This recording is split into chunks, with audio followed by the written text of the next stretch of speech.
Han Sen could tell that Yang Manli did not like him. When he was ready to go, Yang Manli answered a comlink call and Qin Xian's holographic image popped out. "Manli, come to my office right now." Qin Xian saw Han Sen there and said, "Bring him with you."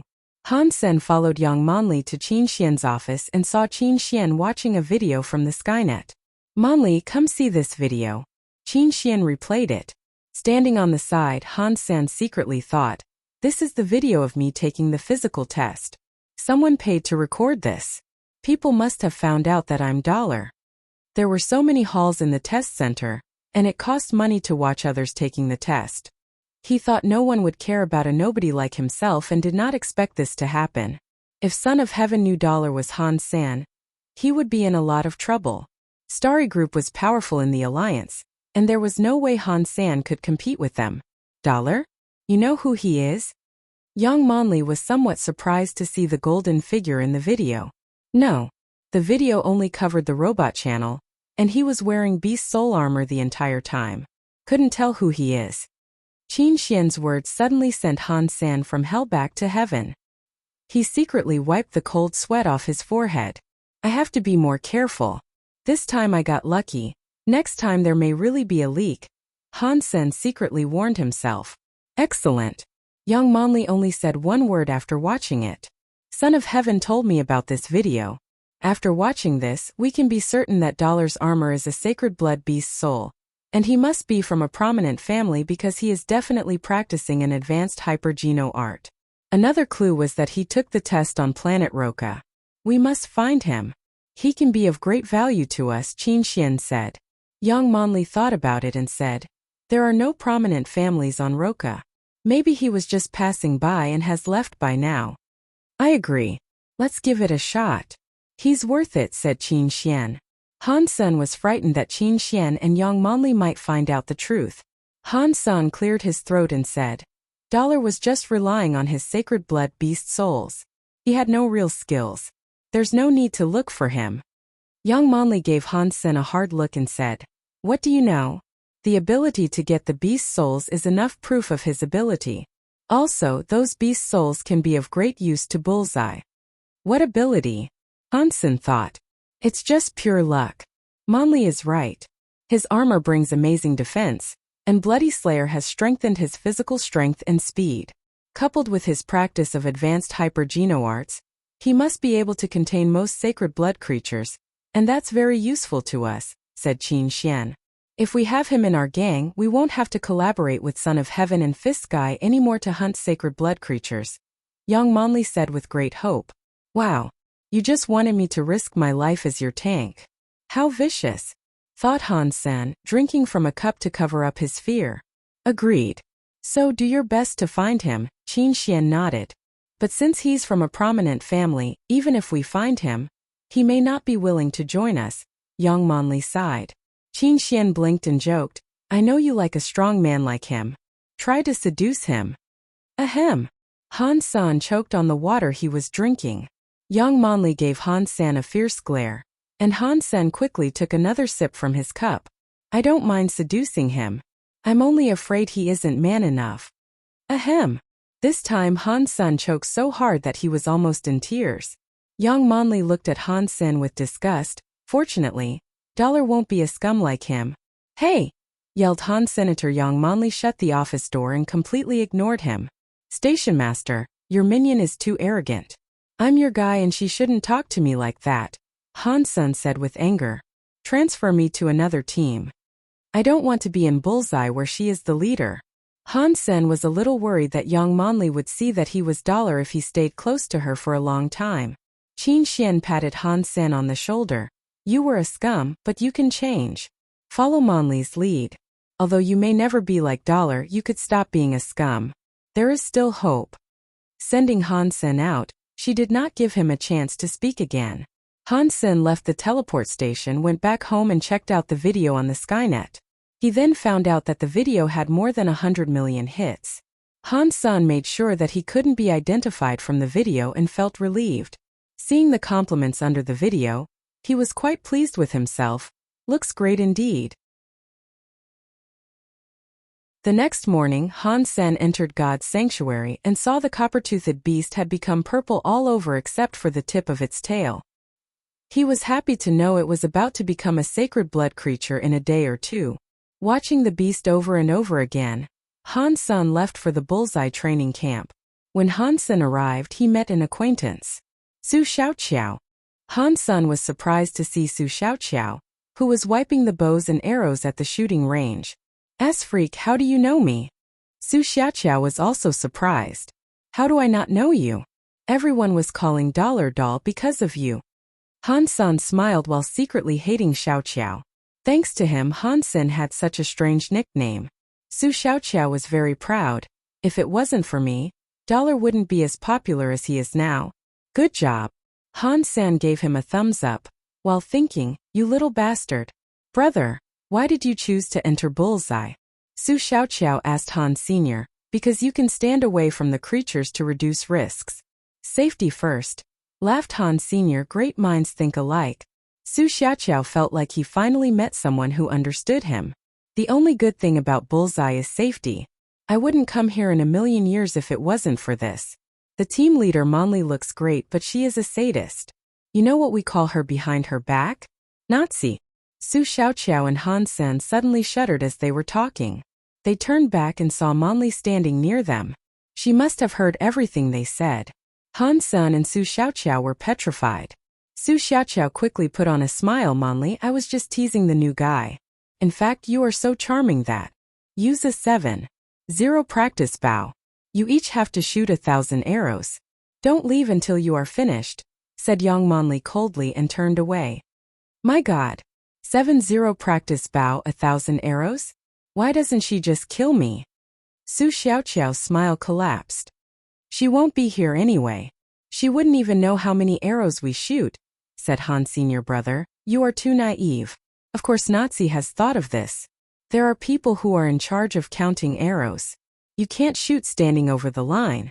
Nor can you miss the target," Su Xiaoqiao said in desperation. "We will take our time then. She didn't say when we have to finish." Han Sen patted Su Xiaoqiao on the shoulder. With a strength rating of 9. 1,000 arrows with a 7-0 practice bow could be a difficult task, but it wasn't the end of the world. However, for Su Xiaoqiao, who only had a strength rating of 7, it was different. If he was going to shoot continuously, 100 arrows could kill him. The two took the practice bow and started. Standing next to Su Xiaoqiao, Han Sen was shooting at a slow pace. The other members of the bullseye team were all gloating at them.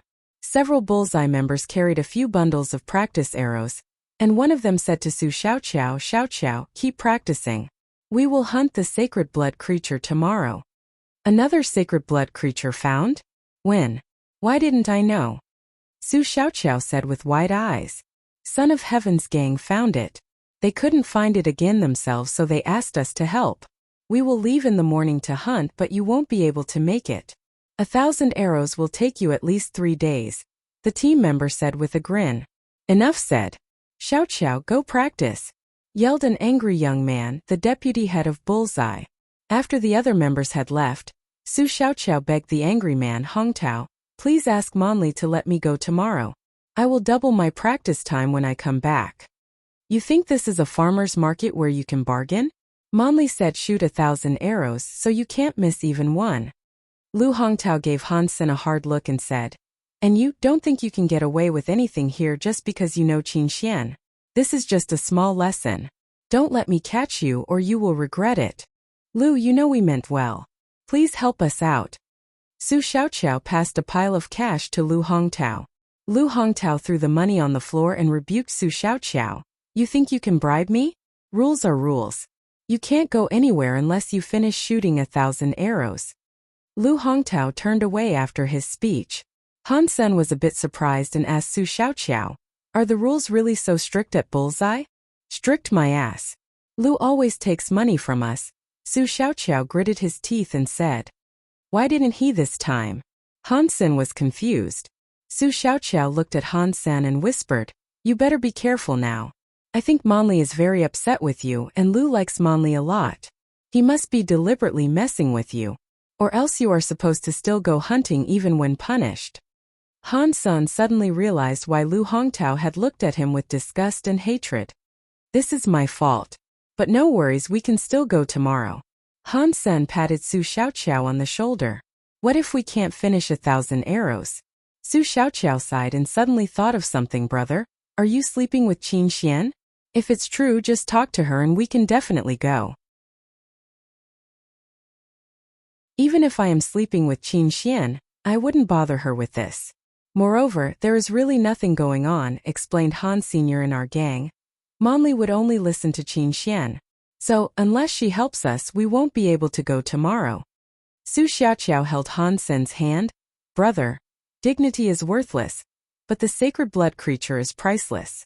If you really have something going on with Qin Xian, you need to beg her and let her do whatever she wants with you. You need to focus on the big picture. Han San sighed. Unfortunately, there is really nothing. Then we are doomed. We will practice while others go hunting, Su Xiaoqiao said dejectedly. You don't have to be so frustrated. Even though I am not sleeping with Qin Xian, we can still go hunting tomorrow, Han Sun laughed. What do you have in mind? Su Xiaoqiao watched Han Sun helplessly. Just finish shooting these arrows today. Hansen pointed to the bundles of arrows. Su Xiaoqiao said weakly, brother, we each have 1,000 arrows to shoot while standing 450 feet away from the target, and those that miss the target will not be counted. We need at least 3 days to do that. Not necessarily. Han Sun tried the practice bow, which was much lighter than Doomsday. A 7.0 practice bow means that you use the bow to practice rapid shooting with a strength rating at 7.0. For Doomsday, you only draw the string with a strength rating at 7.0. He picked up an arrow and shot it toward the target. Instantly, it ended up on the bullseye. Han Sen didn't pause but kept shooting. While he didn't hit the bullseye each time, all his arrows were on the target. Su Xiaoqiao had thought it was impossible to finish practicing today. Yet Han Sen had shot 36 arrows in a short while and didn't seem to need a break. Brother, great job. 10 arrows in a row with a 7.0 bow, praised Su Xiaoqiao. Any archer knows that rapid shooting consumes a lot of energy, and a normal archer can only shoot 12 arrows in a row, while those who shoot 24 arrows in a row must be a lot stronger than what the bow requires. Han Sen just smiled and said to Su Xiaoqiao, don't just stand there. Let's finish the 2,000 arrows and go hunt the sacred blood creature. Ignorant, Lu Hongtao, who was supervising them, said with contempt. Being able to shoot 36 arrows was impressive, but 1,000 arrows was not so easy. Even if Han Sen had a strength rating over 8.0 or 9.0, he couldn't keep shooting at this pace. His arms and fingers would be wasted, so there was no way he could join the hunting tomorrow anyway. Han Sun also knew that shooting for a long time required more than just strength. However, he discovered that his muscles were incredibly tough and resilient. After shooting 24 arrows, his muscles got slightly sore. But as he shook out his arms, he felt fine again. Even if he used his muscles for a long time, his body would stay cool and strong. Han Sen knew it wasn't because of his geno points, but his practice of jade skin. 1,000 arrows with the 7.0 practice bow was not hard for him. He had enough strength and endurance to do the task. Han San kept shooting, while the man counting arrows was thunderstruck at the sight of 40 arrows thickly dotting the target. This guy is out of this world, he whispered. Who are you talking about? Someone heard his whisper and asked. Ass freak. He shot 40 arrows and didn't even pause, the man counting the arrows said. Ass freak? For real? Come and see if you don't believe me. Soon a few bullseye members came to watch Han San shooting. After watching for a while, everyone was stunned. Wow, all 3 targets, we are full. That was all him? Yeah. Xiaoqiao only shot 12 arrows and hasn't even filled 1 target. No way. That must be a 4.0 practice bow. You can't even tell the difference between a 4.0 bow and a 7.0 practice bow? They look nothing alike. The man counting rolled his eyes. More and more bullseye members came around. Lu Hongtao could not help but stand up, staring at Han Sun, who was still shooting. More arrows. Han Sun hadn't had such fun with archery in a long time. When he was practicing alone, he could only shoot the few arrows he owned and then stop to collect the arrows from the target himself. Now he could shoot as many as he wanted and as long as he wanted. Buddy, great job. This is the second bundle. Su Xiaoqiao untied another bundle of practice arrows, grabbed a bunch of arrows and stuck them in Han Sen's quiver. Just started warming up. Han Sen smiled and shot another arrow.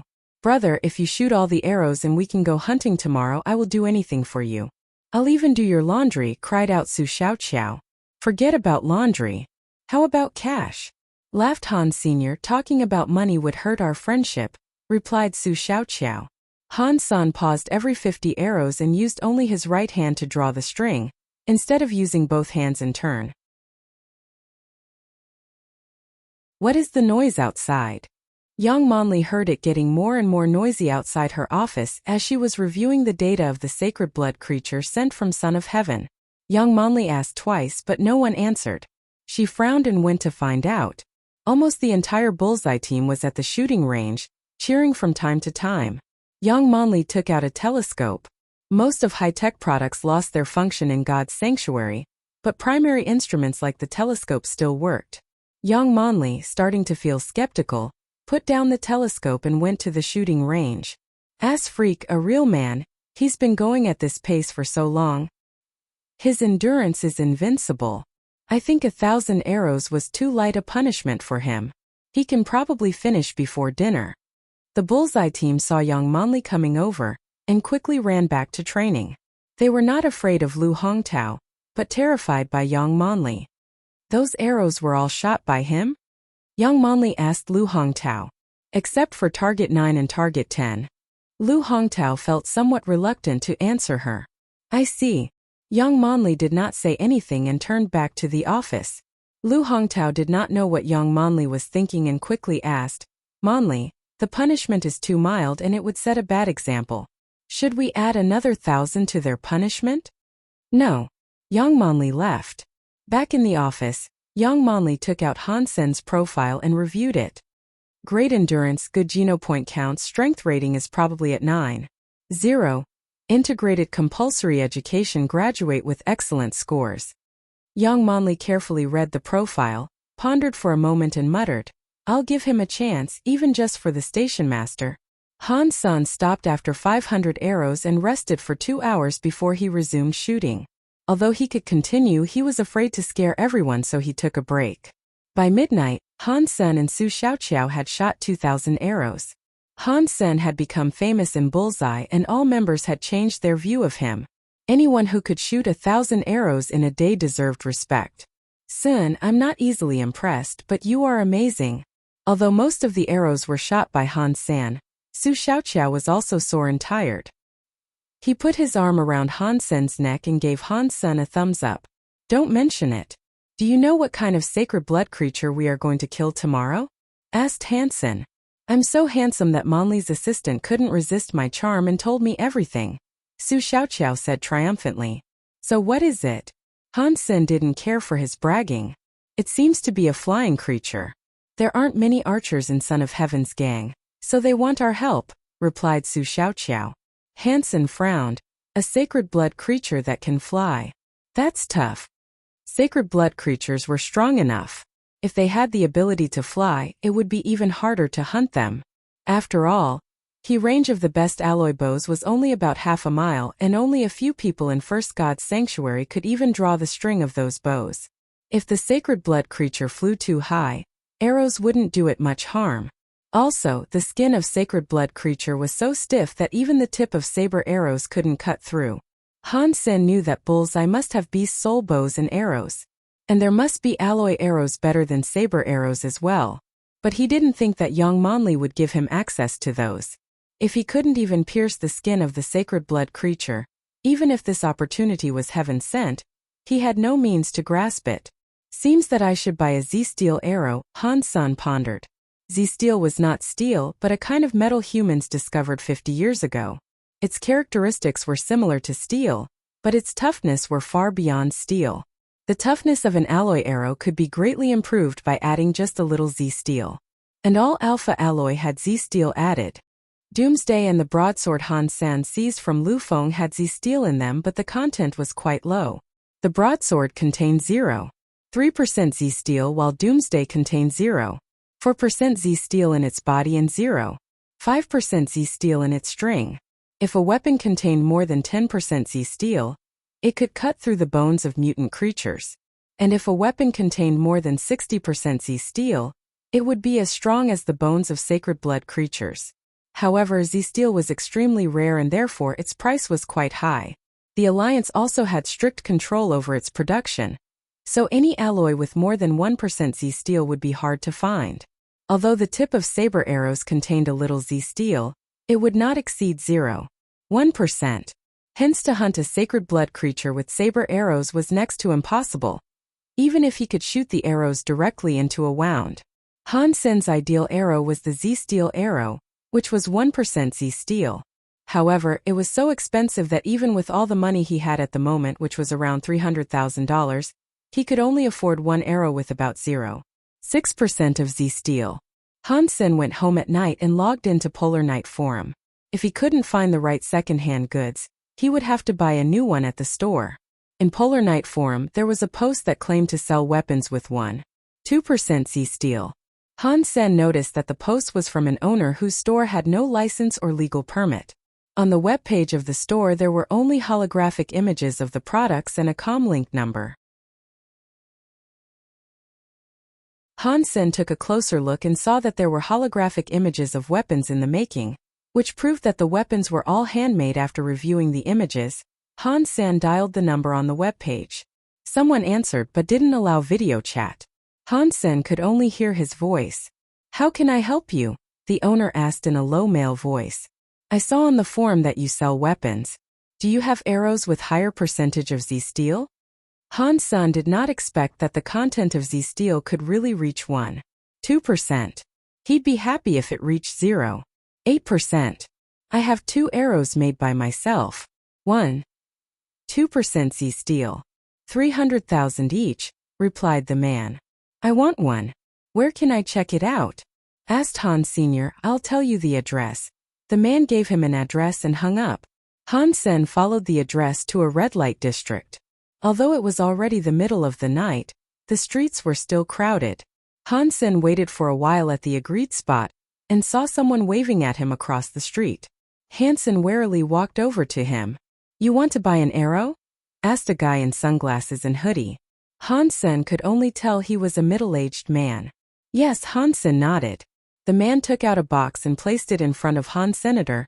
He opened it up and there was a black steel arrow inside. "Can I test it?" asked Han Sr. "Suit yourself," replied the man casually. Han Sen took the arrow out and tested its balance. If an arrow wasn't balanced, it didn't matter what material it was made from. Excellent. Han Sen found this arrow had better balance than saber arrows. If the bow was strong enough, this arrow would always maintain stability. The man nodded and did not say anything. Han Sen pulled out his broadsword and asked the man, "Can I test it with my own weapon?" Without his permission, Han Sen didn't dare to test it that way. But technically speaking, if the arrow contained more than 0.7% Z steel, his broadsword wouldn't even leave a mark on it. The man looked at the broadsword in Han Sen's hands and again said, "Suit yourself." With his permission, taking the arrow in one hand and the broadsword in the other, Han Sen fiercely slashed the broadsword at the arrow. Clang! Han Sen checked the arrow and was pleased to see there were no mark on the arrow, while his broadsword was chipped. Although he wasn't sure if the Z-steel content reached 1.2%, he knew it was great stuff. Great stuff. I'll take it. Hansen took out the $300,000 he had brought with him and paid the man. Of course, it was made from the bearing steel of old interstellar warships, hence the Z-steel content is a standard 1.2%. Also, the machine-made weapons are no match for my products. Let me know if you need something in the future, the man said and disappeared in the back lane. Han Sen returned home and tested the arrow more thoroughly. It was truly great, similar to the name brand arrows, and only 1/10 of the price. I was really lucky to find a true craftsman. Han Sen hadn't had high hopes because a lot of sellers of handmade weapons only produced mediocre products. For weapons like arrows that required a lot of skills to make, it was even less likely to find good ones from independent sellers. Han Sen was very satisfied with this arrow. Just the tip of the arrow showed incredible craftsmanship, as it must have been manually polished to be so sharp. Han Sen had briefly learned weapon making at school, But his work was not the high caliber of this weapon maker. It is a good arrow, but unfortunately I can only afford one. If I don't hit the target, there won't be a second chance. Han-san checked his bank account and found he had less than $100,000 left. I wish I could buy something with it tomorrow. Han-san slept for a while and teleported to God's sanctuary early in the morning. In Qin Xian's steel armor gang, Bullseye was the smallest team. Few people among civilians were interested in archery, so most Bullseye members had military background and could enter military schools if their scores qualified. When they entered God's sanctuary, they would report with the military force into the shelter they were assigned. Qin Xian's steel armor gang was the military force in steel armor shelter. The alliance didn't have much power over God's sanctuary, but it still maintained some control. In each shelter, the largest gang typically had military background. Qin Xian led her people to the agreed place, and Son of Heaven's gang was already there. Compared to Steel Armor Gang, Son of Heaven's gang seemed rather unorganized. Luo Tianyang gave Han San, who was in the crowd, a cold stare, and judging by his look, Han Sen knew their business was not finished. After the two sides joined, Son of Heaven's gang led the way, marching into the mountains. Bullseye's place was at the end of the line, and Han San and Su Xiaoqiao were walking behind everyone else. San, I think we should each bring a shield to protect ourselves, Su Xiaoqiao said. You're rich. Just buy a suit of Z-Steel armor, said Han Sr. Z-Steel is so heavy and not as portable as Beast Soul armors. And even primitive Beast Soul armors are tougher than Z-Steel armor, unless the Z-Steel content exceeds 10%. You know we could only find weapons with at most 1% Z-Steel. So Beast Soul armors are in general much better.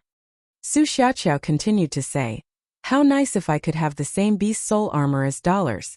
That's the only Sacred Blood Beast Soul armor I've seen in Steel Armor Shelter. I wonder what Beast Soul it was.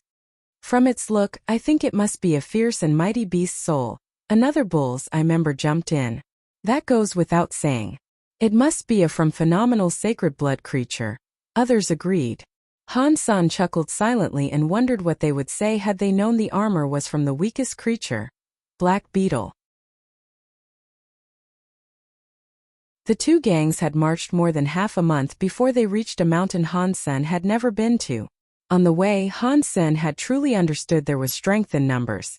No creatures could block their path with the rain of arrows from the archers and the charge of the cavalry.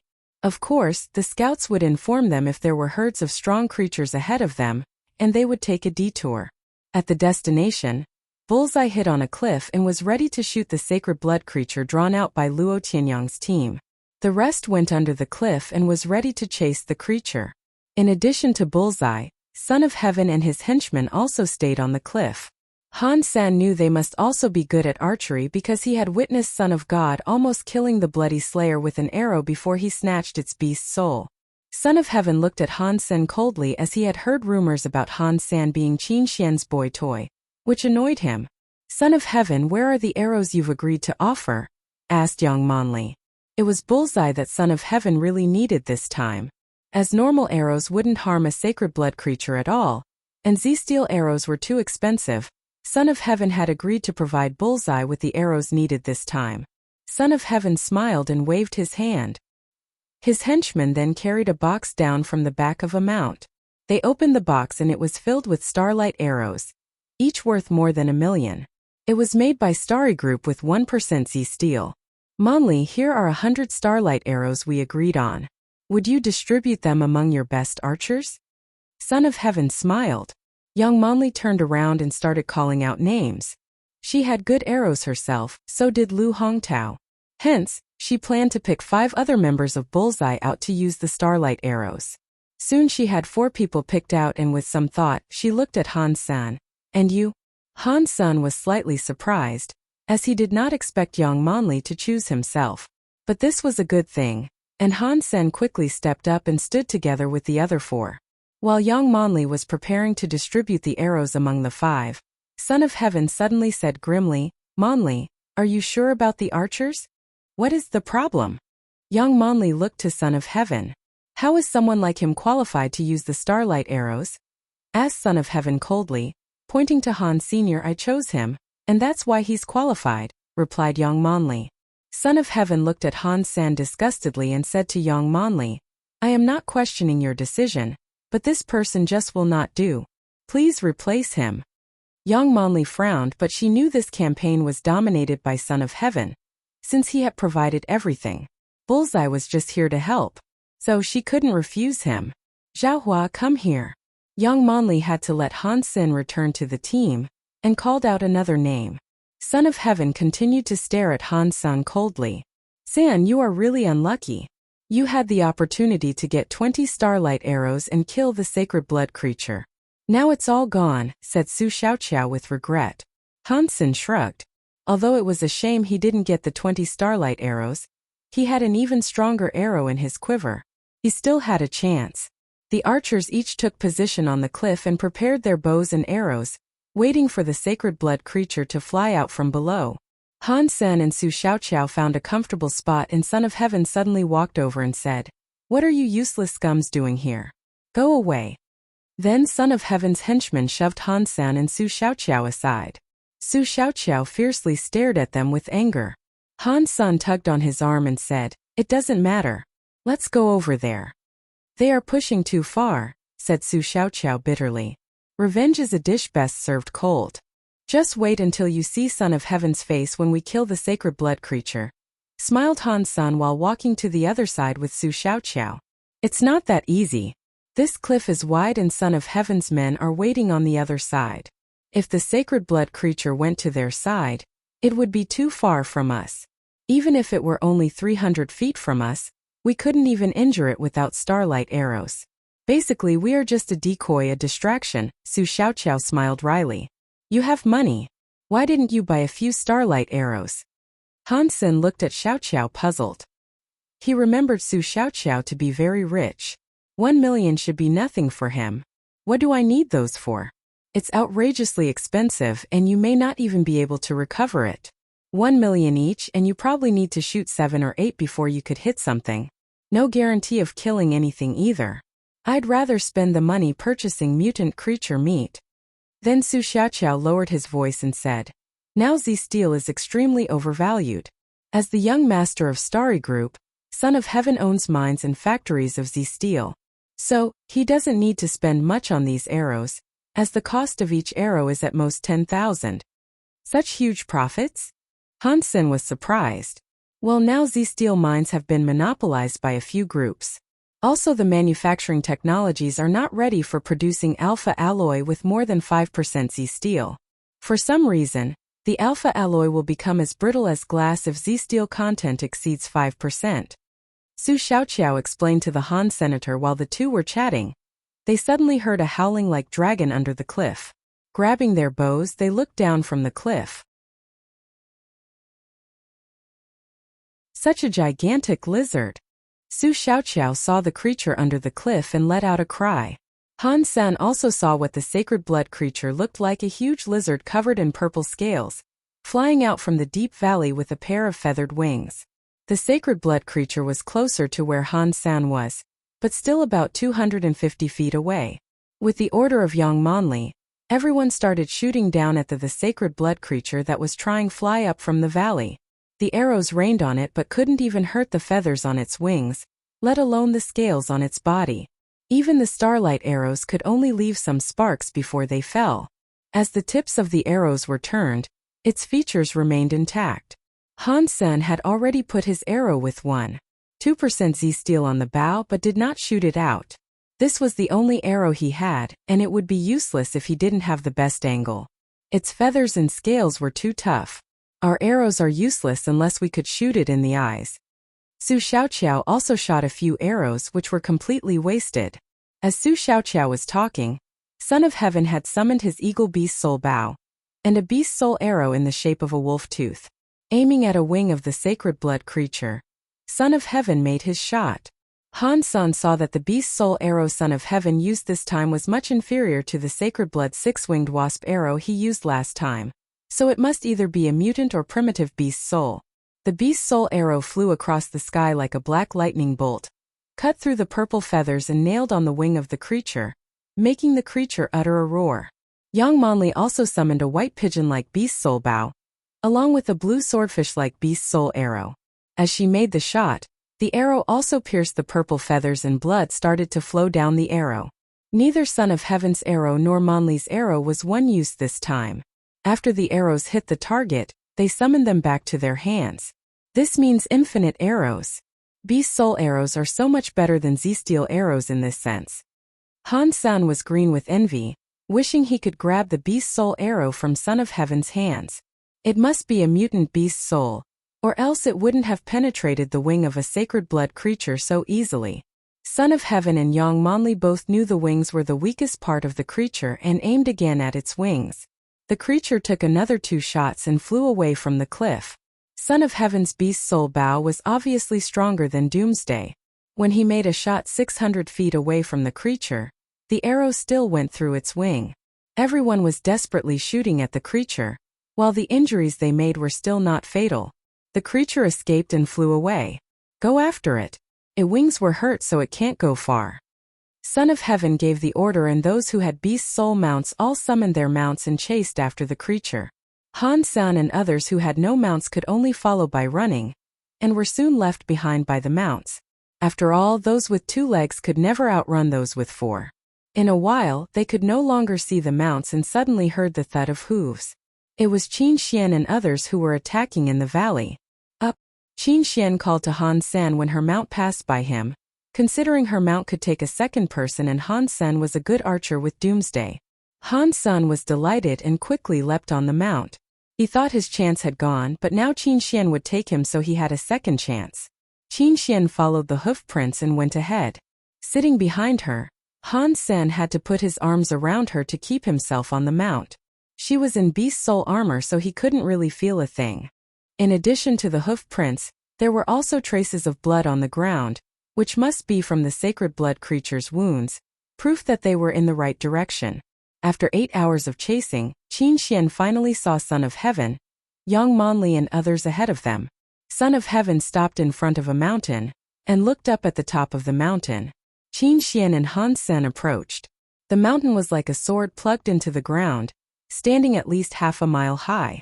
And the sacred blood creature was crouching on the mountain top, howling from time to time. This mountain is too high. Even the beast soul arrows couldn't possibly hurt the creature.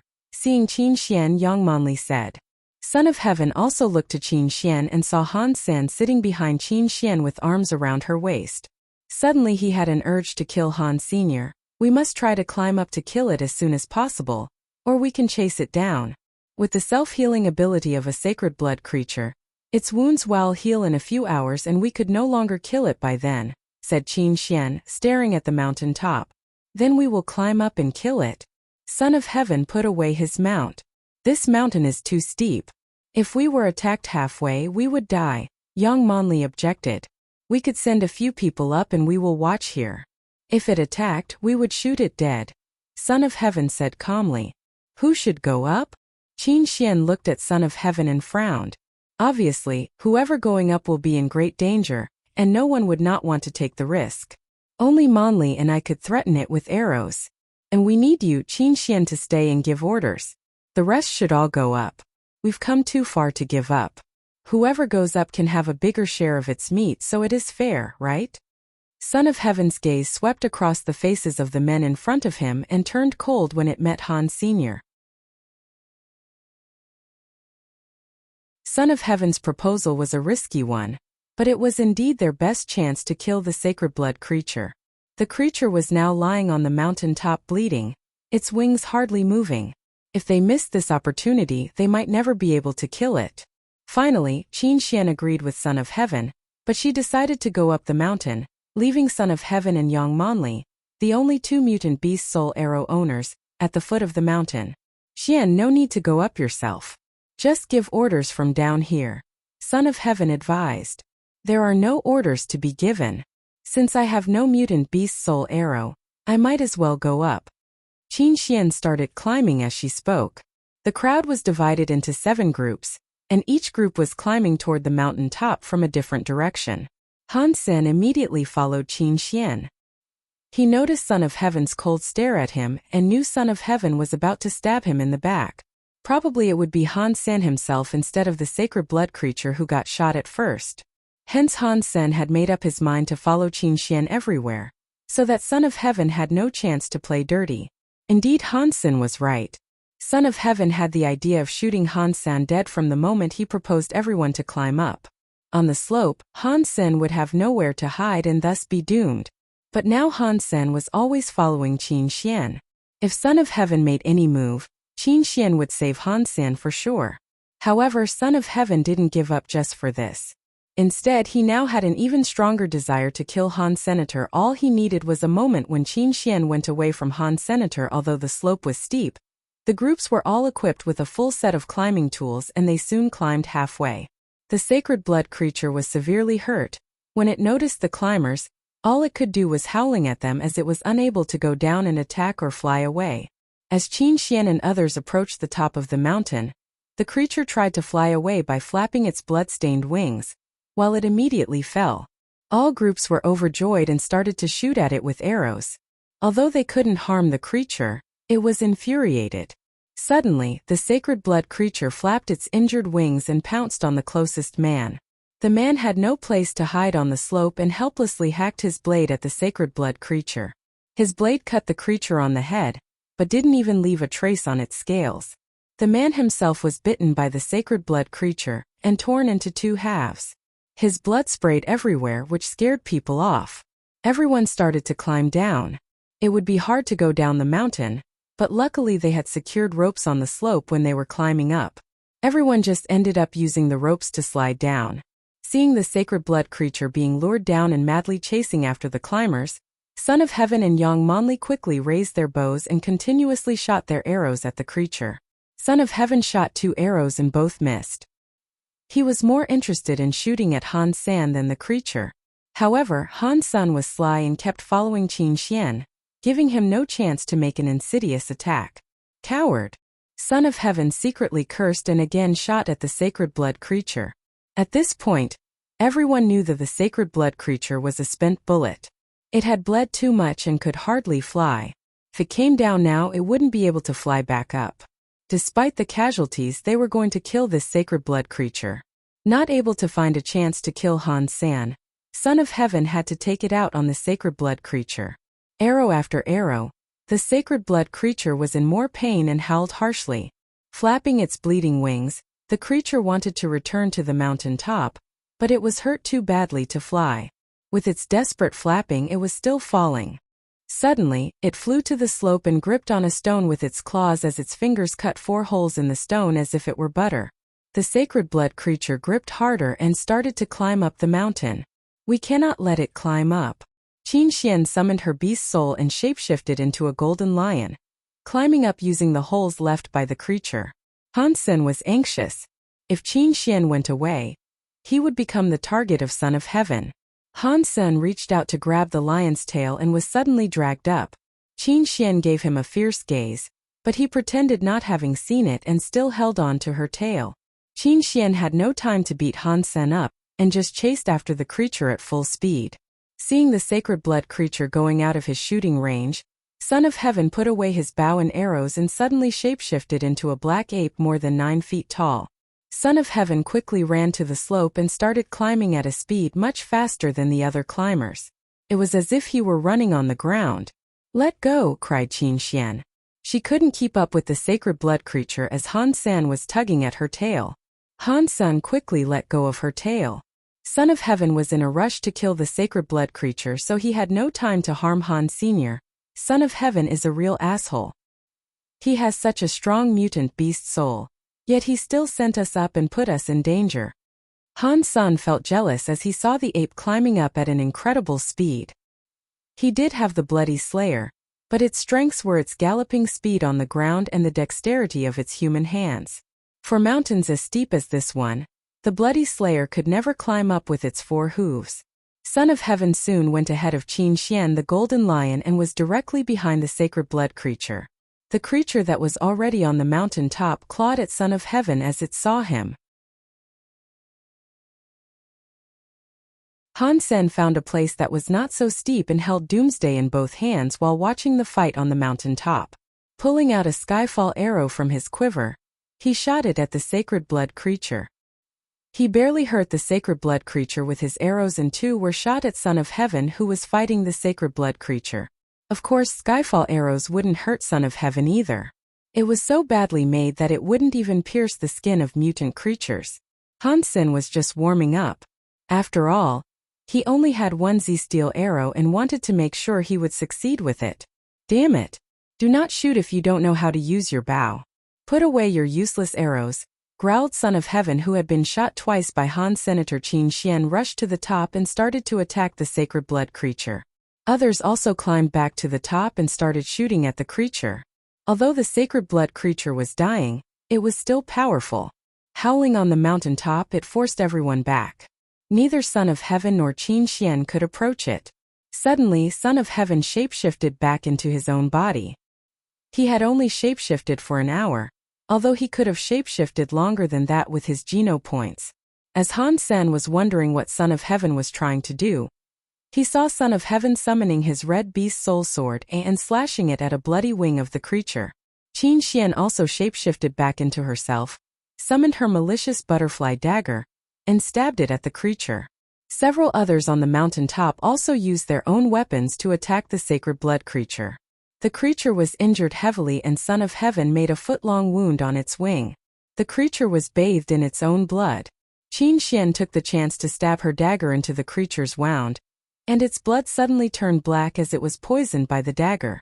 Attack harder. It is almost dead, yelled someone. And then everyone stepped up their game. Han San saw clearly from where he was standing that the henchmen of Son of Heaven did have incredible skills. They moved around on the slope as though they were walking on flat ground. If they hadn't been there to distract the creature, Son of Heaven and Qin Xian would not have succeeded so easily.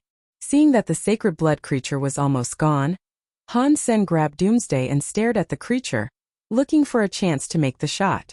If he made the last attack before the creature died, he would have an opportunity to gain its beast soul. Although the chance was very slim, an opportunity was still better than nothing. Son of Heaven took the risk and climbed up himself for the last attack as well. Whoever made the last hit could keep the beast soul for him or herself. That was a default rule in the shelter. The reason was that only those who made the last attack would know if they had gained the beast soul or not. And no one would know if they were lying. Crack! Son of Heaven's sword was slashed into the neck of the creature, and made a cut so deep its bones were exposed. More blood started to gush out. The creature once again suffered a fatal hit and went mad. It gathered all its strength and swept its wings across the crowd, forcing everyone to back off. Trembling, it flew up again toward a different mountain. Everyone knew from how bad it was bleeding that it was going to die very soon. Son of Heaven quickly summoned his own mutant beast soul bow and arrow, shooting at the creature in the sky. The arrow penetrated its wing. The sacred blood creature couldn't take it anymore and started to fall with its wings helplessly flapping. It was falling too fast, and it was too late for others to shoot at it. Son of Heaven was overjoyed, as even if the sacred blood creature fell and died, he was still the one who attacked last and had a chance at its beast soul. Suddenly, an alloy arrow was shot from the slope and disappeared in the creature's wounded neck. Son of Heaven suddenly raged, and everyone else was shocked. In the blink of an eye, the sacred blood creature had fallen at the foot of the mountain and died. Sacred blood creature purple winged dragon killed. Sacred blood beast soul of purple winged dragon gained. Eat the flesh of purple winged dragon to gain 0 to 10 sacred blood Geno points randomly. The voice sounded in Han Sen's mind. Han Sen almost shed tears for happiness. However, he managed to fake disappointment, helplessness, and frustration. Everyone on the mountain top was looking at him, especially Son of Heaven. If he could kill with his sight, Han Sen must have died a million deaths. Although there was the default rule, Han Sen made up his mind not to admit he had gained the beast's soul, or Son of Heaven would definitely kill him. People who saw his disappointed look did not entirely buy it, but did feel better somehow. After everyone had come down from the mountain, Son of Heaven seized Han Sen's collar and asked, "Have you got the beast's soul?" No, Han Sen insisted that he had gained nothing. Son of Heaven was skeptical and tried to beat Han Sen up, but Qin Xian stopped him. Son of Heaven, my guy broke no rules. He said he didn't get it. And even if he did, you have no right to ask him to hand it over to you. said Qin Xian, her face grim. Han Sen was in her gang. If he was beat up by Son of Heaven, she would have no authority in the future. Son of Heaven stared at Han Sen for a long time before he walked toward the dead body of the purple-winged dragon, pulled out Han Sen's arrow, and snapped it into two halves. After wrapping up the dead body of the purple-winged dragon, everyone returned to Steel Armor Sanctuary and Qin Xian called Han Sen into her office. Did you get the beast's soul?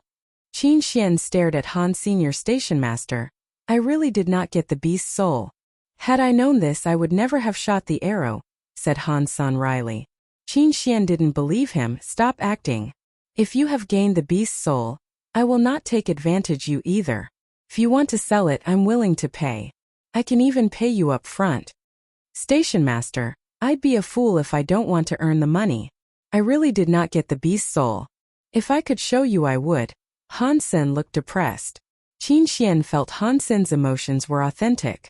She frowned and said to him, forget about it then. Do not go anywhere alone and stay in Bullseye these days. Son of Heaven might try to kill you. I will behave, Han Sen nodded. Back to Bullseye, Su Xiaoqiao put his arm around Han Sen's neck and asked, Sen, I heard that you made the last attack. Did you get the beast's soul? I wish, but unfortunately I don't even own a primitive beast soul, let alone a sacred blood one, Han San shrugged and said. Right? Beast souls are very hard to come by. We can't all be as lucky as Dollar, Su Xiaoqiao sighed and said. He did not have too much doubt. After all, the probability of gaining a beast soul was too low. Recently you must be careful not to leave the shelter. Although you did not get the beast soul, Son of Heaven wouldn't let you off the hook easily, said Su Xiaoqiao. I know. Han San patted Su Xiaoqiao on the shoulder, thinking, he seems a nice guy. Back in his room, Han Sen could not help but smiled and started to review his new beast soul. Type of sacred blood purple-winged dragon's beast soul, flying. The introduction was brief, but reminded Han Sen of so much he had heard about this type of beast soul. A flying beast soul meant the beast soul could turn into wings that could give its owner the ability to fly like a bird. Flying across the sky without the need for tools such as aircrafts was certainly a dream coming true. The most important part was that with the ability to fly, one's survival would become so much easier in God's sanctuary. A flying beast soul also allowed one to go where ordinary people couldn't reach. Flying beast souls were super expensive, even more so than the shapeshifting beast soul of the same level. Also, flying beast souls were so rare in God's sanctuary that you might not even be able to buy one even if you had the money. Amazing! A sacred blood flying beast soul. I wonder how many of these exist in the entire first God's sanctuary. Han Sen was so excited that he almost jumped up. Primitive flying beast souls had a low speed and didn't allow the users to go very high. It could only bring people 10 feet above the ground. Mutant flying beast souls were better but still slow and clumsy. Sacred blood flying beast souls were much better than the others. But Han Sen had never seen even mutant flying beast souls in Steel Armor Sanctuary. Of course, this had something to do with the fact that there were less flying creatures near Steel Armor Shelter. The room was too small for Han Sen to summon the wings. When he calmed down from excitement, his eye fell on the copper-toothed beast that had turned completely purple and shiny as if it had been polished. Sacred blood. The copper-toothed beast has evolved into a sacred blood creature. Han Sen was filled with unspeakable joy, staring at the beast. For 3 months Han Sen had been anxious about the result, but now he knew it for sure. Every 3 months he could have a creature evolved into a sacred blood creature. If the words got out, everyone would go crazy. Like today, it was so hard for such a huge group of people to hunt a purple-winged dragon. And after it was killed, every member in the group would share its meat. Son of Heaven's gang would have a bigger share, and Qin Xian's gang would have the rest. After everyone got their own part, how many geno points can a small part of the entire body offer? Hunting that cost a lot of resources and effort like this one would happen at most once per month, and the success rate would be at most 50%. Yet Han Sen could have the meat of an entire sacred blood creature all to himself every 3 months. Son of Heaven and Qin Xian were both several years older than Han Sen, but they still hadn't evolved to enter Second God's Sanctuary, which meant maxing out on sacred geno points took a lot of time and effort. Behind Son of Heaven was Starry Group, and behind Qin Xian was the military. Even they were not able to max out on sacred Geno points within 10 years. It might take them 15 years or even longer if they had bad luck. Now with the black crystal, Han Sen only needed at most 5 years to evolve with max sacred Geno points. Han Sen's first reaction was not to kill the copper-toothed beast and eat its meat, but to go to the square to buy a living primitive creature. He did not want to waste any time before he started to feed the next sacred blood creature. Also, he didn't dare to go out hunting, fearing Son of Heaven's revenge. Taking the primitive creature he had bought back to his room, Han Sen didn't hesitate before he killed the sacred blood copper-toothed beast. It was far less strong than a wild sacred blood creature, and was easily slaughtered. Sacred blood copper-toothed beast killed. No beast soul gained.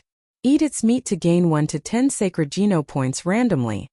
Although there was no beast soul gained, Han Sen was still over the moon. He quickly set up a pot and was ready to make a stew. Meat of copper-toothed beast eaten. 1 sacred Geno point gained. Meat of copper-toothed beast eaten. 1 sacred Geno point gained. 2 days later, Han Sen finished a big pot of copper-toothed beast meat, and even sucked the bones clean. He threw the bones into the fire so that there was nothing left. A total of 7 sacred Geno points was added to his former 18 points. Now Han Sen had 25 sacred Geno points, and his fitness had been further improved. He felt as though he had endless strength. Looking at the primitive shrieky beast he kept in the cage now, Han Sen couldn't help but smacked his lips. Shrieky beasts were relatively small and had no hair, so he could just throw it in the pot entirely when it finished evolving. That was why Han Sen had chosen a shrieky beast to evolve. Yesterday Qin Xian had divided the meat of the purple-winged dragon among her gang. All she had was a smaller half of the body, so all each person would get was just a slice, about 1/1000th of the body, which wouldn't be of much use at all. Hence, like most people, Han Sen chose to get $200,000 as the reward instead of the slice of meat. Han Sen was still short of cash. It cost money for his family to live better, and he also needed money to buy some necessities. When checking his bank account, he found that he still only had less than $300,000. 300,000, a Z-steel arrow would cost that much. Han Sen put on a wry smile. He had collected the parts after his Z-steel arrow was broken by Son of Heaven, and wanted to see if he could pay the seller to repair it. I have to get myself a beast soul arrow. Z-steel arrows were expensive and not as convenient. If I had a beast soul arrow, I wouldn't have to buy new arrows or pick up the arrow after I made the shot, though Han Sen wondering where to find a beast soul arrow. He wasn't interested in primitive beast soul arrows, which were barely better than his Z-steel arrow but much more expensive. What Han Sen wanted was a mutant beast soul arrow like the ones used by Son of Heaven and Yang Monli. After some thinking, Han Sen was ready to ask Yang Monli from which creature she had gained her mutant beast soul arrow. Maybe he could go hunting it and try his luck as well. Yang Monli seems to dislike me. I'm afraid she will not tell me. Forget it, I haven't been back home for days. I'll go back and search on the Skynet for information about where the arrow beast soul are generally found near here. Han Sen teleported out of God's sanctuary. When he returned home, his mother was still in second God's sanctuary and Han Yen was at school. After taking a bath he started searching the Skynet. There were many former members of Steel Armor Sanctuary that had written about their experience. Although most was useless to Han Sen, he did manage to find one useful article. When Han Sen was going to read carefully, he suddenly heard the doorbell. Looking through the monitor, he found standing at the door were Shueshi and her brother Fang Jingqi. Why is he here? Han Sen knew Fang Jingqi didn't like him and they also had some conflicts before, so he did not expect to see Fang Jingqi here. Opening the door, Han Sen said with a smile, You have not come to my house for many years." Shueshi looked a bit uneasy and whispered, "If this isn't a good time, we will just leave." Although she tried to pull Fang Jingqi away, Fang Jingqi stood still and smiled at Han Sen. "It's always a good time for friends, isn't it?" Indeed. Han Sen already understood that Fang Jingqi was looking for trouble. Letting Fang Jingqi and Shueshi in, Han Sen handed them 2 bottles of water. "Sorry. There is only water." "Doesn't matter." Fang Jingqi did not touch the water and asked, "Sen, which shelter are you in?" "Steel Armor Shelter," replied Han Senior Sen. "You are also in Steel Armor Shelter?" How come Han Hao never mentioned it? Shueshi was slightly startled. Han San said indifferently, maybe we have never run into each other. Shueshi clearly didn't buy it, but she didn't continue to ask. Fang Jingqi said, it so happens that a classmate of mine is also there. His name is Fist Guy. Have you heard of him? One of the 3 major leaders. It'd be hard not to hear about him, said Han Senior Awesome. Fang Jingqi smiled at Han San. Last time you treated me with a ritual, so today I have a gift for you. Not sure if you are interested. I don't like gifts. Your visit has already made me a happy man. Looking at Shueshi's upset face, Han Sen shook his head and said, he didn't want to cause any trouble and put her in a difficult place. A mutant beast soul. Are you still not interested? Asked Fang Jingqi slowly. A mutant beast soul. Han Sen looked at him slightly surprised. He immediately understood why Fang Jingqi had mentioned Fist Guy. Fang Jingqi looked at Han Sen with faint smile. Let's go to the combat pit and have a fight. Regardless of the outcome, I will let Fist Guy give you a mutant beast soul. Then what do you think about this gift? If it was up to Han Sen, he would definitely accept it. However, he knew Shueshi wouldn't want him to fight her brother, so he just said, I can't accept the mutant beast soul. If you haven't eaten, I'll cook us dinner. Fang Jingqi thought Han Sen did not believe him, so he picked up the comlink and dialed a number. Suddenly the holographic image of a hunk popped up. The hunk smiled at Fang Jingqi and said, Jingqi, it's been so long since we saw each other. Fist Guy, I need your help. I have a friend in steel armor shelter and want you to take care of him. Would you give him a mutant beast soul? Asked Fang Jingqi with a smile. If others asked me for this, I would tell them to #K off. Since it's you asking, just send your friend to me in the shelter. And remember you owe me one, replied Fist Guy. After hanging up, Fang Jingqi looked at Han Sen and asked, now are you willing to accept my gift? Han Sen knew Fang Jingqi had misunderstood him. He smiled back at Fang Jingqi. Let's not to go to the combat pit. Would you play a small game with me here at home? Shueshi shot Han Sen a look of disapproval. But this time Han Sen did not respond to her. Han Sen knew a guy like Fang Jingqi would not give up unless he was defeated. What game? Frowned Fang Jingqi. Have you ever played Red Hands? Han Sen asked with a faint smile. Fang Jingqi turned down the corners of his mouth, of course, but that's such an easy game. Red Hands was a game played between 2 players. One player, the slap P, placed their hands palm down, hovering above the other player's hands. The slapper hovered their hands below the slappee's palms up. The 2 players' hands should be touching each other. The slapper was on offense and attempted to bring his hands over to slap the backsides of his opponent's hands. This must be done with sufficient speed, because the slappee's goal was to pull their hands away and out of the area where the hands overlap to avoid the slap. If the slapper missed the hands of the slappee during the slap, then the roles must switch. If our hands touch, it would be easy. How about we play with our hands not touching? Han Sen was still smiling. No problem, laughed Fang Jingqi. Red Hands mainly tested one's reflexes, and Fang Jingqi was confident that his reflexes were superior to Han Sen's.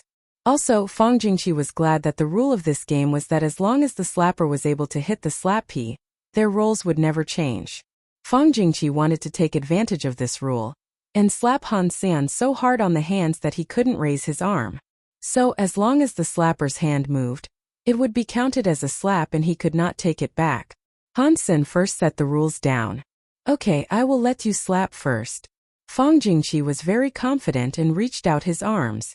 Han Sen did not reach his arms out but smiled at Fang Jingqi. Jingqi, you said there would be a mutant beast soul? Fang Jingqi was not stupid. Although he did not care about a mutant beast soul, he didn't want Han Sen to take advantage of him either. He said, a mutant beast soul is for a fight in the combat pit. Since we are now playing Red Hands, let's consider it a prize. You could win it if you could slap me. Jingqi, this is not fun. And I don't want to take advantage of you either. Han Sen pondered and said, forget about the beast soul. Let's change the prize to $10,000. Every time you are able to slap me, I will pay you $10,000 and vice versa.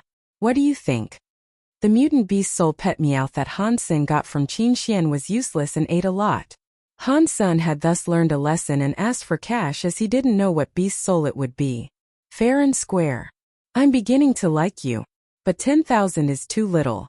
How about 100,000? Fang Jingqi looked at Han. Senator Han Sen shook his head. We are all friends. Losing too much might hurt our relationship. Xueshi quickly said, right? Just a game. No need to bet too much money. 10,000 is already too much.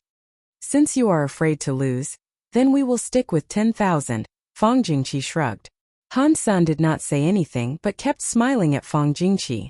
Now in his eyes, Fang Jingqi was not a person, but a walking ATM. Fang Jingqi came to him just when he was worried about money. All he needed to do was accept. If the opponent wasn't too much stronger than him, Han Sen believed that he could win most people at playing red hands. His understanding of his opponents and timing were among the very best. Before he got the black crystal, that was how he made his living. Fang Jingqi, who thought the game was only about reflexes, wouldn't be his match at all. I'll let you be the slapper first. Fang Jingqi again reached out his hands. He didn't think Han Sen stood a chance. Judging from Han Sen's age, he was in God's sanctuary less than 1 year, so he couldn't have gained many Geno points. In addition, the situation of his family wouldn't allow him to buy the meat of advanced creatures either.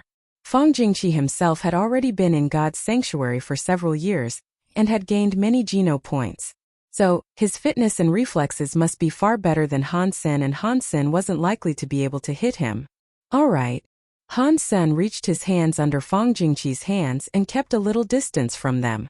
Han Sen kept his hands still and then asked, Can I start?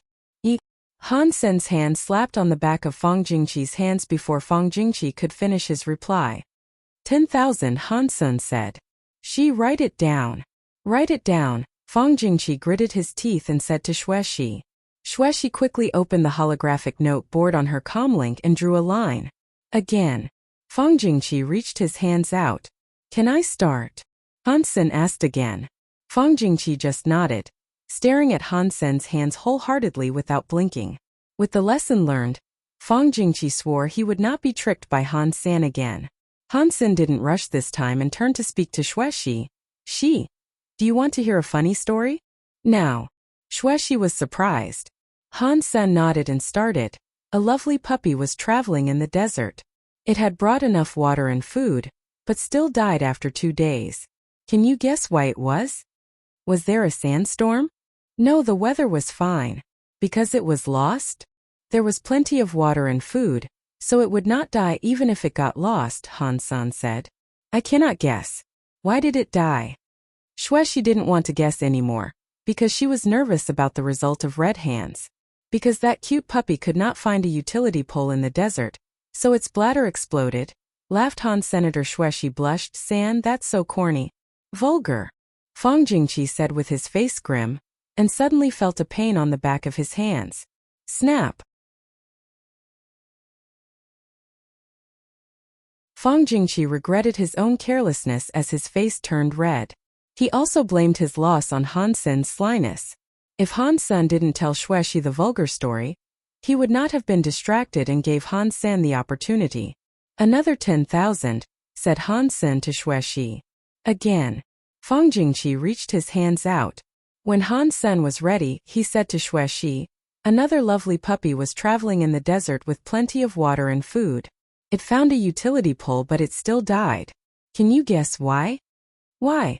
Xueshi thought about it seriously but did not think of an answer. I was asking you.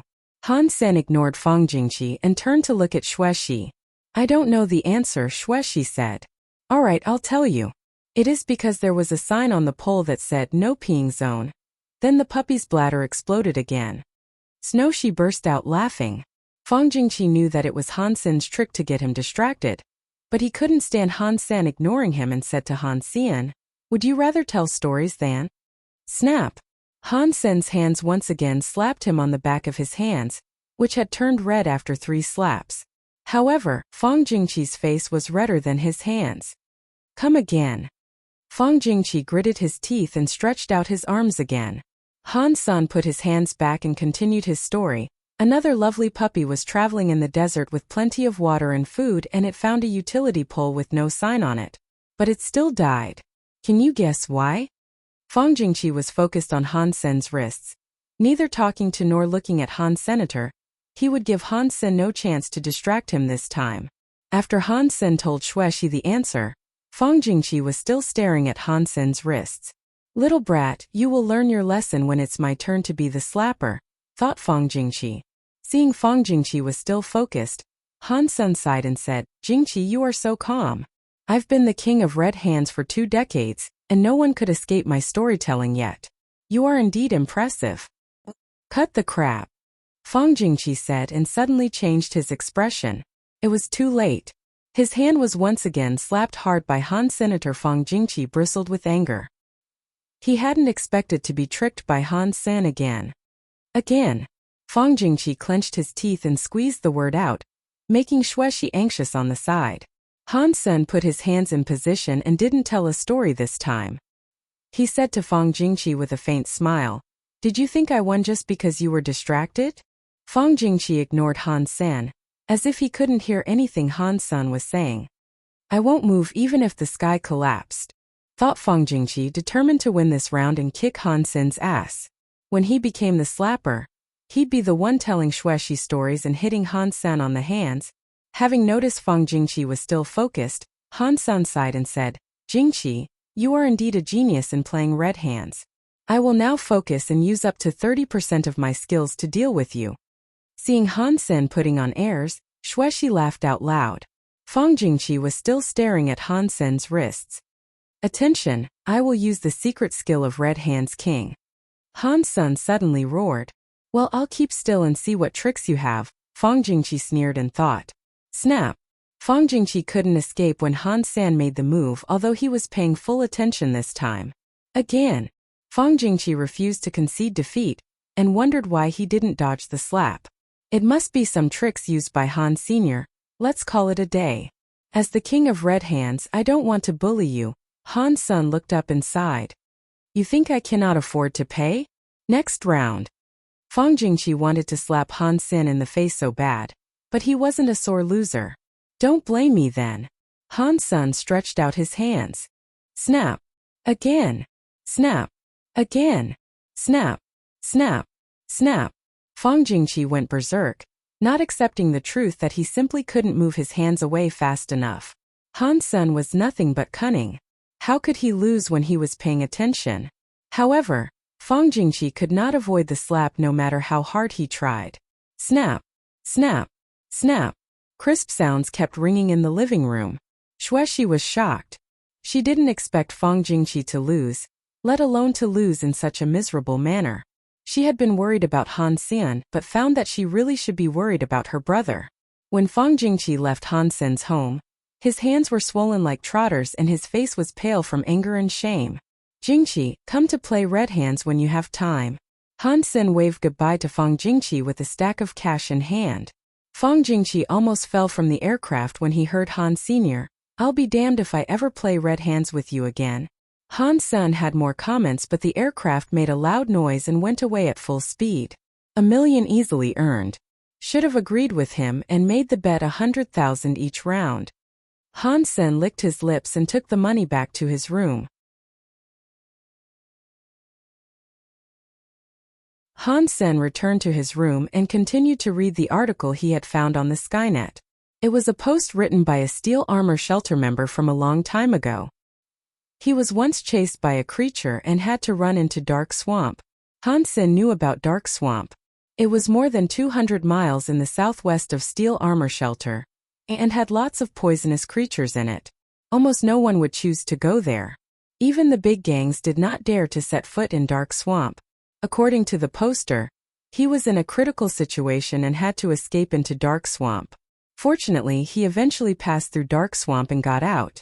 It had taken him nearly 6 months to go through the swamp, as one could easily sink into the mud.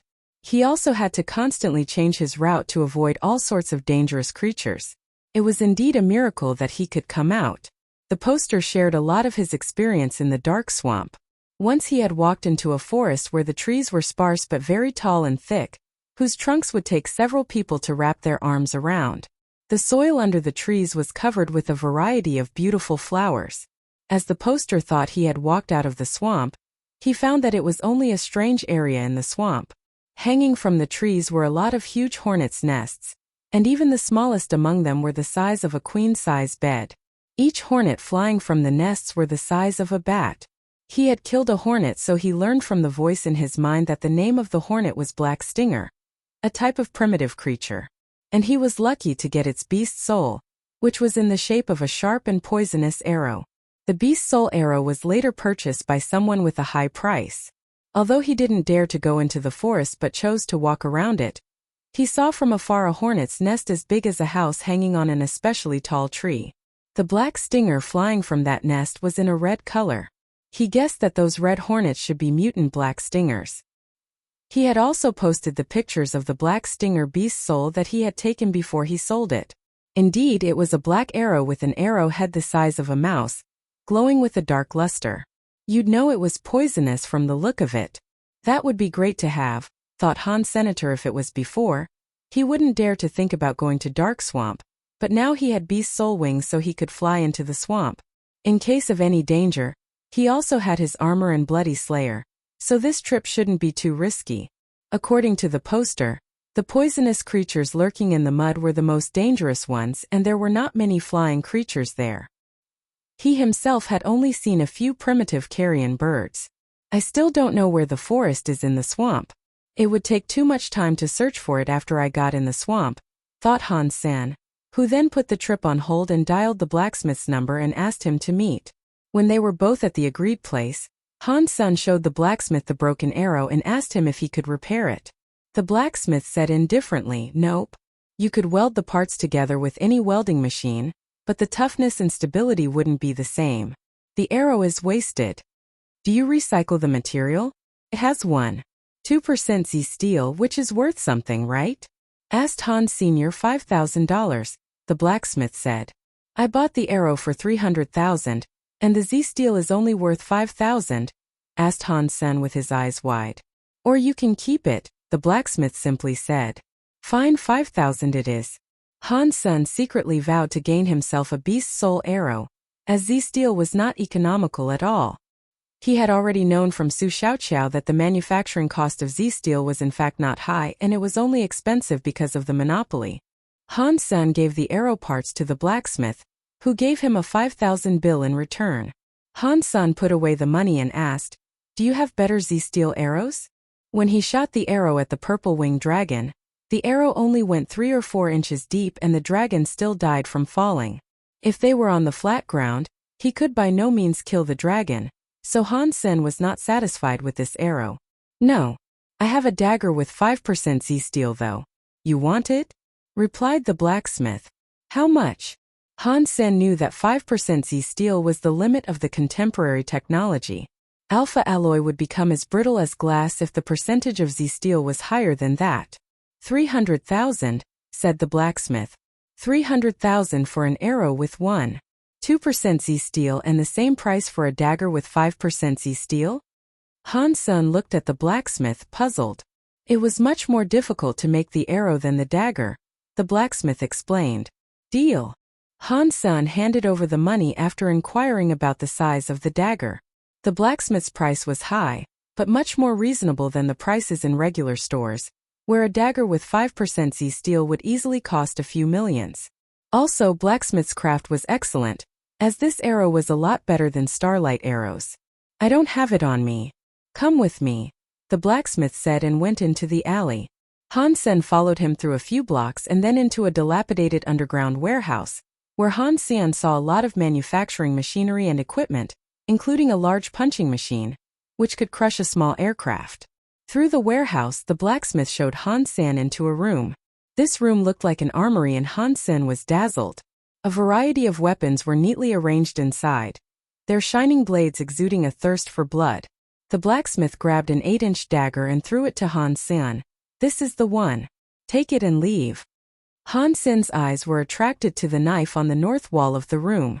The style of the knife was ordinary, but it was the only weapon on the north wall, while the other 3 walls were fully covered with different weapons. How much is that knife? Asked Han Sen curiously. 100 million. The blacksmith said coldly, pushing Han Sen out. 100 million? What material did you use to make that? Han Sen could not help but ask. 75% Z steel, the blacksmith said. Next time you need to buy something, come here directly. 75% Z steel? He must be exaggerating. With the current technology, we can't even produce alloy with more than 5% Z steel. Han Sen whispered to himself. He didn't say anything though since he wouldn't buy it anyway. Back home, Han Sen carefully reviewed the dagger. Pulling it out from the wooden sheath, Han Sen suddenly felt a cold breeze. The dagger was 8 inches long, its blade green with ripple patterns. The angle of the blade was very small, about just 20 degrees. The edge of the blade was as thin as onion skin with double blood grooves. The handle was made of high-tech materials with ergonomic design, so it had a comfortable grip. Han Sen drew the alpha alloy broadsword out and slashed the dagger at the broadsword to test the hardness and toughness of the dagger. Alloy with 5% Z steel should be much stronger than this broadsword, so it shouldn't chip. Crack! The broadsword was chopped into halves by the dagger and half of the blade fell to the ground. My God! Han Sen was taken aback. He then remembered that the blacksmith had said, this dagger was made from the cutting blade of a manufacturing machine, so it was meant to cut alloy. Checking the blade of the dagger, Han Sen found absolutely no damage. #T. My broadsword. Han Sen suddenly realized that he had destroyed a weapon that could be sold for $1 million in the store, and let out a scream. He had thought that the dagger might leave a mark on the broadsword, but didn't expect the dagger to be so sharp that it could cut off the broadsword. While banging his head with his hands in frustration, he heard the ringtone from his comlink and saw Zhang Danfeng's number on the screen. He answered the call. San, come to Twilight. I have a gift for you, said Zhang Danfeng excitedly. What gift? Asked Han Sr. You'll know when you get here. See ya, replied Zhang Danfeng, keeping Han Sen in suspense. Han Sen changed his outfit and went to Twilight Tavern, which was a restaurant Zhang Danfeng often took him to. The dishes served here were delicious and the decoration was outstanding. When he arrived at the reserved private room, Han Sen was surprised to see Han Hao there as well. Han Hao saw him and looked very uncomfortable. Han Hao forced a smile and said hello. Han Sen smiled back at him, and was then pulled aside by Zhang Danfeng. Being a private person, Han Sen thought it was quite alright if Han Hao didn't want to have any contact with him, and he had no hard feeling about it. Zhang Danfeng did not pay attention to any of these and asked Han Sen to sit on the sofa. Zhang summoned a white saber-toothed tiger beast soul, which turned into a sharp knife in his hands. Showing a few tricks with the knife, he asked proudly, Sen, what do you think of my newly gained mutant beast soul? One word, awesome. Han Sen gave him a thumbs up.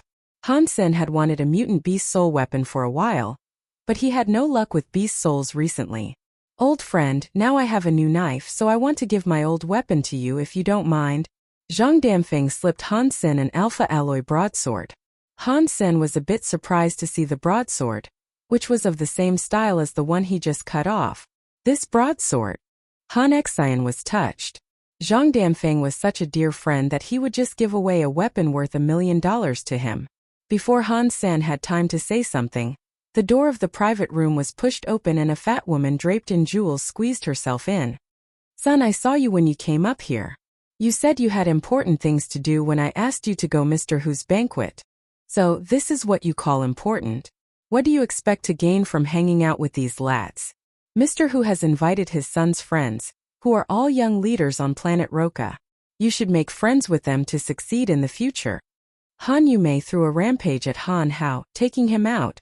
Mom, By the time Han Hao wanted to explain, he had been pulled out the room. Stop it. The young master of Sunwood Mining, Lin Beifeng, is also here at the banquet. I heard that he is also in steel armor shelter now. If you two can bond, you would do so great in the shelter, said Han Yumei. Han Hao was a little depressed. He had come here to make things right with Han San, and use his connections to enter Qin Xian's steel armor gang. Han Yumei's words had rendered that impossible. Han Hao thought that Han Sen was definitely sleeping with Qin Xian to get where he was. Or else how could he confront Luo Tianyang and be recruited into Bullseye? Although Han Hao was disgusted by a gigolo like his cousin, he wanted to use Han Sen's connections to enter Steel Armor Gang himself. That was why he didn't show up at the banquet and came to Zhang Danfeng's gathering instead. Surprisingly, Mr. Hu's banquet was also held in this building, and Han Yumei happened to see him. Hence he had no time to mend his relationship with Han Sr. Never mind, the young master of Sunwood Mining, Lin Beifeng, happens to be in my shelter, and now he has come to Planet Roca for the banquet. This is indeed a great opportunity. I heard he is an upstart and spends money like water. It would be great if I could cozy up to him, thought Han Hao, as he straightened his clothing and followed Han Yumei to the banquet hall. Your aunt is outrageous, Zhang Danfeng was upset. It does not matter.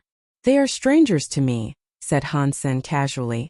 He then asked curiously, who is this Lin Beifeng she was talking about? Han Sen also knew a guy named Lin Beifeng who had traveled through the mountains and ended up in Steel Armor Shelter. Han Sen had even saved his life. Just one lucky dude. Zhang Danfeng started to tell Han Sen about Sunwood Mining. Sunwood Mining used to be a small company with several mines, and later they bought a garbage planet to deposit their waste, where they ended up finding a lot of precious minerals. Within 20 years, by selling the rare minerals they discovered on that planet, Sunwood Mining had become a prominent interplanetary mining group, the boss of which was Lin Beifeng's father. Lin Beifeng had just entered God's sanctuary, and was already known for his generosity. Many were trying to make friends with him for that. Such good luck, Han San sighed. Such is life. He must have outperformed billions of other sperms to be who he is, Zhang Danfeng smiled and said. But Sunwood Mining has no facility here on Planet Roca. What is he doing here? In the banquet hall of the same building, the social elite were chatting and drinking, many of whom had already entered Second God's sanctuary in their 30s. However, the focus of the banquet was a 16-year-old teenager. If Han San were here, he would recognize the teenager was Lin Beifeng who he had saved. Lin Beifeng was entertaining all guests gracefully. From his good manners, no one would think he was nouveau riche, and several socialites were attracted by him. Han Yumei and Han Hao had wanted to speak with Lin Beifeng, but they found no chance as there were too many people who were more powerful than them at the banquet, and everyone wanted to talk to Lin Beifeng. Naturally, they didn't dare to offend Theses people by cutting in. When the banquet was over, when Lin Beifeng was stepping outside the building, they finally found an opportunity and wanted to approach him. At the time, Han Sen and Zhang Danfeng also happened to come over. When they saw Han Hao, Zhang Danfeng wanted to greet him, so Han Sen had to follow. Before Zhang Danfeng could finish his sentence, Han Yumei pushed him and Han Sen aside and said harshly, "You two stay away from my son. Especially you, Han Sen, you are already notorious in Steel Armor Shelter, so do not implicate your cousin. Don't even say you know him, or I will come after your family." Han Yumei then walked toward Lin Beifeng with Han Hao. Zhang Danfeng was stunned and asked Han Sen, "What? You and Han Hao are in the same shelter?" Han Sen nodded. "Let's go to a quiet place and I'll explain to you." Having heard Han Yumei's words, Han Sen knew that Han Hao had told her about what had happened in Steel Armor Shelter. Han Yumei and Han Hao finally managed to approach Lin Beifeng. As Lin Beifeng happened to be looking in their direction, Han Yumei said hurriedly, "Mr. Lin, this is my son Han Hao. He's in the same shelter as you." Lin Beifeng acted as if he hadn't heard her and directly went past her and her son. Han Yumei was dumbfounded and watched Lin Beifeng leaving. Lin Beifeng walked faster and faster toward Han Sen and Zhang Danfeng, who were just leaving. He grabbed Han Sen's arm and cried, "Son, I have finally found you. Brother, I've missed you." Lin Beifeng then gave Han Sen a big hug. Both Han Yumei and Han Hao were shocked. They had no idea how Lin Beifeng would know Han Sen and call him brother. Han Sen pushed Lin Beifeng away and frowned. "Why are you here?" Lin Beifeng wasn't offended at all, and quickly offered cigarettes to Han Sen and Zhang Danfeng. He said excitedly, "I came to look for you. I heard you live on Planet Roca, so I came here. But I don't have your address and it took me days to ask about it. Now I've met you, you must look out for me in the future." Han Sen saw everyone was looking this way and said to Lin Beifeng, "Let's not talk here. We can catch up later." Han Sen and Zhang Danfeng went out, and Lin Beifeng quickly followed them.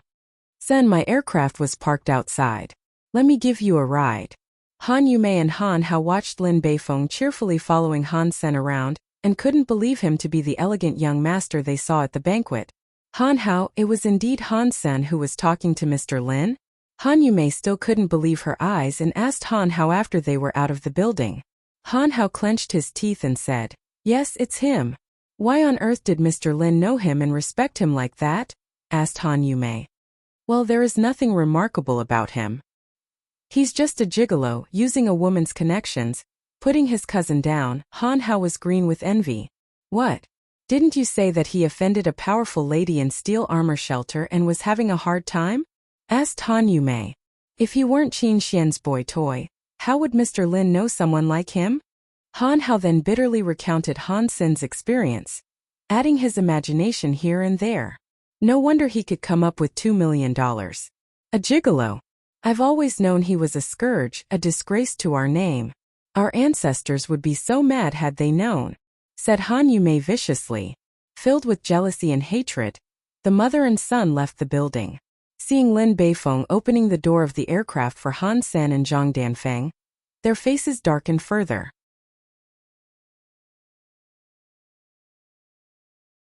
Han Sen made some brief explanation to Zhang Danfeng after he parted with Lin Beifeng. Han Sen understated everything and didn't say much about Han Hao, as he knew Zhang Danfeng wouldn't let Han Hao off easily had he told Zhang Danfeng what had really happened. Zhang Danfeng thought they were always good brothers and friends because they grew up together, and certainly would not accept what Han Hao had done. Walking on the way to the Maglev train station, Han Sen was wondering what he should take with him to Dark Swamp. There were almost no human activities there, so he would definitely return with lots of prey. Even if it weren't for the Beast Soul Arrow, Han Sen would still want to go there. He now had Sacred Blood Beast Soul Wings, and the swamp that might be dangerous to others was easy for him. Han Sen suddenly heard a glitch sound and all the lights started flashing. Surprised, he looked up and saw a meteor-like fireball quickly falling from the sky toward his direction. Warning! Warning! Unidentified flying object detected. Bang! After the alarm of the planet's defense system sounded for a few times, the fireball hit a tall building followed by an explosion. It turned dark as the electricity was out. Even the earth seemed to have shaken a bit. Han Sen looked up to the collapsed building and saw a strange spherical aircraft crashed into the building with half of its body sticking out, surrounded by burning flames and thick smoke. People were screaming, crying, and running around. This area was a school district and the building hit was a school's main building. Those running from the building were mostly students about 10 years old. Because it was a public school in the integrated compulsory education system, it was not equipped with a good security system. After the explosion, there was no immediate response. The electricity had been cut off for some reason and the automatic fire protection system was also paralyzed. In the dark, people could only see the fire at the impact site. Han Sen saw the appearance of the aircraft and suddenly clenched his fists. He had seen aircrafts like this one before. A spherical aircraft was beyond current human technologies and could only be produced by the only enemy of mankind in the interstellar era, Shuras. Shura was the name given to them by mankind, and their true name could only be described in their own language. Shuras looked like men except that their males had one horn on their head, and their females had two. Both Shura males and females wore masks from childhood. Their masks and horns symbolized their identity. Human beings had fought them for centuries in the space. In the beginning, because both Shura's physique and technology were superior, men kept losing in the battles against them. About 200 years ago, mankind discovered God's sanctuary and started to gain geno points in this other world. So humans' physique had been greatly improved. Gradually, humans were able to hold the line and face off Shuras. Planet Roka was a commercial planet and was nowhere near the war zone. Han Sen felt incredible to see a Shura aircraft here. He grew up on planet Roka and had only seen Shuras and Shura aircrafts on the news and Skynet. When Han Sen was staring at the aircraft, he saw a 7-year-old girl who was hung on the collapsed building with her clothes caught on a steel bar sticking out from the building. She tried to climb back into the building by grabbing the steel bar, but she was not strong enough. Struggling, her clothes caught on the steel bar were about to tear. Face covered in tears and hands covered with dust and blood, she was almost desperate. Even if she could get inside the building, there was fire anywhere and there was no way she could survive. The little girl gradually lost her strength and her clothes was slowly tearing. From such a height, even an adult who had max mutant genopoints would fall to death, not to mention a kid. Bam! Next to the little girl, the door of the Shura aircraft suddenly opened and out came a Shura with a single golden horn on his head, and a white mask that covered all his face but his eyes. The Shura was in a broken suit of alloy armor and bleeding dark green blood all over. The blood of Shura was different from that of human and was as green as bile, which was another way to tell if someone was Shura. Han Sen was shocked by the look of this Shura. The decors and materials of the Shura masks had a lot of meanings behind them, but Han Sen didn't really know much about that. However, just by the look of his golden horn, Han Sen knew this Shura was not ordinary. Shura's horns were their most prominent symbol of identity. Their horns were in 4 colors: black, white, gold, and purple. The black-horned were civilians, the white-horned were elites, the golden-horned were aristocrats, and the purple-horned were royalties. From this random aircraft had walked out a Shura aristocrat, which surprised Han Senator. The Shura held in his hands a black katana. The Shuras all had great physiques. Any adult Shura could match a human evolver in a hand-to-hand fight. Stronger Shuras could even reach the level of surpassers. The Shura came out from the aircraft and saw little girl crying. With a cruel gleam in his eyes, he raised his katana and slashed it toward the little girl's head. Han Sen summoned the Black Beetle, Bloody Slayer and Purple Winged Dragon all at once and turned himself into a giant winged centaur covered in golden armor. And even his wings were covered in golden armor. Boom! The huge wings brought him to the middle of the building almost instantaneously. Taking the girl with one hand, Han Sen grabbed the blade of the Shura's katana with his other hand. Blood suddenly flowed out along the blade.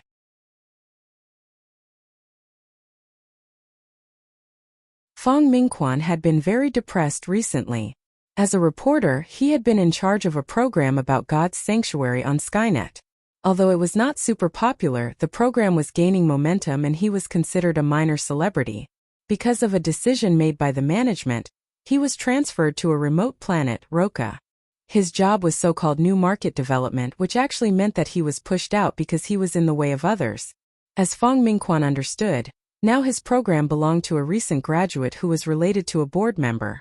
Knowing nothing, the kid had screwed the show up and many loyal audience were asking to transfer Fong Mingquan back, which didn't change anything.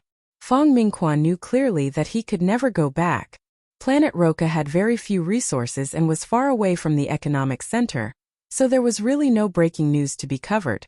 For the few months he had been here, Fong Mingquan were wasting his time doing interviews of minor celebrities who thought too highly of themselves, which completely disgusted him. How can I leave this #T-hole? Fong Mingquan was wandering aimlessly in the street, holding a small metal jug and sipping liquor from it from time to time. Although he was upset, Fong Mingquan still kept looking around out of professional habits. Suddenly darkness fell and there was a huge explosion and fires. As a good journalist, Fong Mingquan turned on his recording device. A Shura aircraft. Fong Mingquan saw the aircraft and his heart started pounding. He hurried off to the nearest high-rise as he kept shooting with the recording device. Soon, Fong Mingquan noticed the little girl as well. When he saw the golden horn Shura coming out the aircraft, he was thrilled and worried at the same time. He was thrilled because this was a great opportunity for him. A Shura aircraft falling on planet Roka was such a rare incident. Plus the Shura in it was an aristocrat. This was the golden ticket for him to become a more famous reporter. But at the same time, Fong Mingquan was also worried about the fate of the little girl. As a professional journalist, regardless of his urge to yell help, Fong Mingquan stayed quiet and just recorded and uploaded everything faithfully. However, when seeing the Shura slashing his katana at her, Fong Mingquan saw her frightened little face and could not help but cried, "Someone save her." But no one could respond to that. The rescue team had not arrived, and even if someone had an aircraft it would be hard to park it on such height. Boom! A pair of golden wings cut into the frame and a majestic figure took the little girl into his arm, his other handing catching the blade of the Shura. Blood dropped down from the katana, and Fong Mingquan felt as if his heart had stopped. Someone rescued the child. Fong Mingquan burst out a cry. Han Sen was shocked when he caught the blade of the katana. His sacred blood armor couldn't even block the sharp katana and his palm was still cut. Although the cut wasn't deep, he realized this Shura was a tough opponent. Hansen flew back several yards flapping his wings, holding the little girl in one arm. He suddenly felt a chill from behind and quickly turned around. The Shura was raising his katana and was about cut it at Han. Senator Hansen gritted his teeth and span around in the air, barely escaping the Shura's attack. The Shura jumped up and stepped on the wall, throwing himself at Han Sr. Does he have some genes from a flea? Han-san thought and flew to a building nearby, broke a window and put the little girl inside. Han-san took a look inside the room and found it to be a classroom with dozens of children inside, shivering in the corner. Damn! Before Han-san could figure out a solution, the Shura was already in his face with the katana in hand, hatching it down at Han. Senator Hansen could dodge this attack, but when he was ready to move he suddenly froze. Behind him was the classroom full of children. If he dodged, the Shura would enter the classroom. The Shura was on a human planet, and there was no way he could survive here with so many enemies around him. He would choose to kill as many as he could before he were to die. By no means would Han-sen let him enter the classroom. Facing the katana, Han-sen only leaned to his side to protect his vital organs, while throwing a punch toward the Shura's face. The Shura was slightly surprised, as he did not expect Han-sen to stay where he was. Although the Shura didn't put all his strength into this attack, his katana still cut through the sacred blood armor into Han-sen's shoulder, making a squeaking sound when its blade met the bone. At the same time, Han-sen's fist also hit the Shura in the face, forcing him to bend his body backwards. The material of the Shura's mask was made of extreme tough material and did not crack at Han-sen's punch. The Shura caught the alloy framework in the wall with his toes and swung back to reach for the katana stuck in Han-sen's shoulder. Not wanting to give his katana back, Han-sen blocked his palm with one hand and punched at the Shura's throat with the other hand. The Shura returned a punch at Han-sen's chest, and soon it became a fist fight. In a short while Han-sen started spitting up blood. Why didn't he dodge? Since he could fly, he could have dodged the attacks, wondered Fong Mingquan. Sharing his thought were the audience watching Fong Mingquan's webcasting.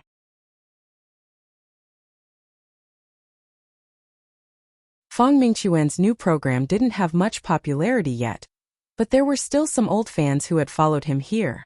Seeing the webcasting was on, many of them had chosen to watch. When they saw the Shura was to kill the little girl, they were all praying that someone could save her. And when Han-sen showed up, they were all thrilled. However, what they didn't understand was why Han-sen didn't choose to dodge the katana, and thus lost his advantage. He could have dodged as he could fly. Fong Mingquan suddenly realized something and focused the lens behind Han Senator.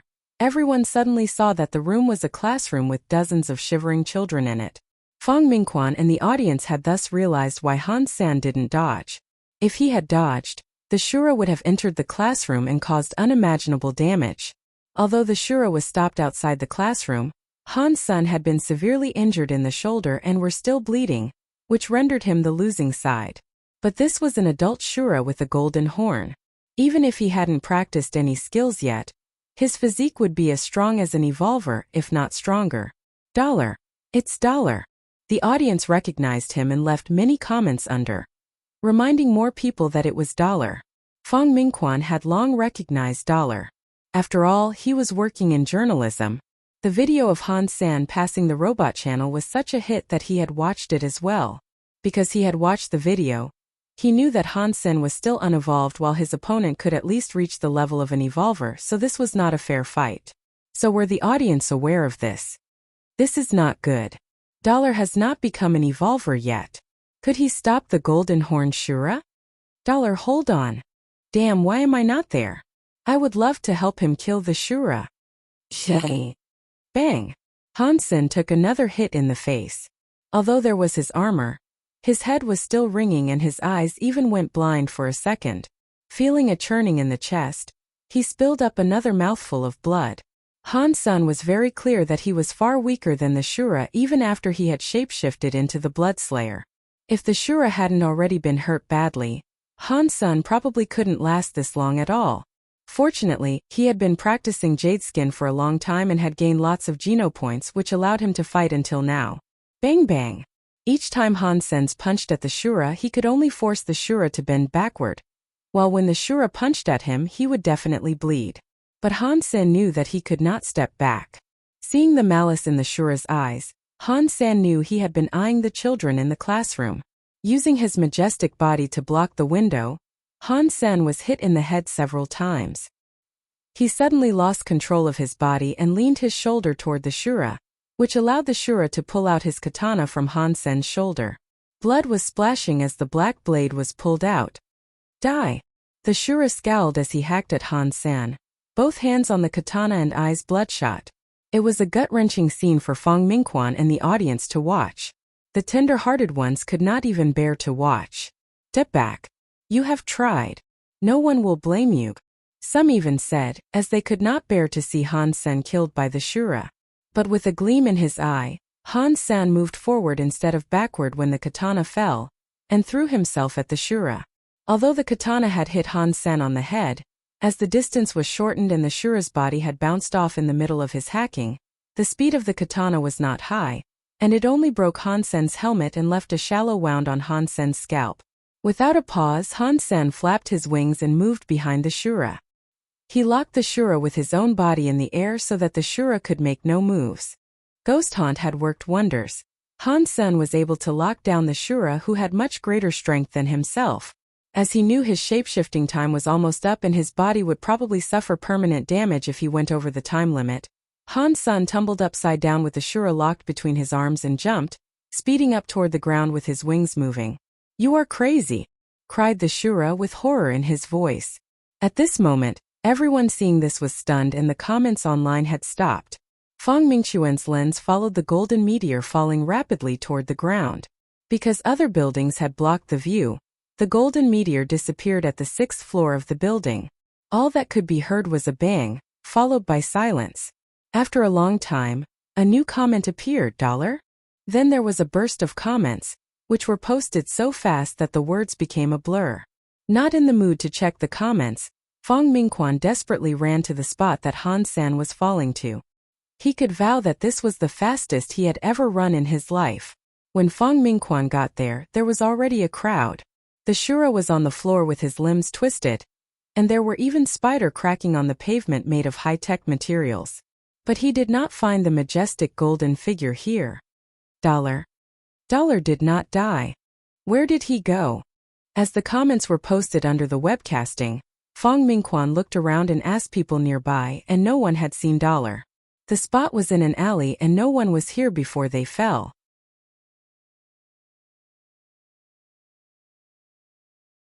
Fong Mingquan didn't find $. And stopped looking. He returned to his studio in excitement and started to edit the footage he took. My future's on this video. Fong Mingquan stayed up all night editing the footage. This was definitely an exclusive headliner. With the webcasting last night, word would get out and the edited video was sure to go viral. It was the desire for success and the admiration for $. That drove him to edit the video so fast. Fong Mingquan thought that this must be his best work since he first became a journalist many years ago. On the Skynet, Fong Mingquan saw a lot of messages asking him about the webcasting yesterday. At that time, power was out and no monitoring camera was working. There were some individuals who tried to film the incident, but their work was either from a bad angle or too blurred, and could not be compared to his professional work. Fong Mingquan took a deep breath, named the video the one and only, $Our Angel, and then clicked upload. After uploading it, Fong Mingquan didn't look at the screen anymore but sat down and lit a cigarette. He kept smoking and remained silent. Fong Mingquan did not even dare to look at his watch, as he was afraid to know the time, which was the most important thing in journalism. He knew very well that when the video was uploaded, his comlink would ring, but how successful his video was would depend on how long it took for the comlink to ring. If it takes half an hour, then it means it's phenomenal. If it takes 1 hour, then it's probably just SOSO. If it takes more than 1.5 hours. Fong Mingquan heard a ringtone when he was still counting. Fong Mingquan suddenly rose to his feet and stared at his comlink on the desk. A familiar number was flashing on its screen. 8 minutes and 43 seconds. Fong Mingquan clenched his fists and teeth excitedly, crumpling the cigarette case in his hand. Fong Mingquan only started to relax after 3 minutes. Ignoring the ringing comlink, he lay on the couch and watched it ring as he smoked. He enjoyed this feeling, for only at times like this did he feel alive. The one and only Our Angel didn't have voiceover and was less than 3 minutes long. It started with the little girl when she was about to fall. Her frightened face with tears, her widened eyes, and her blood-stained little hands grabbed people's attention from the beginning. The next moment, when people were still worried about the danger facing the little girl, out from the aircraft walked not her savior but death itself. When the Shura wielded his katana at the little girl, no one could sustain their anger and despair. Suddenly, a golden figure appeared in the scene. The huge golden wings looked like they belonged to an angel. When the little girl was taken into his strong arm covered in golden armor and the katana was stopped by him, everyone was overjoyed, their eyes welling up with tears. The following scenes were carefully edited. The Shura and Han-san exchanged some blows and Han-san broke a window so he could carry the girl into a room. The Shura was attacking Han-san frantically, but the latter did not dodge or run back. Fong Mingquan inserted the scene of dozens of students shivering in the classroom here, so that everyone would understand why Han-san had chosen to stay there. Fong Mingquan refined the fighting scenes and highlighted Han-san's selflessness and bravery. He also edited out the less impressive scenes. While in fact Han-san was miserable and much weaker than the Shura, in the video it looked like it was just a tough luck loss. The final scene was the suicidal fall. The entire video was very smooth, with the passionate background music added by Fong Mingquan. All the viewers wanted to fight the Shura themselves, even if it meant risking their lives. And the female viewers were covered in tears after watching the video. This video really went viral. In just a few hours the entire alliance knew about it, and the hits had climbed up to a few 100 million. A strong and cruel Shura aristocrat, a golden angel, and the little faces that were full of fear all formed a story that moved every viewer in less than 3 minutes. Dollar's name was famous now in the entire alliance, as this video was far more popular than the video of Robot Channel, which did have its limitations. Men and women, young and old, everyone was spellbound by this video, and Dollar had become a bigger hit than the 10 chosen this year. This kid has some guts, just like me when I was his age. #K Shuras. Poor children, they are lucky, because there's an angel guarding them. Dollar, you are my one and only. Dollar, you are my angel. More people were concerned about Dollar's life and death, because the video did not include the result and ended with a bang from the fall. Everyone was concerned whether Dollar and the Shura had both died, but Fong Mingquan did not plan to publish that, as other reporters must have written about it already, and it would not make a difference whether he wrote about it. In the meantime, the hero was also watching this video edited by Fong Mingquan.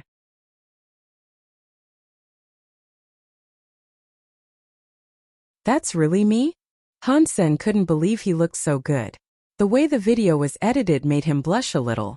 At that time he was only doing what he could to help the children out.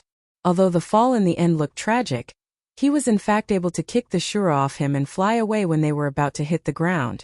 It was not quite as risky as it looked. The Shura was already badly injured and had died from the fall.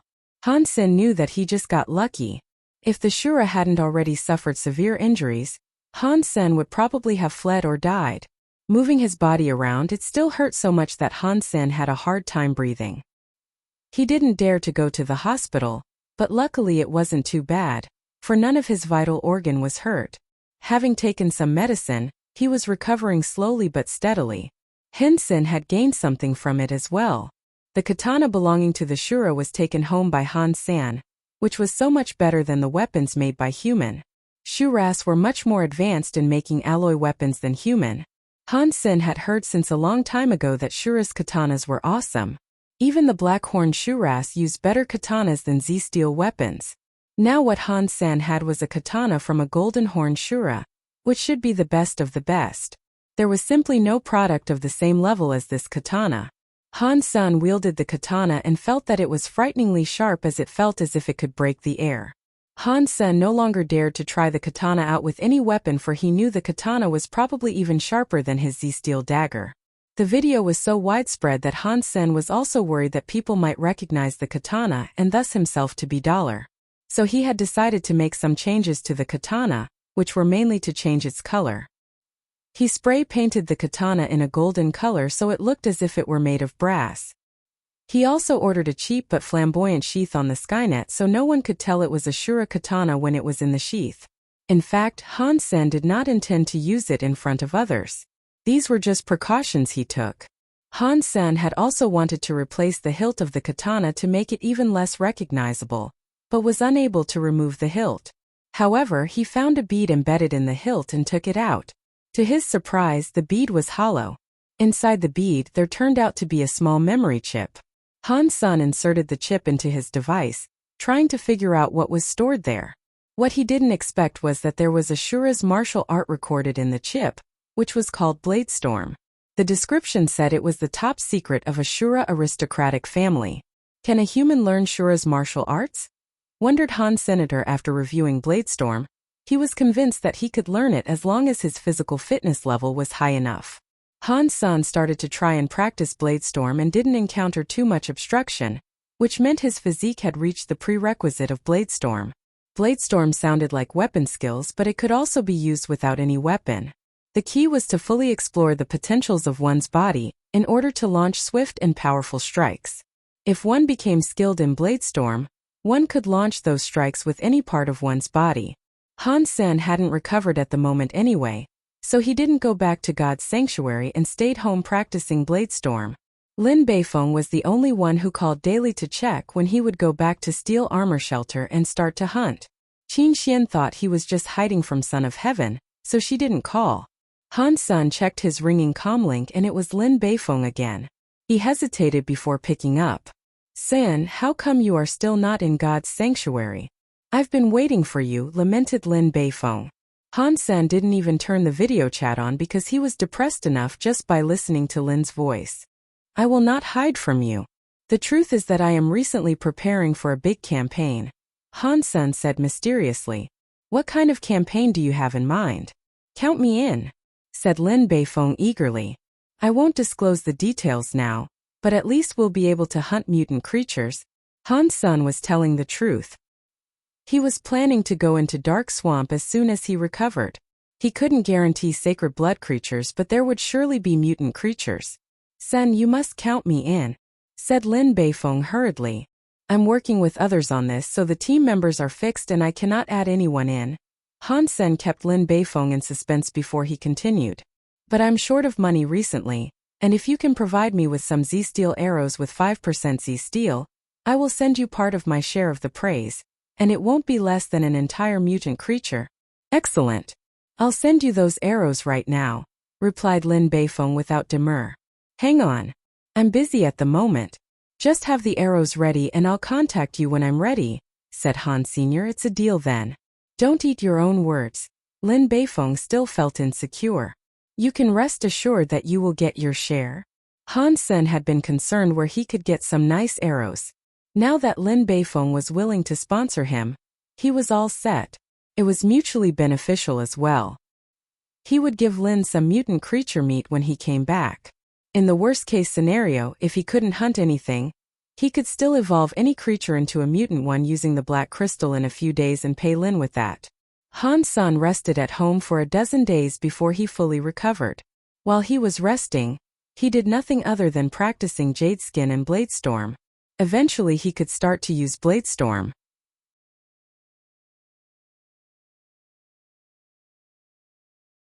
Before Han Sen teleported to God's sanctuary, Qin Xian called to ask him to go to the teleport station. When Han Sen came to station, Yang Monli gave him a cold stare and brought him to the office of Qin Xian.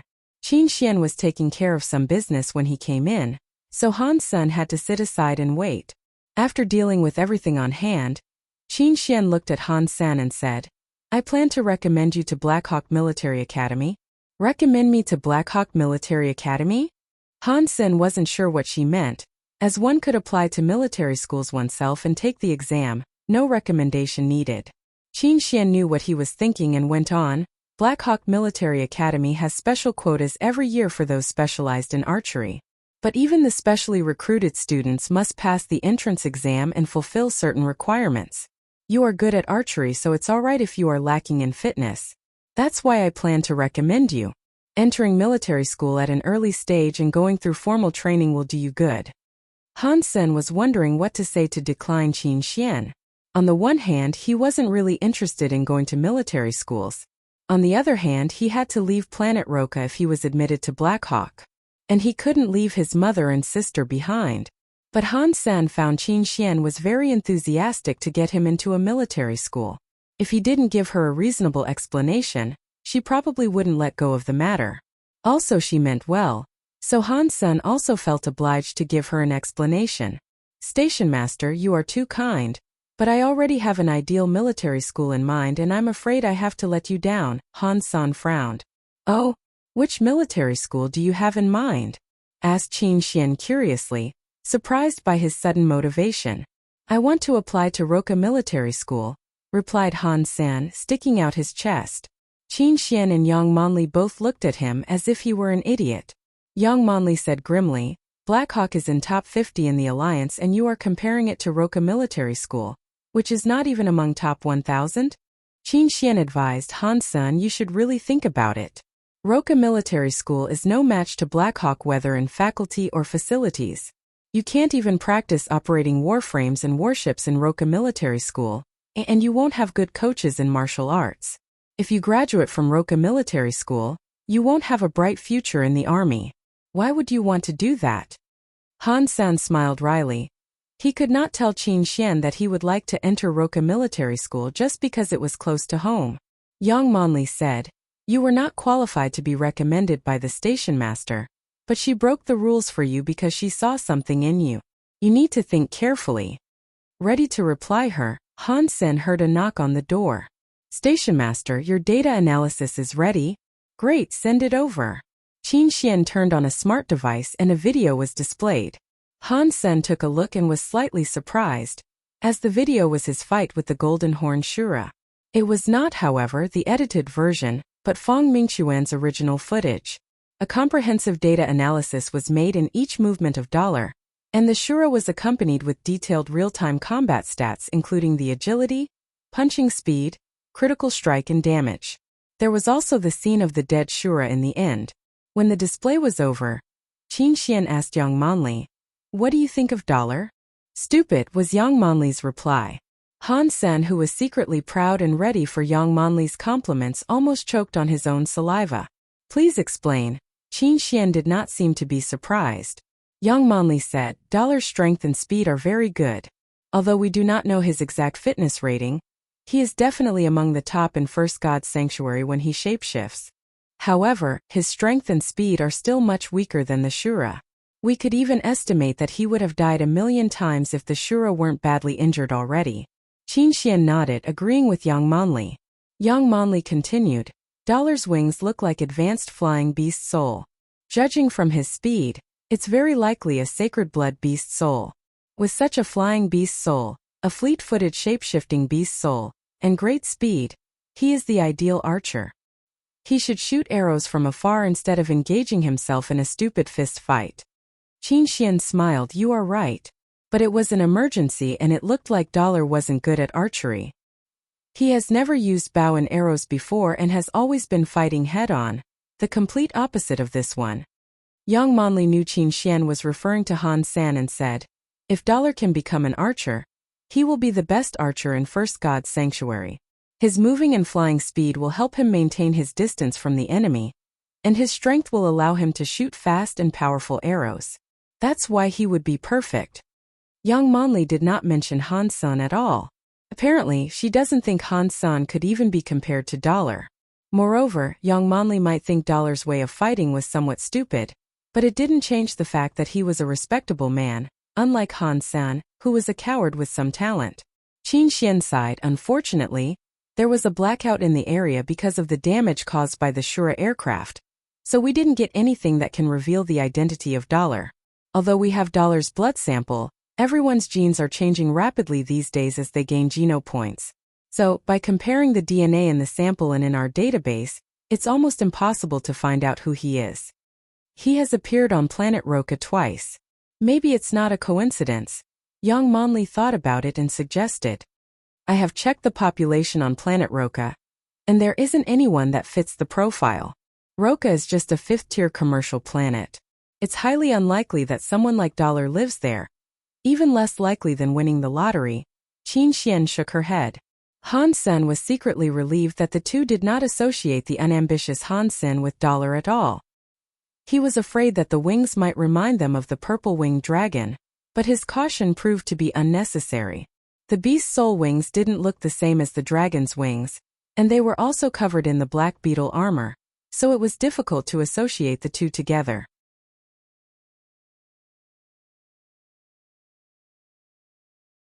Qin Xian asked Han Sen to give Blackhawk more thoughts, as he would benefit a lot from such experience.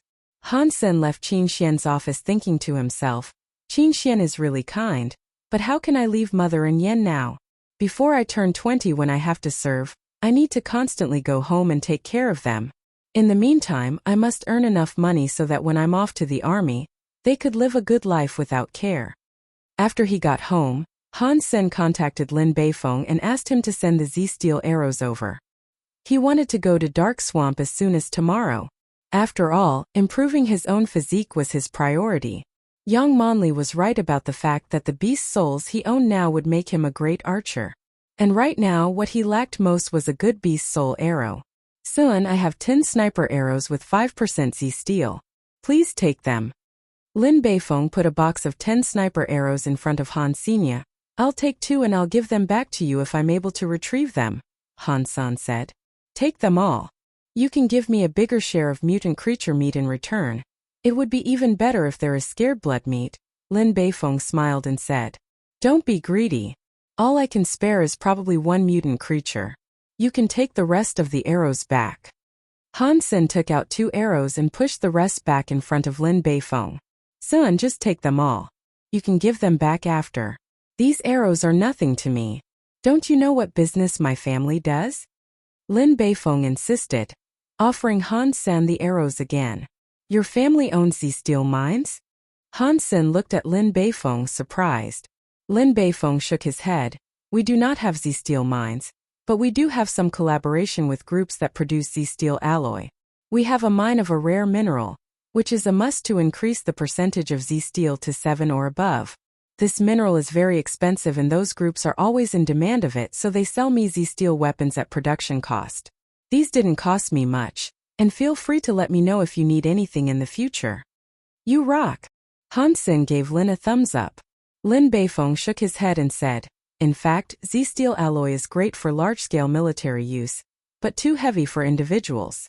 For example, Z-Steel armor has great defense but its weight affects one's speed and endurance. Compared with beast souls, it's not that practical. If future technology can raise the Z-Steel content to more than 50%, the weight can be reduced a lot. Xian, would you talk to your friends and let me join you? I could provide them with Z-Steel supplies, Lin Beifeng asked. Unfortunately, there's nothing I can do, Han Sen smiled at Lin Beifeng. In fact, you are so rich that you can set up your own team and march into the mountains. Mutant creatures would be easy to come by then. Lin Beifeng smiled wryly. I have tried, but it is not as easy in steel armor shelter as in my previous shelter. Qin Xian's military force is stable, and no one could challenge that.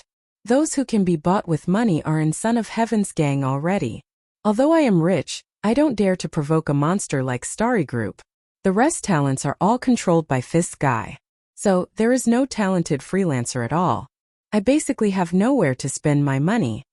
Han Sen nodded. He also felt deeply about this. When he was isolated by both Son of Heaven and Qin Xian, he almost had no way to survive in steel armor shelter. Han Sen teleported into steel armor shelter and sneaked out in the middle of the night, so that Son of Heaven's gang wouldn't notice him. Carrying his supplies, Han Sen picked up the paths less trodden and marched toward Dark Swamp. Others saw the swamp as hell, but it was paradise to Han Sen, who had the beast soul of purple-winged dragon. Without any surprise or risk on the way, Han Sen successfully entered Dark Swamp. He saw no one near the swamp, let alone in the swamp. Han Sen took no risk and found a spot with absolutely nobody there before he summoned the black beetle and purple-winged dragon beast soul. Wearing his purple wings and golden armor, Han Sen checked his equipment again and flew toward Dark Swamp. The environment of Dark Swamp was similar to the poster's description.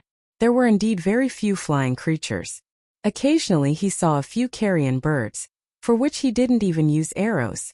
If any bird dared to get close, he would cut them into two halves with the shura katana.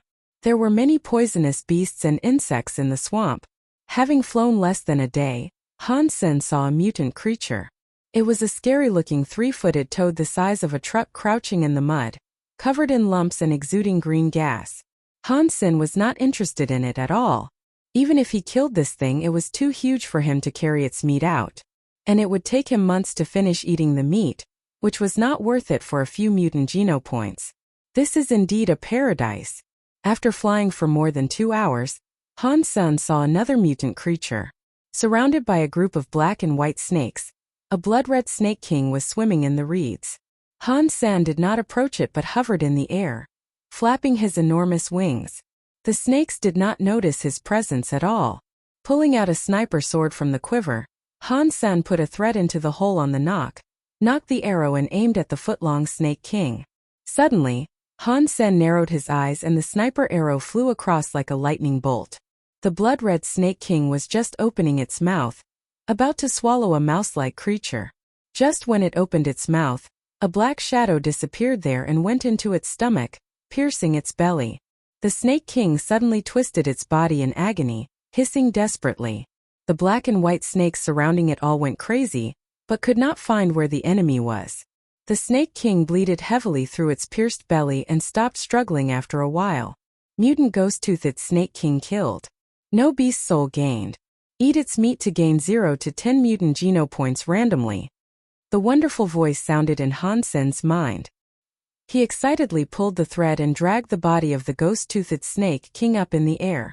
That thread was not much thicker than a hair, but as a high-tech product, it was very strong and could bear more than a ton. This ghost-toothed snake king weighed just dozens of pounds and he easily pulled it up.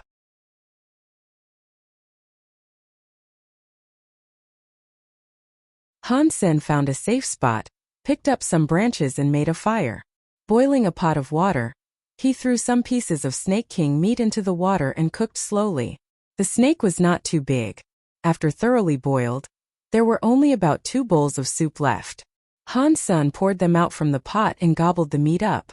Ghost-toothed snake king meat eaten. 1 mutant geno point gained.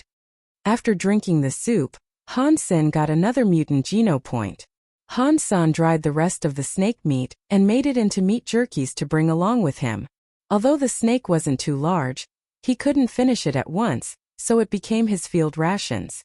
Meow. Meowth was gnawing at a piece of snake meat jerkies, which wasn't quite enough for the cat, as the cat meowed at Han Sen again after finishing it, rubbing its fluffy body against him. Han Sen took Meowth back. Its insatiable appetite would make it gorge on an entire snake. Continuing to fly inside the swamp, looking at the various poisonous beasts and insects below, Han Sen felt more and more excited. The place was full of treasures. It was usually easy to find mutant creatures where human could not reach. Han Sen had seen 3 mutant creatures in 2 days. The other 2 creatures than the Snake King were both too large, so he didn't hunt them. Except for the necessary rest time, Han Sen kept traveling. His destination was the forest where mutant black stingers lived. Another 2 days had passed and Han Sen didn't have good luck. All he saw was a mutant creature that looked like a crocodile, but that guy was more than 10 yards long and very strong. Han Sen didn't bother and flew past it. On the 5th day since Han Sen entered Dark Swamp, he finally got lucky. In a not-so-large lake, the water was so clear that the bottom of the lake can be seen in the sun. The lake was only about 3 to 6 feet deep. In the lake, Han Sen saw groups of big silver fish, each about a foot long, with a jagged dorsal fin stretching from head to tail. And among the groups of silver fish, there were occasionally 1 or 2 golden fish of the same size, flashing their golden scales in the sun. Han Sen was so excited that he almost jumped up. There were 7 or 8 golden fish in the lake, and they were all mutant creatures. Haha, Dark Swamp is truly my paradise. Han Sen took Doomsday off his back, knocked a sniper arrow, and shot it at a golden fish in the water. The sniper arrow was shot into the water on the back of the golden fish. With a clank, the arrow slipped aside, leaving only a white mark on the golden scale, which wasn't even pierced. Han Sen quickly pulled the sniper arrow back with the thread he attached to it. The golden fish that was under attack madly scurried in the lake. Failing to find the enemy, it knocked several silverfish dead. The jagged dorsal fin on its back was so sharp that it could probably cut steel. Han-san frowned as he didn't expect that even arrows with 5% Z steel couldn't pierce the scales of the golden fish. Considering the size of the golden fish, Han-sen could certainly eat an entire fish per day. With so many fish here, it was the perfect opportunity to increase his mutant geno points. I need a good arrow. A beast soul arrow. Han-sen was upset. If he had a beast soul arrow now, he could shoot all these golden fish dead in a short while. Han-sen hovered above the lake and carefully observed these golden fish. After a while, his eyes lit up. He flew away to cut off a long branch and stirred it in the water. The alarmed silver and golden fish started to swim in all directions swiftly. Han-sen was thrilled.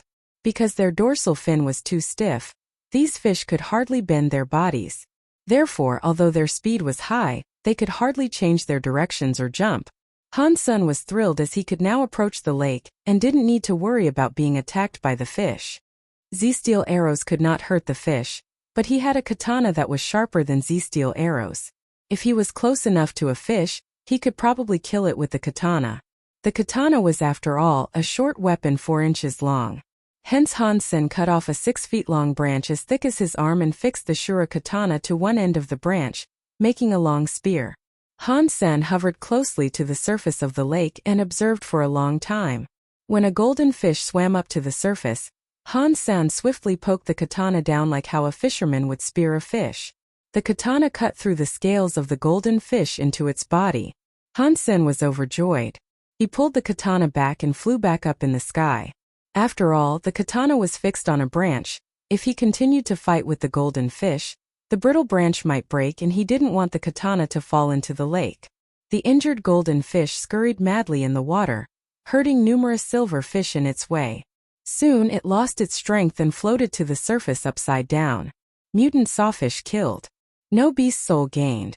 Eat its meat to gain 0 to 10 mutant geno points randomly. Han-sen took out the dead fish and was so happy that he almost moaned out loud. He decided to strike while the iron is hot and used the same method to hunt 3 more mutant sawfish before the sun went down. Haha, for mutant creatures in one day. This is my blessed land.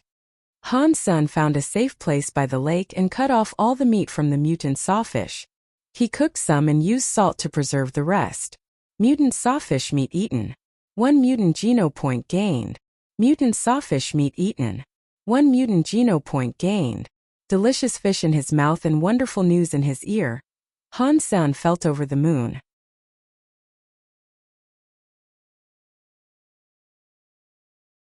Meowth. Meowth was circling around the fire rapidly. In the fire, there were pieces of jelly-like sawfish meat. When heated up, the oil oozed from the fish, sizzling with a strong and fresh fragrance, making one's mouth water even from afar. Han-sen threw a large piece of cooked sawfish to Meowth and took one for himself. The fatty fish almost melted in his mouth, making him want to swallow his tongue. Sawfish, as a mutant creature, had way more tasty meat than ordinary fish. Even fish like groupers were a far cry from it. Even just barbecued plainly with just some salt and pepper, the sawfish didn't have a fishy smell at all. It was purely sweet and delicious. If this could be brought outside God's sanctuary, it would probably become the king of all fish. The ordinary dish wouldn't even have any market. 1 mutant sawfish could probably be sold at tens of millions. Such a shame. Han-sen threw another piece of sawfish at Meowth. Mutant creatures could not be brought away from God's sanctuary.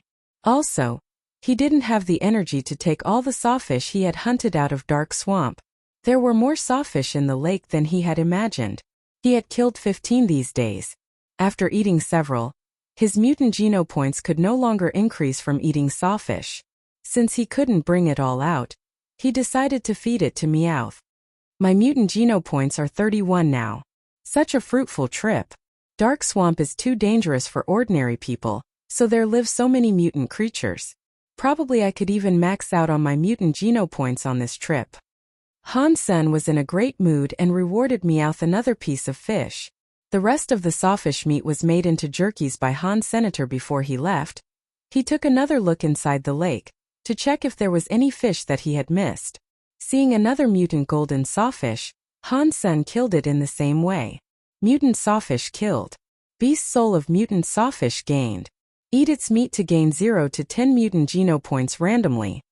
It took Han's son several seconds before he realized what had happened. He almost jumped up. It had been a long time since he had gained any beast soul, and he suddenly gained one now. A mutant one. Han's son could not wait to see which type the sawfish beast soul was. If it was an arrow, he would be so satisfied. Type of mutant sawfish beast soul spear. Hansen was slightly disappointed but overall excited. Although it was not a beast soul arrow, spear was still a popular type of weapon, especially a mutant beast soul spear. Summoning the mutant sawfish beast soul, Hansen suddenly had a gold spear in his hands. The spearhead was an inch long with sharpened cutting edge on both sides. The spear was frightening even by its look. Hansen wielded the spear and felt that it was heavy but easy to use. The sharp spearhead had cut down a thick tree with just a casual slash, as if he were cutting tofu. Whoever pisses me off in the future will have to deal with this spear.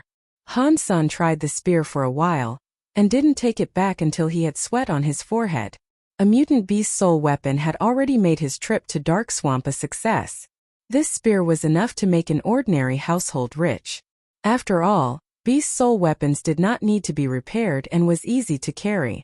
Unless it was destroyed completely, it would recover on its own, unlike Z-steel weapons that needed fixing if chipped. Although he had gained a lot, Hansen still hadn't reached his main goal, which was to gain a much-needed mutant beast soul arrow. So he carried the rest of the jerkies and flew into the Dark Swamp again. The poster was only trying to escape and couldn't tell the directions. Hence it was difficult to find the forest he mentioned. Fortunately, Hansen had the ability to fly so he could see far from the sky. In the next 2 days, Hansen was not so lucky. He did not encounter mutant creatures, but ran into swarms of poisonous insects several times. Watching countless insects moving under him like flood and leaving nothing alive behind them, Hansen could not help but shuddered. If he couldn't fly and were attacked by these insects, it wouldn't even matter if he was fit or not. Swarms of ants could kill an elephant, let alone these poisonous insects. Even someone with max sacred geno points could hardly survive. Finally, Hansen found some clean water. After replenishing his water supply, he made a pot of fish soup and added some snake king meat in it. It didn't take long before the fragrance spread everywhere. Hansen wasn't afraid of attracting poisonous beasts, as he had been wearing the black beetle armor since he entered Dark Swamp. When the soup was almost ready, Hansen was preparing to enjoy it with Meowth. Suddenly he heard a bird call followed by a whistle. A huge black bird fly down from the sky, its wings a few dozen feet long and claws sharp as metal hooks. Hansen was shocked. Damn, didn't the poster say there were no advanced flying creatures in Dark Swamp? Judging from its look, this bird is at least a mutant creature. Hansen stepped back and saw the huge bird landing by the fire. When it stood on the ground, it was taller than an elephant head. Its gleaming dark bird eyes gave it a regal look. After the bird landed, a black-clad young man jumped down from the back of the bird and looked at the meat in the pot. Boy, I'll buy your meat. He walked swaggeringly over and threw a piece of raw meat that looked like a cow leg on the ground and said, "It's your lucky day, kid. This is the thigh of a mutant poisonous clawed beast." Finishing the sentence, the black-clad young man reached for the fragrant fish and snake meat in the pot. "I won't trade with you," Hansen frowned. The black-clad young man was fast and had already gobbled up a piece of fish. When he was about to ridicule Hansen by pointing out the fact that he was offering Hansen some mutant creature meat, he heard the voice telling him that he had gained 1 mutant geno point. His eyes suddenly widened. How could this be? It was just 1 piece of meat and it added 1 mutant geno point. So, there must be an entire mutant creature in the pot?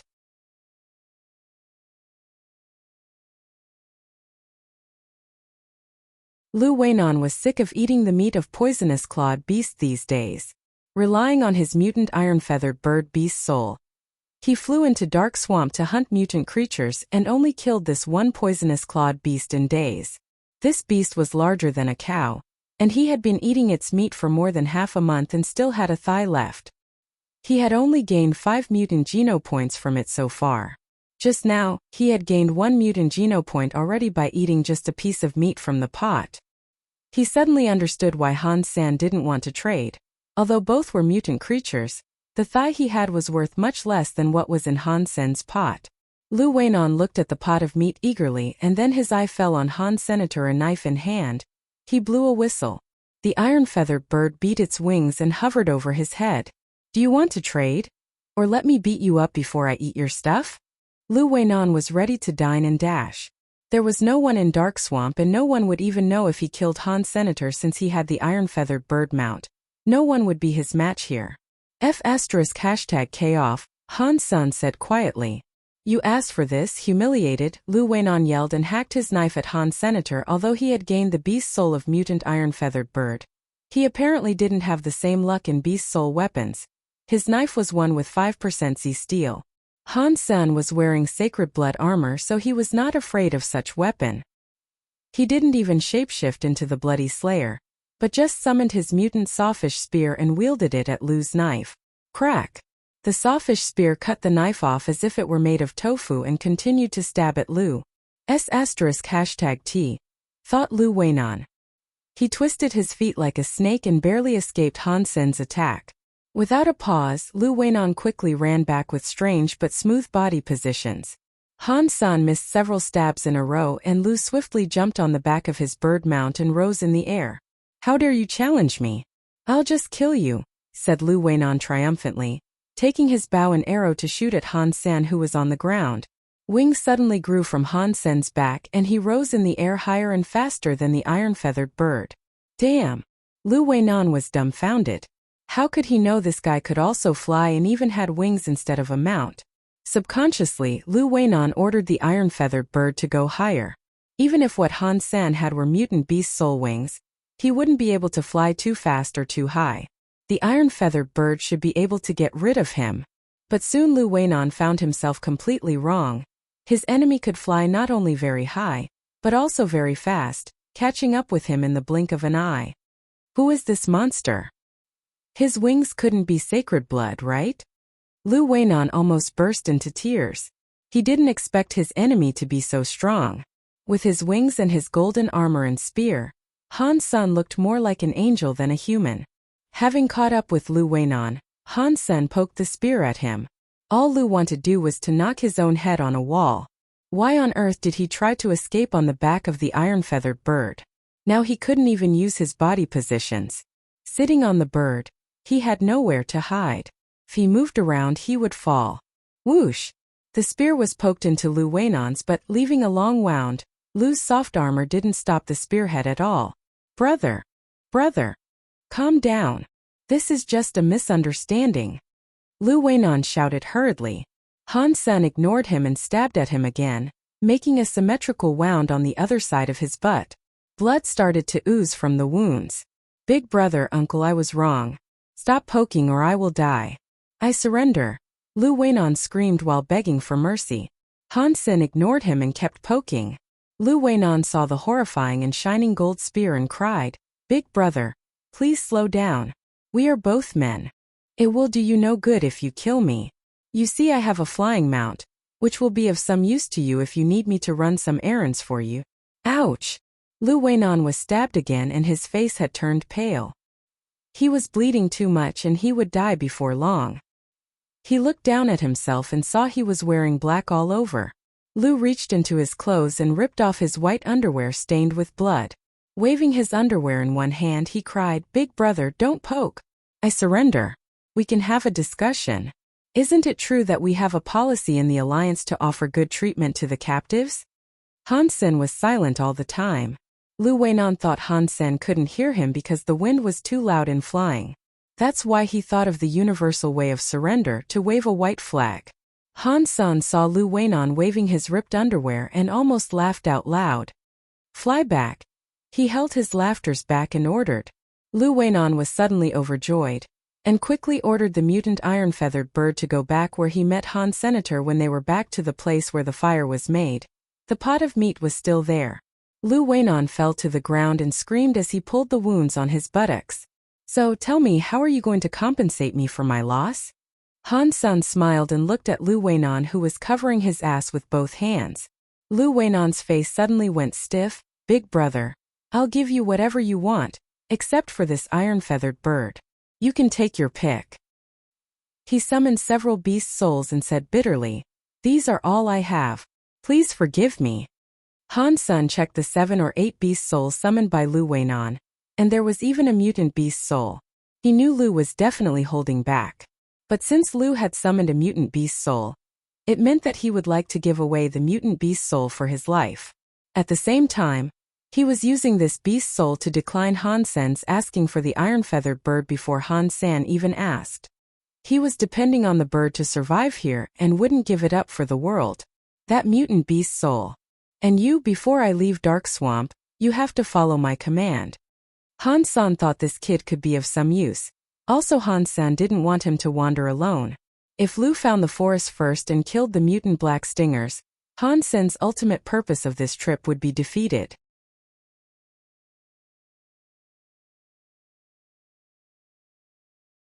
Lu Weinan agreed, but remained alert when he transferred the mutant beast soul to Han Sen, worried that Han Sen would kill him once having the beast soul. Fortunately, Han Sen did not attempt to kill him after receiving the mutant beast soul. He returned to the fire and used a cup to take out some soup. To Lu's surprise, Han Sen only took some soup and none of the meat. Although there would be some geno points in the soup, most geno points would remain in the meat. Why would Han Sen only drink the soup? While Lu Weinan was puzzled, he saw Han Sen had summoned a black cat and put all the meat in the pot into a bowl in front of the cat. The black cat meowed and rushed to the bowl, starting to gobble. Lu Weinan's mouth twitched. He just realized that the meat he just tried to snatch and paid a huge price for turned out to be cat food. Where did this guy come from? Feeding mutant creature meat to a cat? What kind of people would do that? Lu Weinan now really wanted to bang his own head on the wall. He just risked his life fighting for cat food. Thinking of the cat, he was shocked. Among all the beast souls known to men, only a beast soul pet needed to be fed, while mounts and other types didn't. Han Sen's cat was of course not an ordinary animal. It must be a beast soul pet. Now not many could keep a beast soul pet. A beast soul pet didn't have any ability to fight in the beginning, and had to be fed the meat of different creatures to grow. When it had grown to a certain stage, it would transform once, and after the transformation it would have fighting ability. But it took too much creature meat for a beast soul pet to grow until its transformation. There were people who tried to feed ordinary and primitive beast soul pets, but their fighting ability wasn't strong after the transformation. As for mutant beast soul pets, almost no one would try to feed them, as they would need a lot of mutant creature meat to transform, the amount of which was enough to make several individuals reach max mutant geno points. Who would feed that to a pet? Thinking of this, Lu Weinan thought Han Sen was an impressive person indeed. He thought to himself, this is someone who could afford feeding a mutant beast soul pet. He must be the successor to some powerful family to have received such attention and training. Big brother, what's your name? Lu Weinan asked with a smile, wanting to find out about Han Sen's background. You do not know me? Han Sen was somewhat surprised to hear the question.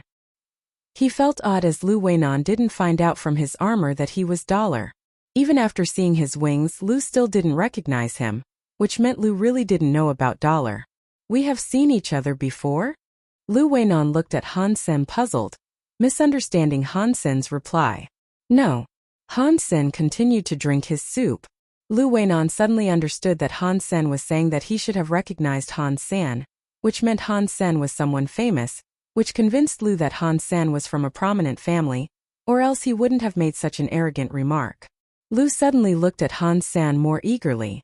Han Sen just thought that Dollar was so viral on the Skynet, so most people should have heard of him. When did you come to Dark Swamp? Han Sen looked at Lu Weinan and asked. Lu Weinan became very enthusiastic and told Han Sen everything he knew. Han Sen finally knew why Lu Weinan had not heard about Dollar.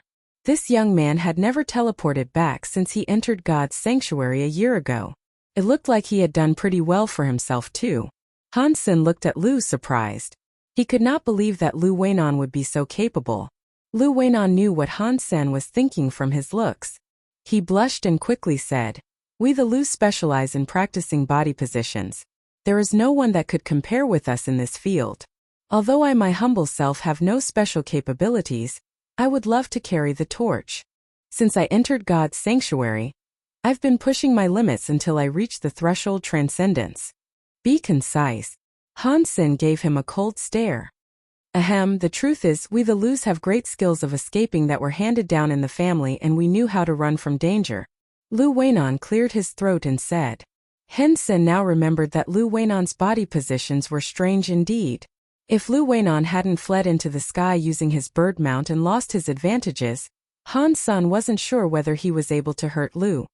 For the month you have stayed in Dark Swamp, have you seen a forest where the trees are very tall but sparse, and under the trees there were flowers? Asked Han. Senator Lu Weinan thought about it and then shook his head. I have not seen such a place. I don't think there are tall trees in Dark Swamp.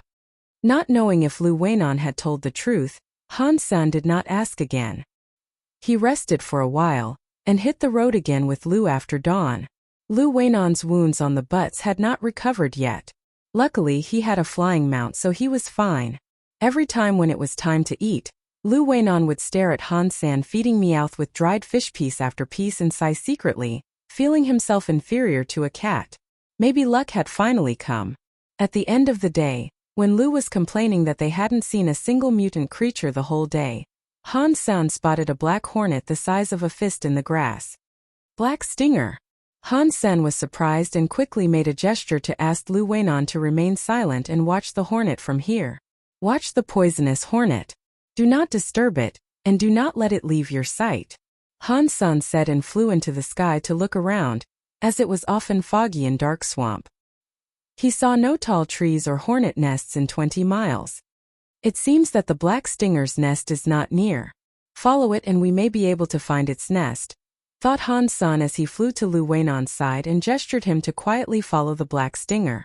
Lu Weinan guessed what Han Sen wanted to do, and the two silently followed the black stinger. Fortunately they could both fly, so it wasn't so hard to keep up with the black stinger. Following the black stinger, they flew dozens of miles, and started to see more and more black stingers. Before long, Han Sen suddenly saw a huge tree standing in the swamp. Under its canopy hung a huge black hornet nest the size of a hot air balloon.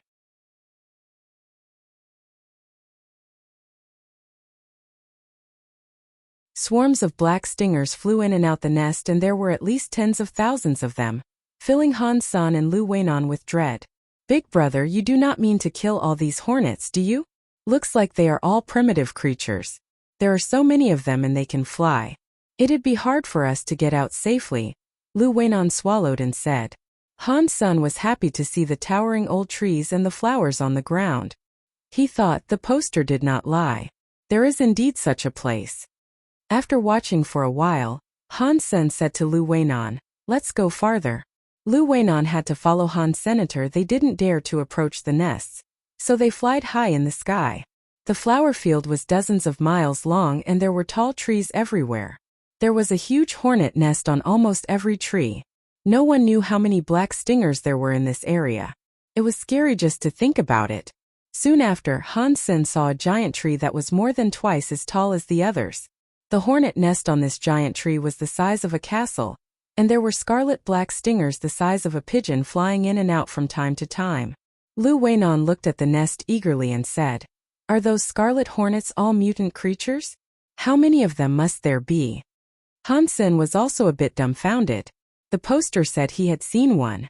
Although Han Sen had guessed there should be more than one, he didn't predict that there would be a whole nest of them. There must be a beast soul among so many mutant black stingers.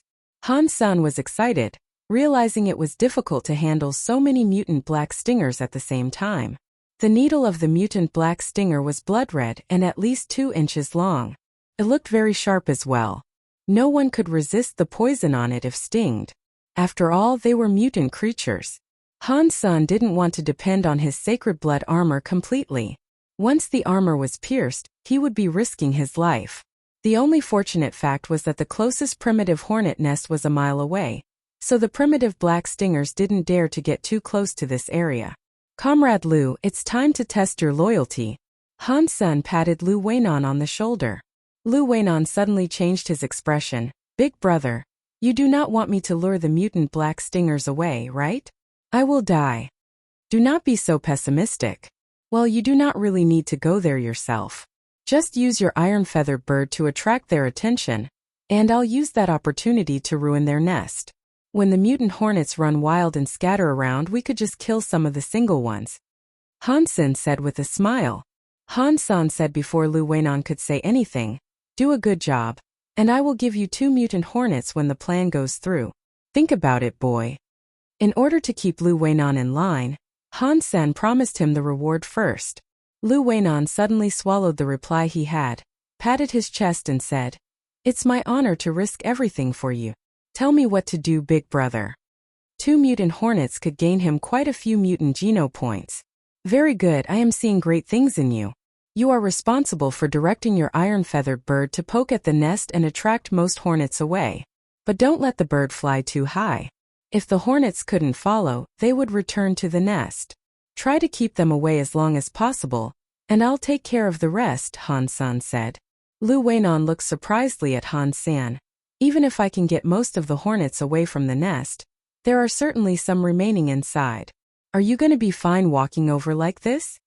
Lu Weinan did not expect that Han-sen would risk approaching the nest himself, which was far more dangerous than his part in this.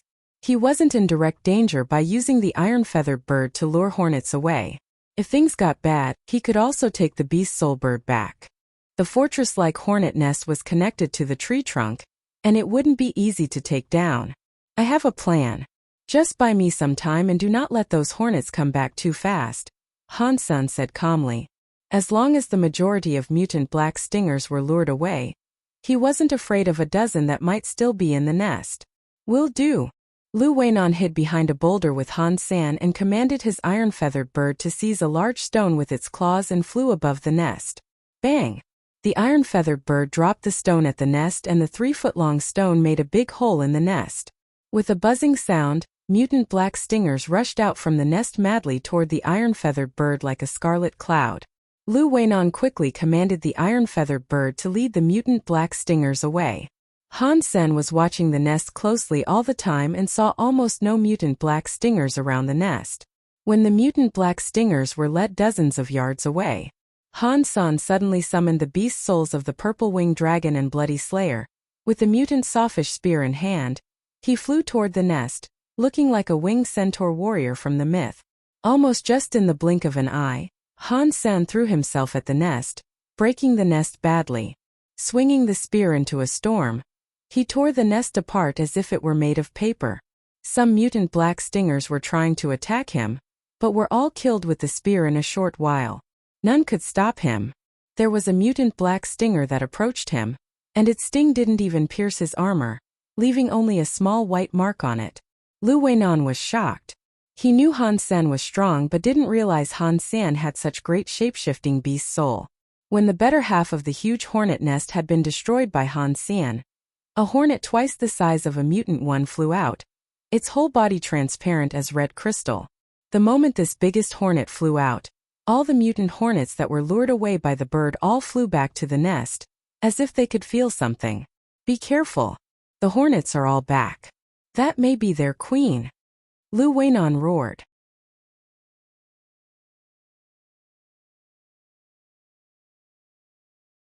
Lu Weinan's heart was trembling.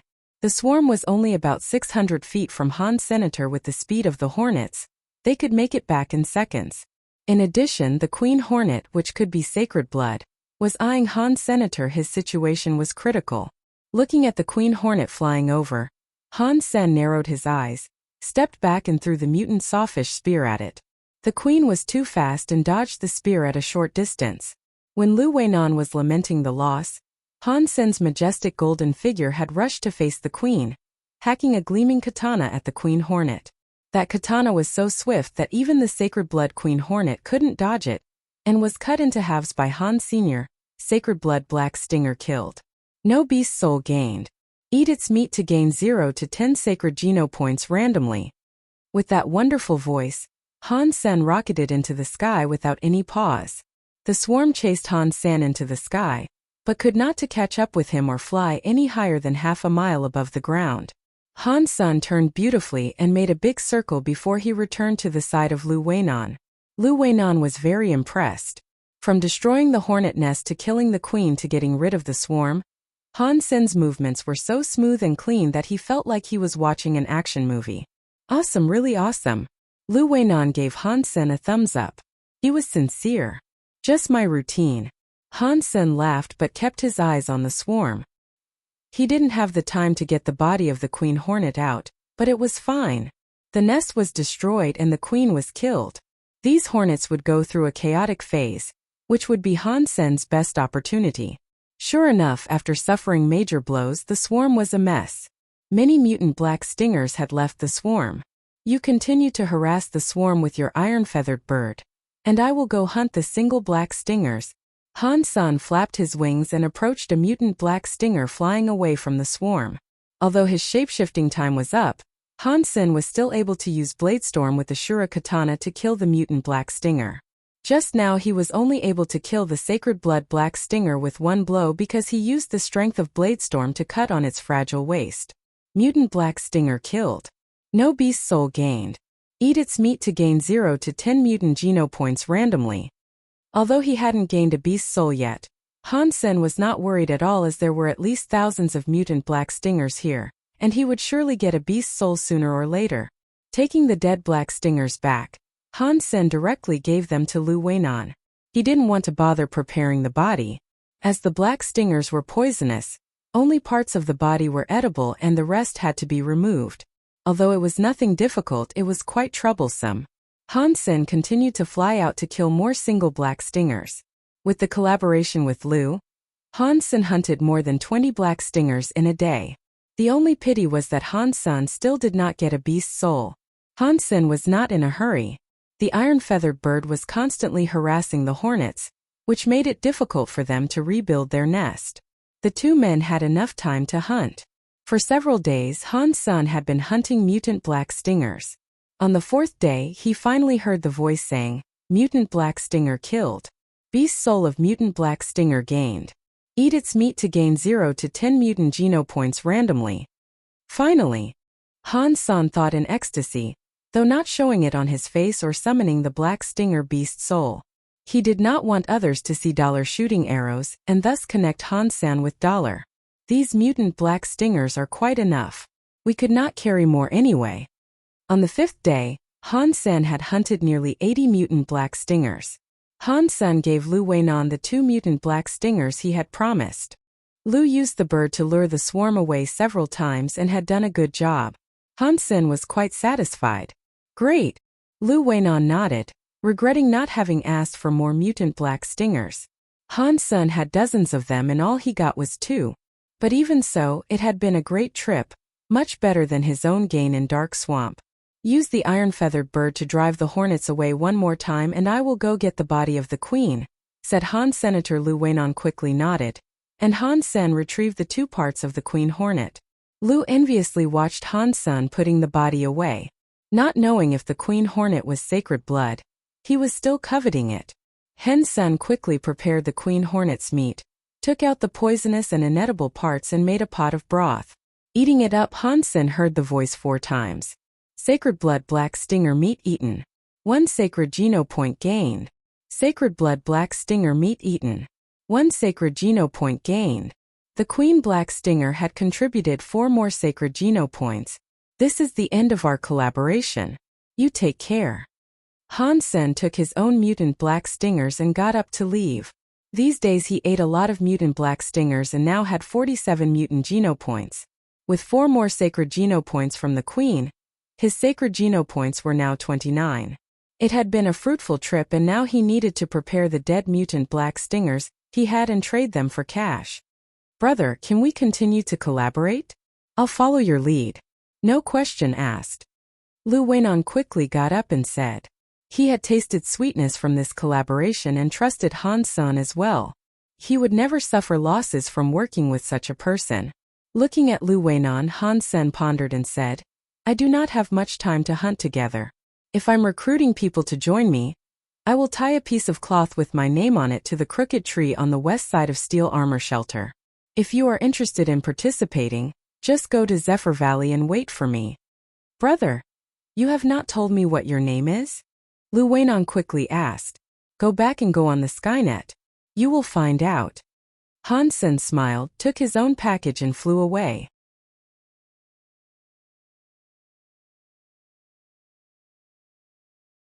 Han Sen returned to Steel Armor Shelter, expecting trouble from Qin Xian as he had disappeared for so many days.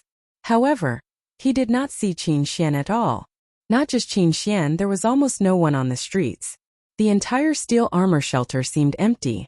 Finally seeing a man hurrying through the street, Han Sen quickly stepped forward and asked, Friend, what's happening? Where is everyone? It's you ass freak. The man recognized Han Sen at first glance. Han Sen rubbed his own nose. Friend, can you tell me where everyone went? The man was very easygoing. He smiled and said to Han Sen, Where can they go? To the martial ring, of course. This year's martial arts contest has already begun. People are talking about it in God's sanctuary and on all the planets in the Alliance. You don't know about it? Ahem. I have been sick recently and almost missed such a great event. Can I still register now? Han Sen asked. Haha, you must be hiding from Son of Heaven. The man smiled. Hurry. You can still make it. Thanks so much for the information. Han Sen thanked the man and trotted back to his own room. Putting away the package full of mutant black stingers, he hurried to the martial ring in the shelter. There was no doubt that the martial ring was the most magnificent building in the shelter. It looked like the Colosseum in Rome and could accommodate at least 100,000 audience. What was different from the Colosseum was that it was built with metal, which made it look like a steel monster. Han Sen ran to a gate of the martial ring. There was a gate every 60 feet around the round martial ring, and each one of them could be used to access the ring. Now, almost everyone in Steel Armor Shelter was already in the martial ring. Han Sen picked a gate at random and placed his palm on the metal gate, where a string of numbers suddenly appeared. 88,888. Han Sen was surprised and then realized this must be his code, as he should be the 88,888th person to enter the martial ring. The martial arts contest was also arranged according to these codes. Only those entering the martial ring for the first time would be assigned this number, so the next time he came in there wouldn't be a second number. As the metal gate opened, Han Sen went through a path that felt like a tunnel. When he came out, he was in a venue larger than where the Olympics were hosted. The stands were full of people. Above the ring floated a huge crystal stele full of groups of codes. There were 100 codes in each group, which meant these 100 people were arranged in the same match. Han Sen had learned at school that the martial arts contest in each shelter operated automatically and humans couldn't interfere in it. The preliminary round was conducted in groups of 100 people, and only the last one who stayed on stage was qualified to go to the next round. This was indeed a strict selection. Since so many people had registered, the match had only come to group 50-something on the third day of the preliminary round, so Han Sen probably wouldn't have to do anything until tomorrow. Han Sen looked around, searching for Qin Xian and others. Before he could find Qin Xian, he ran into Son of Heaven's gang. Don't let me see you in my group, or you will be dead. Luo Tianyang stared at Han Sen coldly. The last time they met, he was frightened by Han Sen, which was a disgrace to him. Son of Heaven also looked at Han Sen gloomily. Although he did not say it, Han Sen knew from his look that he would try to kill Han Sen at all costs if they were in the same match. I'm afraid I have to let you down. I do not intend to participate in the martial arts contest. Han Sen shrugged and said. Han Sen will certainly participate, but in Dollar's name so that he could show his real strength. You are unworthy to be called a man. Shame on you. Luo Tianyang said contemptuously, setting the whole gang in an uproar. Son of Heaven ignored Han Sen and walked past him. While he was walking, he smiled and said, Qin Xian, you have improved again. It seems that this year you will still be the champion. You are flattering me. Don't forget that Dollar is also in Steel Armor Shelter, Qin Xian said casually. Han Sen turned and saw Qin Xian, Yang Monli and other major members of the Steel Armor gang. Yang Monli was frowning at him. After talking to Qin Xian, Son of Heaven led his gang away. Qin Xian gave Han Sen a look, while Yang Manli said coldly, Originally I thought you were just timid, but I did not expect you to be such a coward. You don't have a man's dignity and backbone. After she finished, Yang Manli went away with Qin Xian without looking back. When Lu Hongtao passed by Han Sen, he patted Han Sen on the shoulder and smiled. Han Sen, you did the right thing. A man can take temporary setbacks. Step back to enjoy a better view, right? There is no need risking your life. But anyone could see Lu Hongtao's disdain and contempt. It was all written in his face. Other members of Steel Armor Gang were also somewhat disgusted by Han Senator. Those who were able to enter the core of Steel Armor Gang were either military school students or recently enlisted soldiers. They certainly despised such cowardice. Han Sen did not explain anything. Everyone thought he didn't want to participate because he was afraid of Luo Tianyang, which worked in his favor. No one would then question why he did not participate or why he wasn't there when Dollar appeared. I do not care how others see me. The most important thing is that my family and I can have a stable life, Han Sen thought to himself. Starry Group was so powerful that he didn't have the resources to counter them at the moment. If Son of Heaven knew he was Dollar now and tried to harm him in the alliance, even he wasn't afraid what would happen to his mother and sister. I need to be more. Han Sen came out of the martial ring looking down. There was no point of staying as it wouldn't be his turn today anyway. After he teleported to the teleport station on planet Roka, Qin Xian stopped him there and called him to her office. You are afraid of Son of Heaven? Qin Xian stared at him. Her eyes were like daggers that could pierce his thoughts. Yes. Han Sen nodded. He had to be afraid. Hearing Han Sen's answer, Qin Xian didn't show disappointment but continued to ask, because of your family?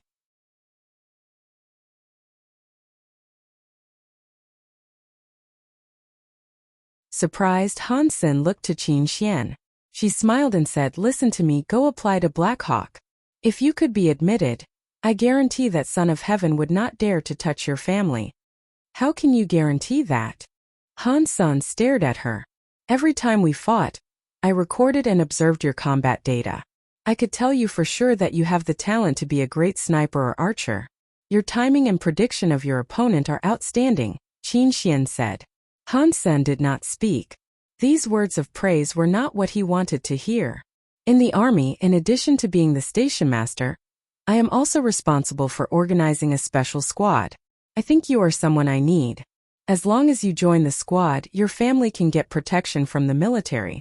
I can tell you for certain that if you become a member of the squad, Son of Heaven cannot use any unlawful means to hurt your family, said Qin Xian. However, the prerequisite is that you have to be admitted to Black Hawk. Only then would I be able to nominate you to join the squad. Han Sen did not answer Qin Xian immediately, but pondered for a moment. He looked at her and asked, is it possible for you to tell me the nature of this squad? No. Qin Xian answered without the slightest hesitation. Give me a little time. I need to think about it, Han Sen said. Sure, I still have time. Think about it. Qin Xian smiled and seemed very confident. Han Sen left the teleport station, returned home and rested for a day. He went back to God's sanctuary the next afternoon. Han Sen deliberately circled around Steel Armor Shelter before he put on his Sacred Blood armor and went in the shelter, attracting a lot of people's attention. Wow, that's Dollar himself. Haha, Dollar made his appearance. Dollar, my angel, is here. Among all the people in First God's sanctuary, only Dollar is my idol. The whole Steel Armor Shelter became a hit. Although everyone knew Dollar was there, they were still pleasantly surprised to see Dollar making his appearance. Han Sen did not speak but walked toward the martial hall. Soon behind him gathered a lot of people. Some that had already participated in the contest returned to the martial hall following Han Senator. They all wanted to see Dollar fighting in person. The preliminary round was almost finished and there were just a few people on the stands. However, the martial hall became full again soon after Han Sen had arrived. Han Sen checked the martial steel and there were two more groups before him. He then found a front seat to sit down. It didn't take long for Son of Heaven, Fiskai and Qin Xian to arrive. Watching Han Sen closely, Son of Heaven would have killed him if they were alone. Dollar, can we talk? Qin Xian approached Han Sen and asked. What is it? Han Sen replied in a hoarse voice. I want to invite you to join Steel Armor Gang, and you can put forward any condition. Qin Xian said. Yang Manli said on the side, If you are willing to join Bullseye, I'll concede the position of team leader to you. You would make such a perfect archer. Sorry, I am not interested in joining Steel Armor Gang or being an archer, replied Han Senior. I think we should be talking about nothing but business. If you had beast souls or meat of mutant or sacred blood creatures, I would gladly pay for them. For example, the beast soul of the Bloody Slayer. Fist Guy also approached Han Senior. I do have some mutant creature meat to sell, Han Sun said to Fist Guy. Fist Guy's eyes lit up. What creatures? How much? Some mutant hornet. The meat was all cleaned up. There are 20 to 30 hornets. Han Sun said casually, but people surrounding him were shocked. 20 to 30? You did not destroy an entire mutant hornet nest, did you? Where did you find them? Fist Guy asked hurriedly. Don't you mind where I got them? Just tell me if you are interested, said Han Senior. Yes, of course I'm interested. If you really have them, give me a quote and I'll take them all. Fist Guy quickly said. Fist Guy, what do you mean by taking them all? You think Qin Xian and I are dead? Son of Heaven scowled and said to Han San, 1,000,000 each. I'll buy however many you have. 1,000,000. Son of Heaven, don't look down on others. I'll bid 2,000,000 each, cried Fist Guy. Son of Heaven gave Fist Guy a stare.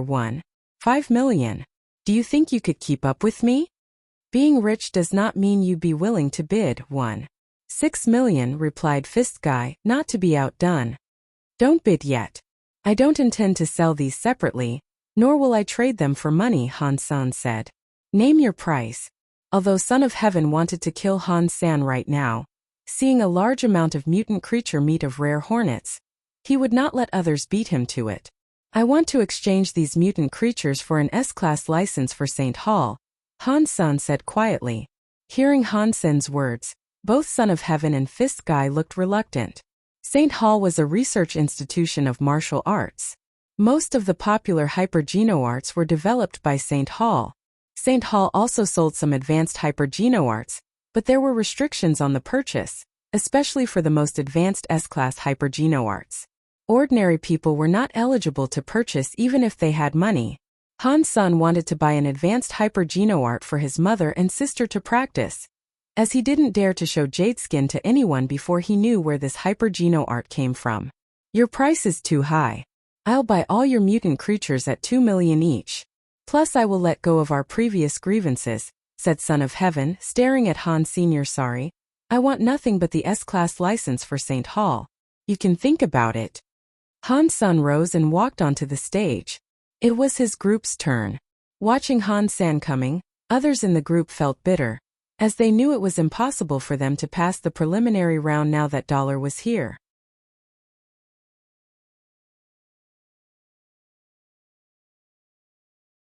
Do not be afraid, Dollar is on his own and we can join forces to get rid of him first. A young man geared up and said. Exactly, let's get rid of the little angel first.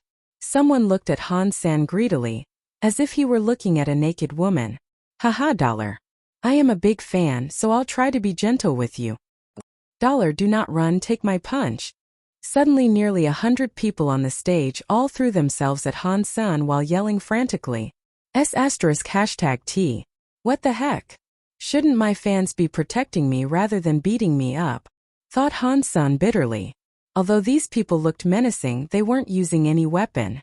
No one was trying to get involved in a desperate fight with Han Senator. Basically, the stronger persons had all registered relatively early. Those who had waited until this time to register were most likely relatively weak or new to God's sanctuary. Han Sen did not use any weapon either. Seeing the first person's fist almost in his face, Han San moved slightly and dodged the blow. Using his hand as a knife, Han Sun attacked back with Bladestorm. The man did not have time to react before he was cut on the back of his neck and fell directly to the ground. Han Sun moved like the wind, flashing his hand knife. He could almost always get rid of an opponent with just one blow.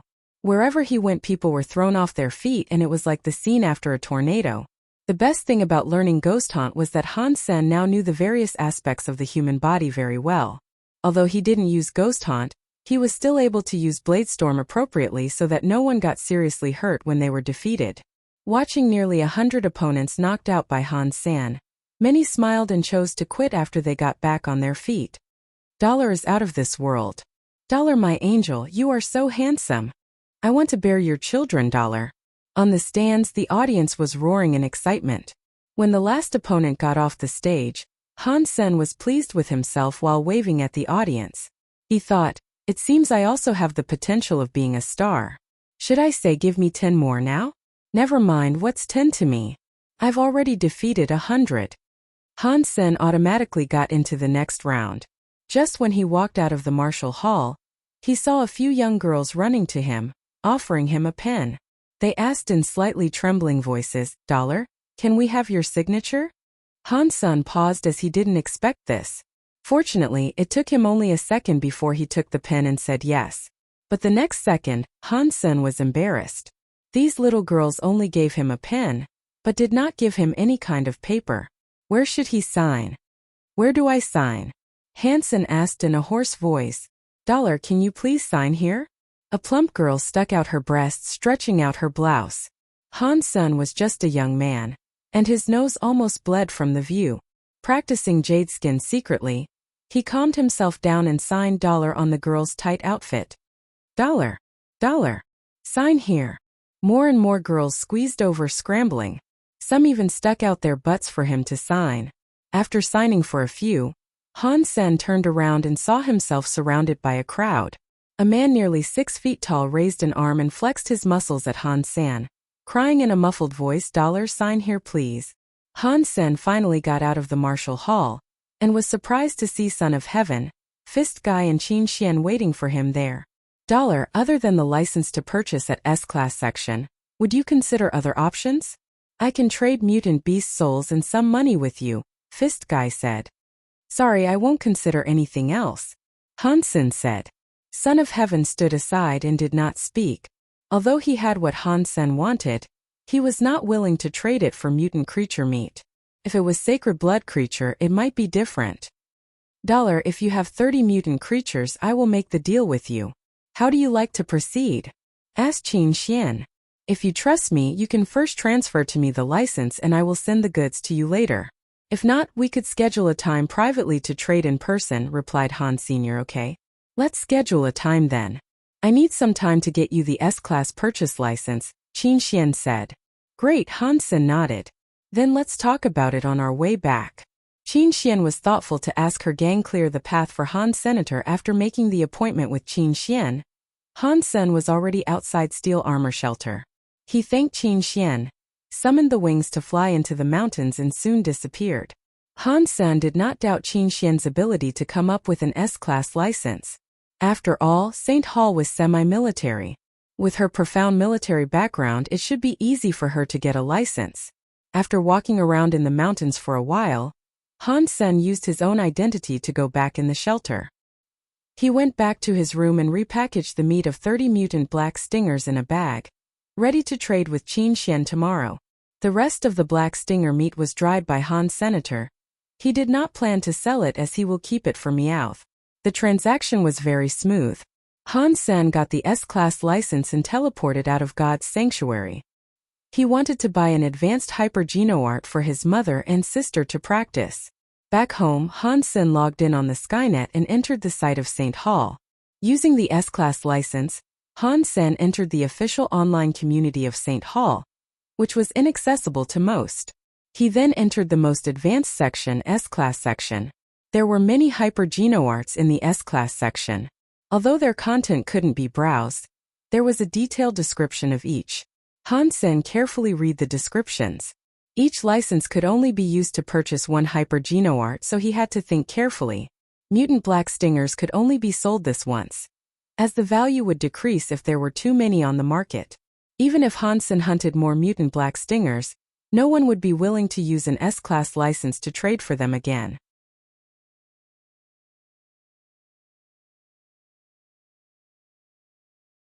Just by reading the descriptions, Han Sen was already feeling excited. Except for the ones that had high prerequisites and could only be practiced by those with Evolver or higher status, Han Sen wanted every hyper-geno-art listed in there. Unfortunately, one license could only be used to purchase one hyper-geno-art. Han Sen wanted to choose one that laid the foundation for better fitness for his sister. With such a hyper-geno-art, Han Yan wouldn't be inferior to those posh school students. She would even be better than them, because even posh schools didn't offer such advanced hyper-geno arts to students. Finally, Han Sun carefully selected and bought a hyper-geno art named Holy Angel. According to its description, this hyper-geno art would help improve all types of genes and had been tested for a long time. Its practice was smooth and didn't involve much risk, so it's excellent for laying the foundation. Many who had practiced it had seen great effects. This hyper-geno art fulfilled all the requirements of Han's senator. It was easy to practice and had low risk. There were many who had practiced it too. So even if people noticed that his mother and sister were practicing Holy Angel, they wouldn't be surprised. Han Sen downloaded the tutorial of Holy Angel and checked it out. He was surprised to see that this S-class hyper-geno art was still not as good as his jade skin. Who was that Xue Longyan? How come he had such an outstanding hyper-geno art? Han San felt glad that he didn't let anyone see jade skin. Holy Angel and jade skin were similar, so that there was no need for Han Sen to practice Holy Angel as well. If someone asked him which hyper-geno art he was practicing, he could just answer Holy Angel, which was another reason why he had bought it. It would be very hard for one to tell jade skin from Holy Angel indeed. Han Sen put away the tutorial of Holy Angel and went to St. Paul to pick Han Yan up. He wanted her to come home to practice Holy Angel so she would have to stop living on campus for a while. Han Yan's teacher was a 27-year-old woman in a professional suit. Under her knee-length skirt, the flesh-colored stockings really showed off her long legs. She had her hair pulled back and was wearing a pair of wire-rimmed glasses. Although she looked demure and full of mature women's charm, Han Sen knew well that she was definitely already in Second God's Sanctuary, which was the minimum standard for teachers at St. Paul. "You are Han Yan's brother?" Chu Wanga slightly frowned at Han Sr. "Yes, Ms. Chu, I want you to give Yan a few days off," Han Sun said. Chu Wanga was displeased and said with some disgust, "Where are your parents? Why haven't they come?" "They are very busy. I have come of age and can be considered one of Yan's guardians. You could tell me if you have something to say," Han Sun said. Chu Wanga said bluntly, "What do your parents take education for? Do they think everything will simply work out if they spend the money and send their daughter to an expensive school? The school has started for quite a while now, yet your parents haven't been here or asked about her study once. Do they know what Han Yan needs?" "I'm so sorry, Miss Chu. We have a lot going on in the family. It's our fault. Did anything happen to Yan?" Han Sen asked worriedly. Shaking her head, Chu Wanga said with some bitterness, "Han Yan is fine. She is a talented girl and would do so much better if she could use advanced nutrient solutions and care. Now she's only using an ordinary nutrient solution package and does not have a physician assigned to her, which has affected her grades. Since your parents have sent her to St. Paul, are they going to allow this to happen just to save some money? The families that could afford tuition of St. Paul must have tens or hundreds of millions in their accounts." Chu Wanga didn't realize that Han Sen's family might be short of money. Han Sen knew what she was saying. Nutrient solutions couldn't improve one's genes like the meat of creatures in God's sanctuary did, but it could offer all the nutrients needed by the human body. In this sense, it could also improve one's fitness, though not as greatly as the meat would. The more advanced the nutrient solution was, the more benefits it could bring to one's study and body. Han Sen had used some when he was a kid, but as his family went down he had to stop. A physician was someone responsible for conditioning a student's body. If there was any accident in the process of studying, the physician would timely condition the student's body and use scientific methods to keep the student always at his or her best. Both purchasing nutrient solutions and hiring a physician would cost a lot of money. The several million Han Sen gave to Luo Sulan were just enough to send Han Yan to St. Paul, so the nutrient solution package they bought for her was the cheapest type, which only cost 100,000 per month. Hence the result was not ideal. The physician and conditioning equipment Han Yan had been using were shared ones at school. "Miss Chu, you are right. We will buy Han Yan the premium nutrient solution package next month and please assign a good physician to her as well," Han San said. Fairly satisfied with Han Sen's reply, she nodded and said, "That's more like it. Although it costs more, Yin is an outstanding girl, so it would be a waste if you don't cultivate her well. Now what she uses is worse than all her classmates, but she still has good grades, which goes to prove her talent." Chu Wanga paused and said, "If possible, Think of a way to buy her an advanced hypergeno art. The one provided here is too basic, so the result might not be limited. Okay, Miss Chu, I will think of a way. Han Sen now started to believe that Chu Wanga did think Han Yen was special. Encouraging Yen to practice advanced hypergeno art wouldn't do the teacher any good.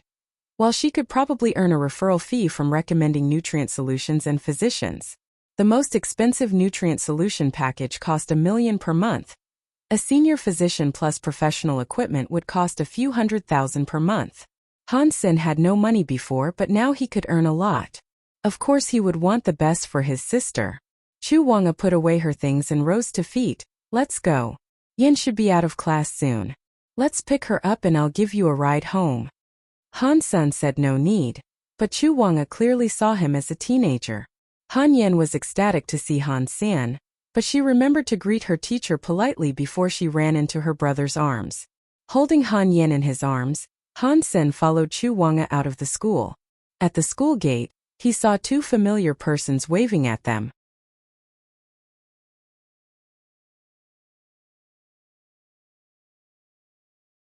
One of the familiar faces was Fang Jingqi. Han Sen had never seen him again since playing Red Hands with him, and was surprised to see him here today. As for the other person, Han Sen felt like having seen him somewhere, but the guy was in a high-collar windbreaker, a hat and a pair of oversized sunglasses, which made it difficult for Han Sen to tell who he was. The man wearing sunglasses was waving at them, but Han Sen soon found out that the man was not waving at him, but at Chu Wanga. As soon as Han Sen and Chu Wanga were out of the school gate, Fang Jingqi and his friend came over. The man wearing sunglasses started to talk to Chu Wanga immediately. They seemed to know each other well. Fang Jingqi was reluctant to smile at Senior Han Sen. I did not expect to meet you here. Who is this beautiful little girl?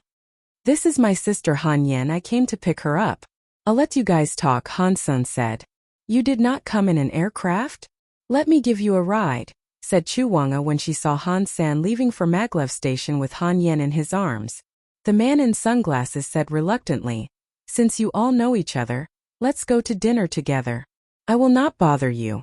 I have some errands to do, so I'll go back first. Miss Chu, we will just use the train, Han Sen said. No way, your parents are outrageous. Chu Wanga did not see Han Sen as an adult. Indeed, he was just about 17 and was young and comely, which made him look more like a teenager than a man. You and Yen can come with us to eat first, and I will give you a ride home after. As a teacher, Chu Wanga was an authority figure, not taking no for an answer. Han Sen, since Miss Chu has put it this way, just join us for dinner. We are all friends, right? Fang Jingqi smiled and advised. It seemed that he suddenly had an idea. In fact, Han Sen was not going to refuse as Chu Wanga had already picked Yen up and walked toward her aircraft. The man in sunglasses seemed a bit unhappy, but he did not dare to show it in front of Chu. Han Sen and Han Yen were on Chu's aircraft, while the man in sunglasses was on Fang's aircraft. Just when he sat down, the man in sunglasses asked Fang Jingqi, Jingqi, who is that kid? Why did Wanga care about him so much? That kid is a boy toy liked by many women. Probably Wanga is into him as well, Fang Jingqi said with a straight face. Jingqi, Roka is basically your planet. You are just going to watch Wanga falling into his lap? Said the man in sunglasses. Thinking about Han Sen's look, he agreed that he had nicer skin than many girls and believed what Fang Jingqi told him. In fact, Han Sen just had nice skin because he was practicing jade skin. What can I do about it? They are both consensual adults, so I can't really beat the kid up for that. I am afraid that Wanga wouldn't let me either. Fang Jingqi shrugged and said. You are so weak, man. Just wait and see how I scare him off without really hurting him. The man in sunglasses curled his lip and said. He took his sunglasses off and it chanced that he was Tang Zhenliu, the 5th among the 10 chosen last year. Great, I'll see how you do it, Fang Jingqi said with suspicious sparkles in his eyes. He thought, brat, you've given me a lot of troubles these days. I'll let you suffer a bit to ease my anger. Han Sen is a formidable opponent and I'll see how you are scared off by him. Since Fang Jingqi suffered in Han Sen's hand last time, he had been afraid of Han Senator this time. However, he could use Han Sen to make Tang Zhenliu suffer. Tang Zhenliu was quite something, but Fang Jingqi could still make correct predictions about him. However, he really lost his confidence when playing red hands with Han Senator. If Tang Jinliu and Han Sen were in a fight, Fang Jingqi did not think that Han San would win. But if it was just games played at dinner table, Fang Jingqi believed Tang Jinliu would be miserable.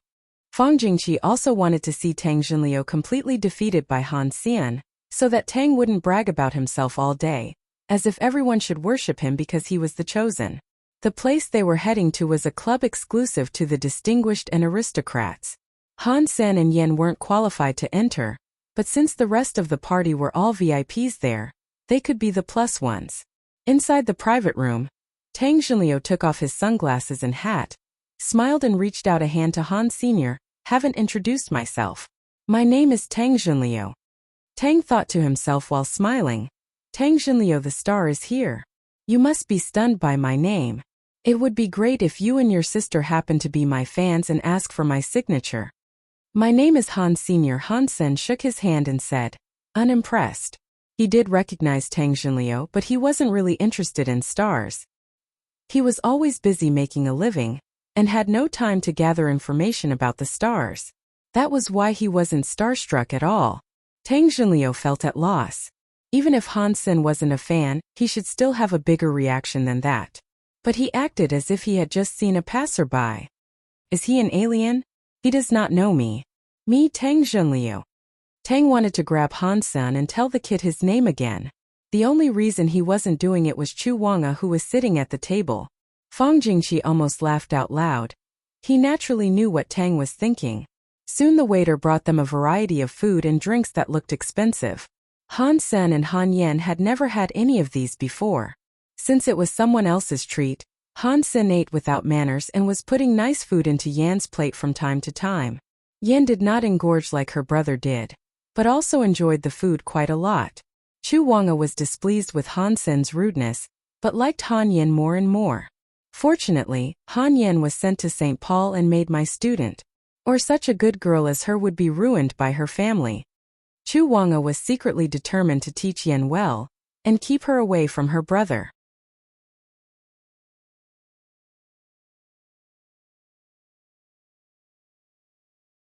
Drinking without a drinking game is always a little boring. How about we play a little game? It only took a short while before Tang Jinliu suggested a game. Drinking game? We have a kid here.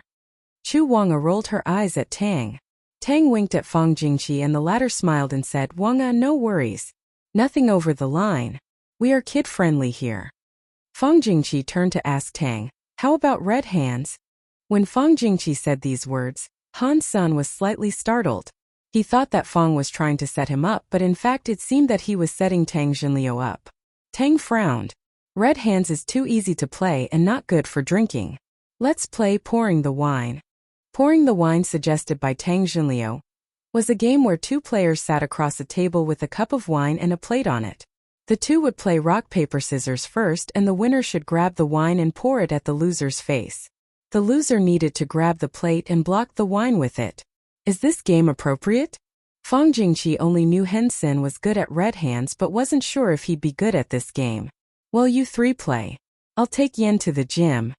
Chu Wanga was afraid that this would be a bad influence on the little girl and led her away. With the ladies gone, Tang felt more at ease and challenged Han San. We are all men here, so don't be afraid of losing face. Do you dare to play or not? Of course, but a game's no fun without a bet, Han San said. Hearing Han Sen's reply, Fang Jingqi was thrilled. He thought to himself, it seems Han San is confident. Tang, you're going to make a fool of yourself. I will record how miserable you are and show it to you if you dare to brag about yourself again. Tang rejoiced over Han Sen's reply as well. He thought, fortunately this kid does not know who I am, or he wouldn't even dare to play with me, let alone to suggest a bet. What's the stake? Tang Jinliu pretended to be reserved. 100,000 per round. Han Sen was just concerned about the money to pay for Yan's nutrition solutions and physician. More than 1 million per month was simply beyond an average household's means. He didn't even have the number for the first month in his account, and had to sell mutant creature meat back in God's sanctuary to come up with it.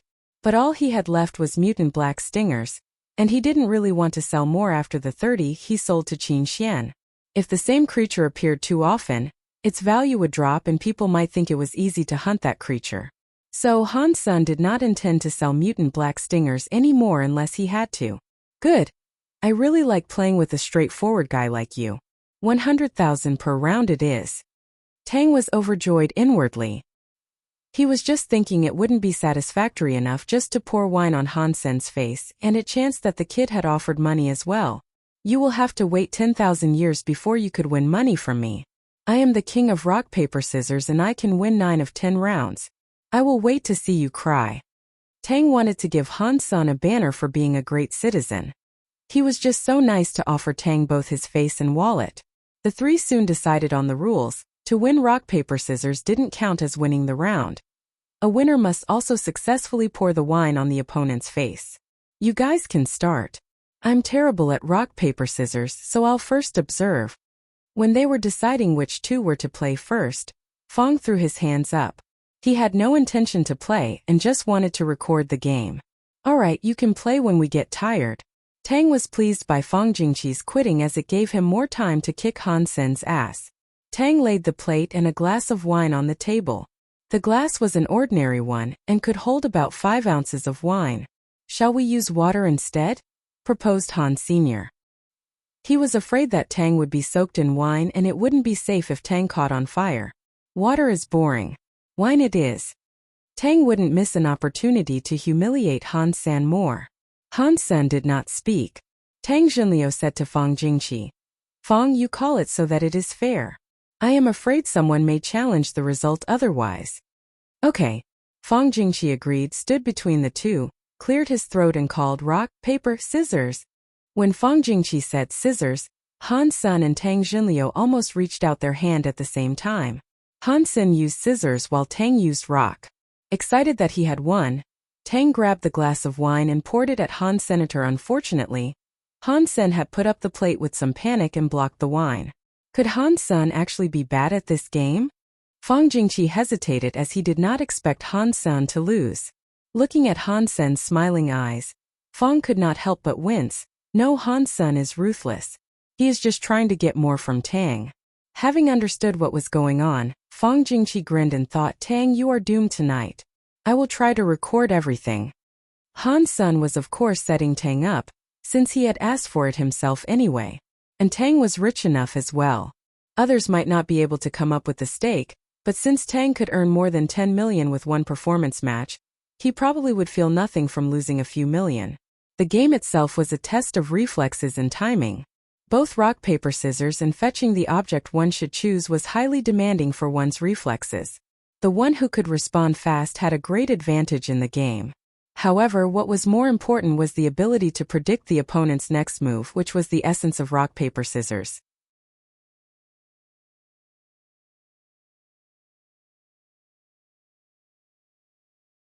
Han Sen was no master at rock, paper, scissors, but he had made an effort to improve his ability to make more accurate predictions. It wasn't for games, but for knowing in advance a creature's habits and movements. For an archer, it was undoubtedly a very important ability. Almost anyone could shoot at a target, and there were numerous people who could hit the bullseye from 150 feet away. However, creatures wouldn't stand still all the time, so it was important to be able to predict their movements. To grasp the fleeting opportunity, prejudge the enemy's action, and shoot to kill were Han Sen's specialties. Or he wouldn't have chosen archery to practice. When he first entered God's sanctuary, he didn't have a nice bow and arrows, so he practiced sneak attacks, which had even higher demands for one's prejudgment and reflexes. A little mistake would leave him unable to kill a creature with one blow, which would result in the most terrible counterattack. After his first month in God's sanctuary, Han Sen never missed in a single attack, which proved his outstanding skills of prejudgment and timing.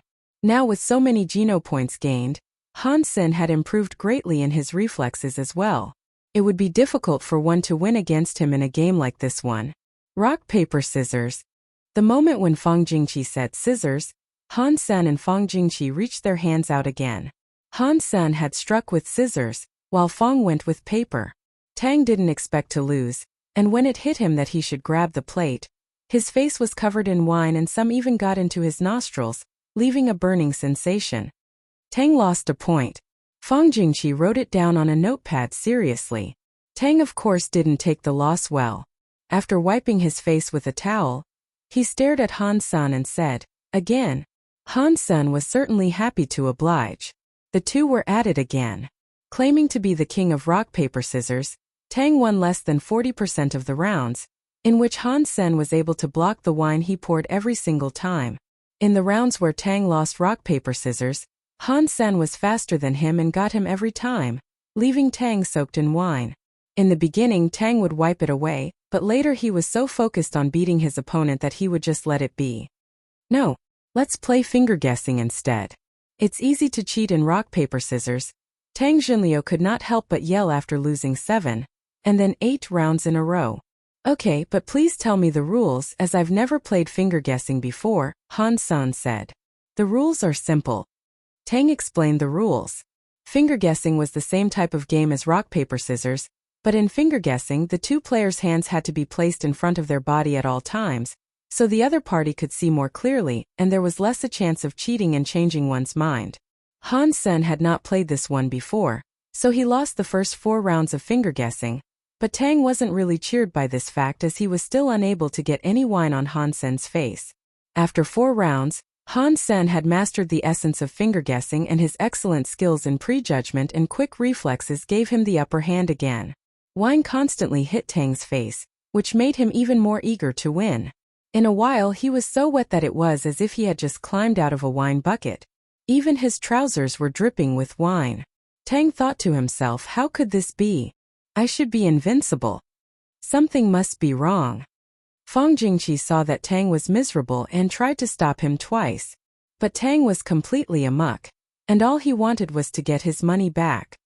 "I need revenge. I have to soak him in wine as well. No, I will definitely win the next rounds. 1 win, I need 1 win at least. Let me have 1 win. Just 1 and then I'll stop." Tang's expectation shrunk lower and lower, but he didn't win a single round in the end. In the last few rounds, Tang was a mess and couldn't even win finger guessing anymore. So Han Sen was in complete control. Chu Wanga saw it was late and took Yen back to the private room. She thought Han Sen was probably miserable now, playing drinking games with Tang Xunliu and Fang Jingqi. When she approached the room she couldn't hear anything, so she was wondering if Han Sen was already dead drunk by then. Pushing the door open she was surprised. Han Sen and Fang Jingqi were sitting at the table, drinking tea while chatting. Han Sen looked sober and clean as if nothing had happened. However, Tang was sitting on the sofa alone, soaking wet and haggard. Chu Wanga thought Tang looked almost like an assault victim, with his eyes full of tears. "Tang, what happened to you?" Chu Wanga was shocked.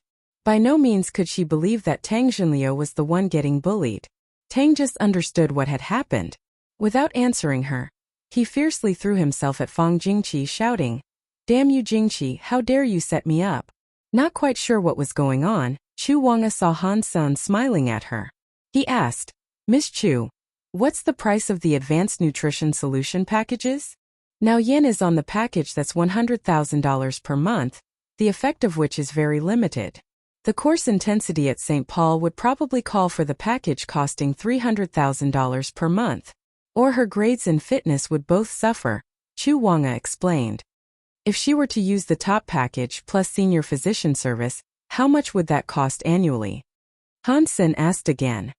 If that's the case, you can choose the school's S-level package, which includes the best of everything and costs $15 million per year. Chu Wanga regarded Han Sen curiously. "Great, please get Yen the S-level package when you get a chance," said Han Sen after he saw the newly transferred $16.7 million in his account.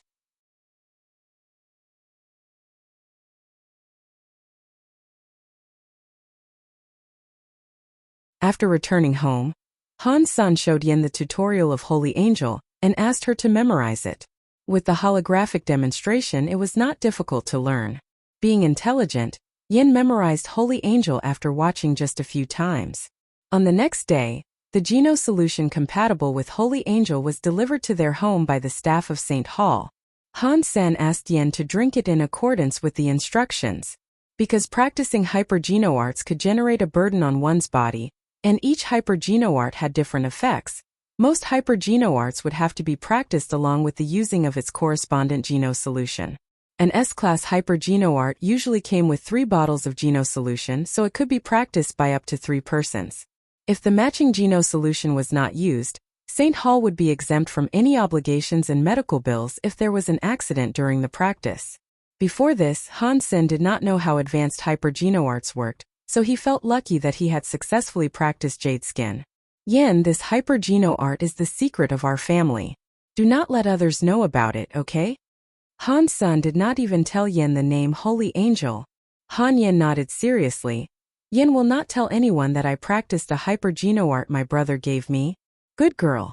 If you encounter some danger and someone asks you which hyper-geno art you are practicing, tell him you do not know and it's taught to you by your brother, Han Sen said. Yen understands, Han Yen said solemnly. Excellent. Han Sen patted Han Yen's head, feeling pity for his sister. Children who grew up in poor families were better prepared to deal with problems. Han Sen had spent some carefree years when he was a child. When Han Yen was born, however, their family had been declining, so she had never lived a good life. For this she was more mature than her peers. Luo Sulan was in Second God's sanctuary these days and just returned home on the 4th day since Han Sen came back. Han Sen also showed Luo Sulan Holy Angel, which shocked her. Although she didn't know too much about hyper-geno arts, she could tell that this was no ordinary stuff as the tutorial was very carefully arranged. Son, where did this hyper-geno art come from? Asked Luo Sulan, worried. Mom, don't worry. I bought this, Han Sen said. How is possible that you have this kind of money? She asked again. Mom, I am much stronger than before, and have joined a military gang and steel armor shelter. This hyper-geno art is just a start. We will live better in the future. Han Sen explained how he joined Qin Xian's steel armor gang, reassuring his mother. Son, you have gone far. Luo Sulan's eyes were wet from happiness. She had endured so many hardships to see this day. Mom, don't get emotional. It's a good thing. Han Sen had more than $1 million left in his account after paying for the S-level package for Yen. He gave it to his mother and said, "This is what I earned in God's sanctuary recently. Mom, you can use it to pay for the daily expenses. You take it yourself. You need the money." Luo Sulan refused to take it. It's fine. I am now with a military organization and my boss is generous. There will be more in the future. Hansen was trying to prepare Luo Sulan for more good news. San, keep in mind that you shall never be aggressive. Don't get involved in any trouble. Luo Sulan said earnestly. Mom, I understand. You know your son. I have always been low-key, Hansen quickly said. Good. As for the hyper-geno art, you've got Yen started, right? Tell her never to show it off in case people would be envious. Since father's accident, Han Sen's mother had changed a lot and was constantly afraid that her children would be in danger. Mom, do not worry. I have told Yen and she promised me she would never tell. No, I have to personally tell her again. Luo Sulan got up and went to find Yen. Watching Luo Sulan leaving, Han Sen felt very upset. If it were not for Dad's accident, Luo Sulan wouldn't have become so cautious and live in panic all day long. What happened? Han Sen regretted that he was so young and didn't understand anything. All he knew was that Dad had an accident. He had asked Mom and Mr. Zhang, but they were both hesitant to say anything. Han Sen knew it was not just an accident. In the station master's office at the teleport station, Yang Monli placed a capsule in front of Qin Xian. Station master, you are sure you want to use this? Yang Monli looked at Qin Xian, who had picked up the capsule. I have to know why he is not willing to go to Blackhawk, and whether he wants to join my squad, Qin Xian said. There are so many guys like him.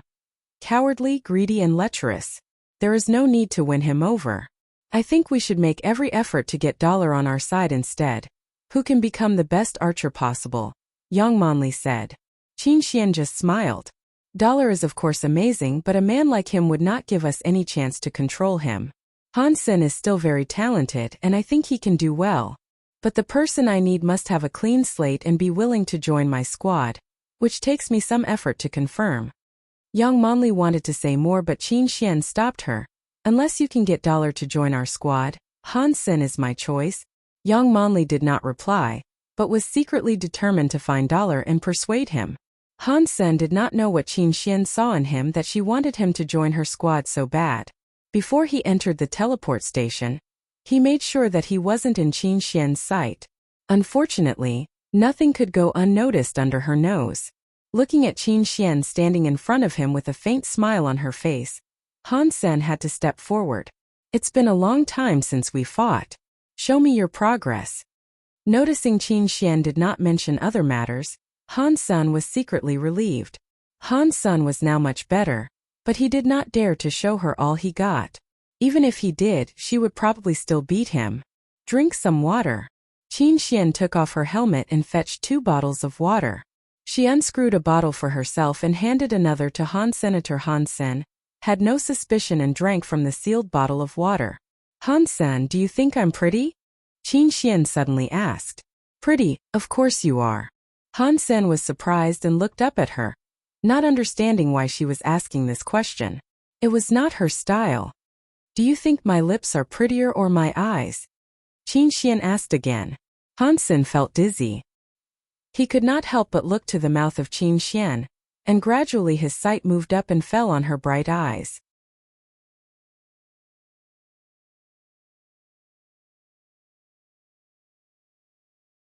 The scripture of Jade Skin opened with these words, Jade skin and flawless body, evils away and spells vain.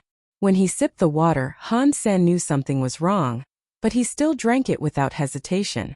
Hearing a humming, Han Sen felt like his mind and eyes were sucked into Qin Xian's eyes, and he almost lost his consciousness. Almost at the same time, a coolness welled from his limbs. Jade skin started to run in his body automatically and the coolness restored his senses. This woman wants to hypnotize me. What's she trying to do? Han Sen sneered inwardly, but didn't show anything on his face. He maintained that confused look.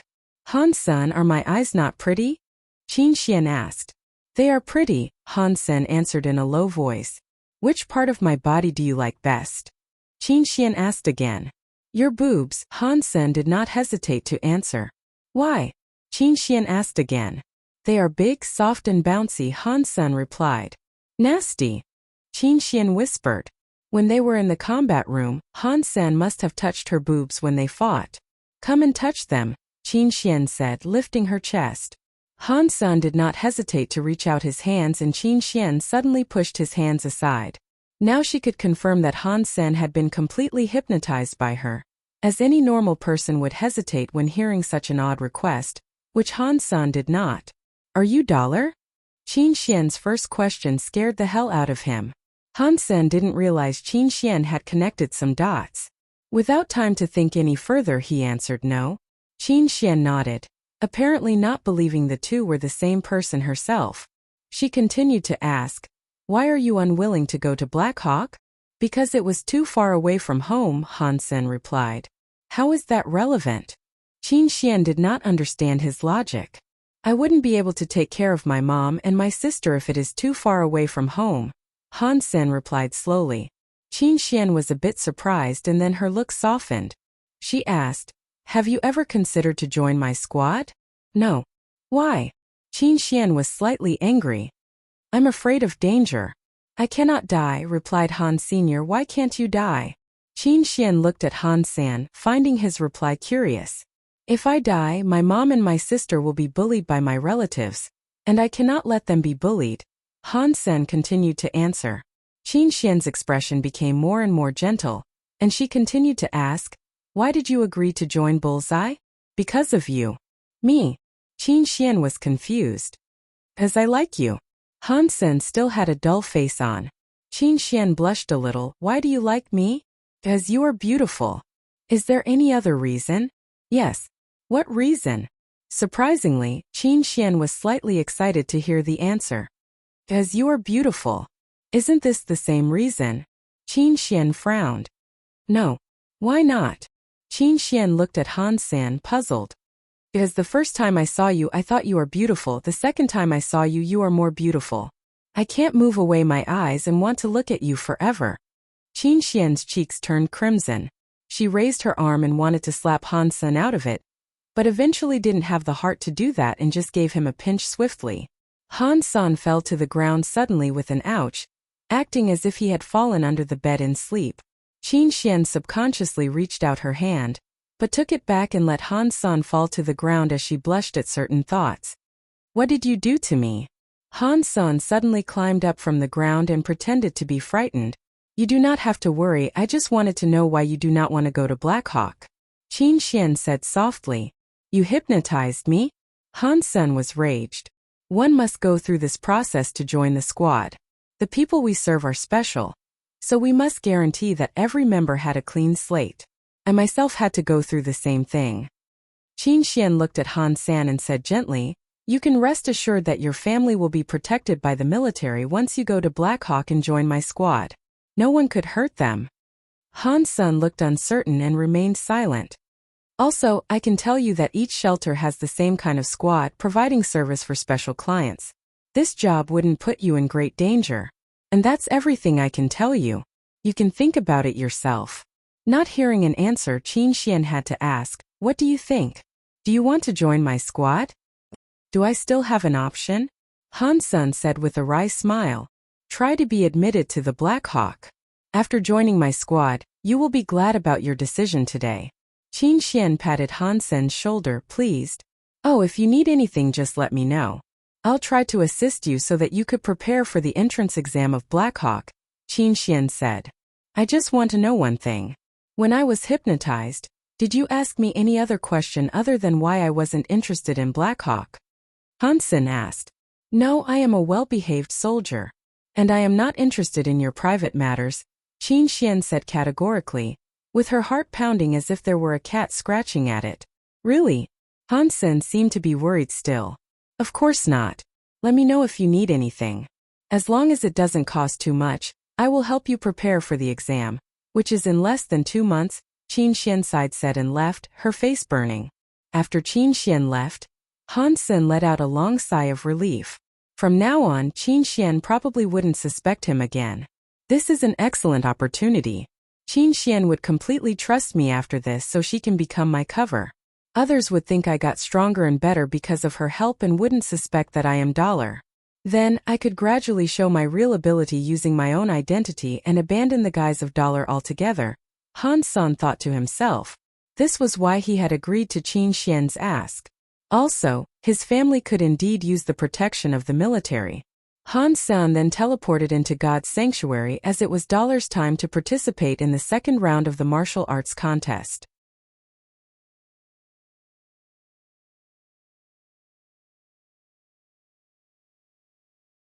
Han San, not evolved. Status: none, lifespan 200 years. Requirements for evolution: 100 Geno points. Geno points gained: 100 ordinary Geno points, 100 primitive Geno points, 47 mutant Geno points, 29 sacred Geno points. Beast souls gained: Sacred Blood Black Beetle, Sacred Blood Bloody Slayer, Sacred Blood Purple Winged Dragon, Mutant Three-Eyed Cat, Mutant Black Barracuda, Mutant Black Stinger, Mutant Sawfish. Han San looked at his current data and felt satisfied. Now he had as many as 3 Sacred Blood Beast souls and several Mutant Beast souls. Only 2 of the Mutant Beast souls were less than satisfactory, and they were both from someone else.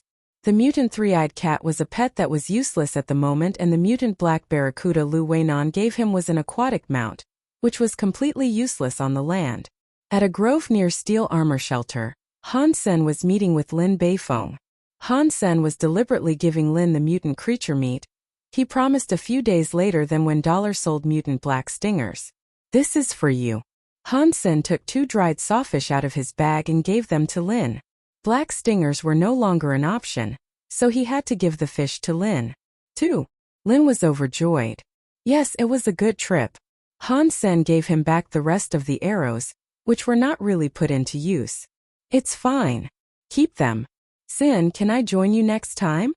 Lin Beifeng looked at Han San expectantly. I will if there is an opportunity. Please take the arrows back. Han San insisted. Lin had to take the arrows back, and the 2 returned to the shelter as they were talking. At the gate of Steel Armor Shelter, they ran into Son of Heaven's gang. Luo Tianyang stared at Han San as if he were to devour the guy. Son of Heaven, long time no see, Lin said. Lin, why are you with him? Son of Heaven gave Han Sen an unkind glance. Sin is my friend and there seems to be nothing that can't be forgiven between you two. How about we let Han Sen buy us drinks and you can just let it go? Lin asked Son of Heaven. Let it go? Who do you think you are? Luo Tianyang looked at Lin contemptuously. Shut up. Son of Heaven stopped Luo Tianyang and said to Lin, it's not that I don't respect you, but it is not that simple. If it is not settled properly, it will never be over. Settle how? I will pay however much you think he owes you, said Lin.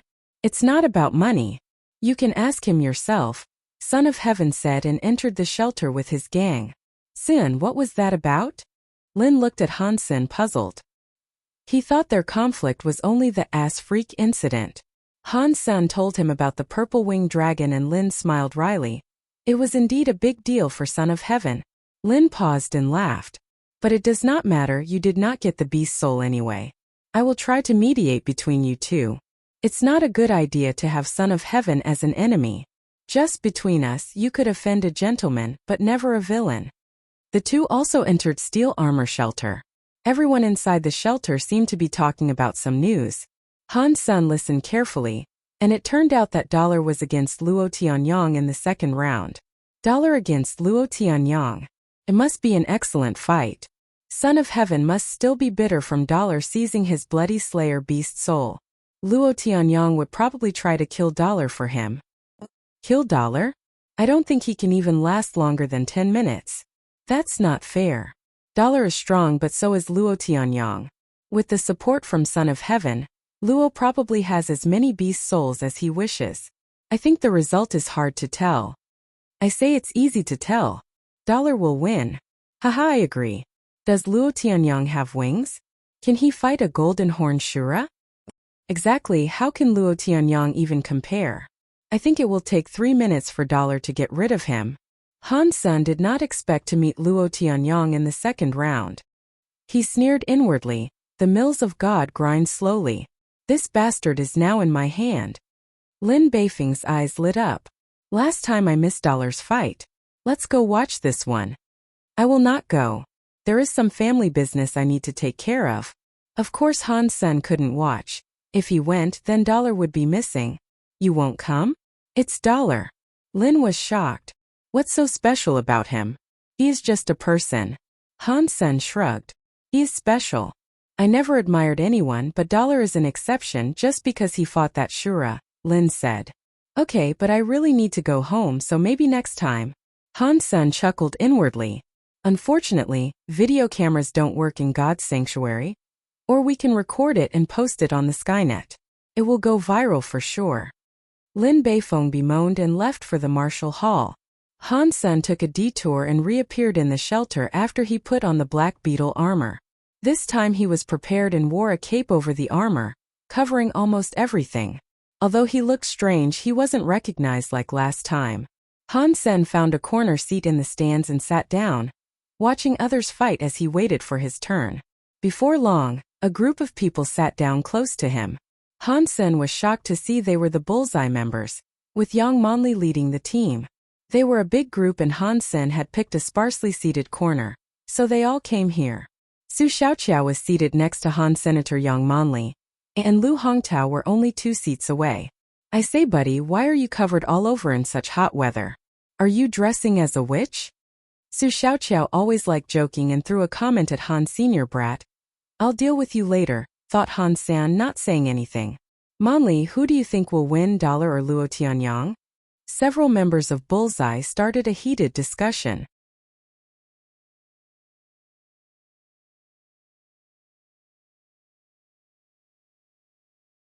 Dollar, of course. Right, Monli? Su Xiaoqiao asked. Yang Monli nodded, apparently agreeing with Su Xiaoqiao. Lu Hongtao commented on the side, even Dollar is strong. He is just one person without anyone behind his back, while Luo Tianyang was supported by Son of Heaven. It is still hard to tell who will win. One person is enough. Dollar fought a golden horn Shura alone. Even with a gang behind him, I don't think Luo Tianyang could do that, Su Xiaoqiao said with disdain. Young man, you are too young to understand. Lu Hongtao acted as an elder. What don't I understand? Su did not take that comment well. Think about it. If Son of Heaven and his whole gang all let Luo Tianyang use their beast souls, who do you think will win? Don't forget that Son of Heaven has a sacred blood shape-shifting 8-beast soul, and God knows how many mutant beast souls he has. If Luo Tianyang used them all, do you still think Dollar will win? Lu Hongtao said confidently. It's just an 8-beast soul. Dollar has a bloody slayer beast soul, wings and sacred blood armor. It would be easy for him to win Luo Tianyang. I don't think Luo Tianyang could last a minute. Su Xiaoqiao said disapprovingly. This kid sure knows how to speak. Han Xin was pleased with Su Xiaoqiao's words. Well, you just said Luo Tianyang couldn't last a minute, so let's make a bet. If Luo lasts less than a minute, you can have my mutant beast soul of red-hoofed beast. If he lasts longer than that, your mutant nocturnal wolf beast soul will be mine. Do you dare to bet against me? Lu Hongtao looked at Su Xiaoqiao and said. Su Xiaoqiao suddenly got nervous.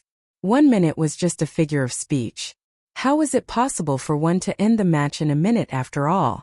Like Lu Hongtao had said, Son of Heaven had Luo's back. With some beast souls here and there, Luo Tianyang could definitely stay on the stage longer than a minute. The Nocturnal Wolf Beast Soul was a lucky gain of Su Zhao's when he shot an arrow at the Nocturnal Wolf King in a recent campaign. He had been bragging to everyone about it. Yet Lu Hongtao had proposed to use this beast soul as the stake in a bet that was less than fair. Lu, we were just chatting. No need to get serious. Yes, Lu Xiaoqiao was just saying. Yeah, figure of speech. Several Bullseye members tried to smooth things over, but being unreasonable, Lu Hongtao said with a mean tone, I'm trying to teach him not to comment on things he doesn't understand. He could say whatever he wishes at home, but in the society, a wrong comment could get him killed. #T. You insist? A bet is a bet. I'm game. Don't be a deadbeat when you lose. Although Su Xiaoqiao was usually joking and messing around, he still had his pride as he was from a wealthy family.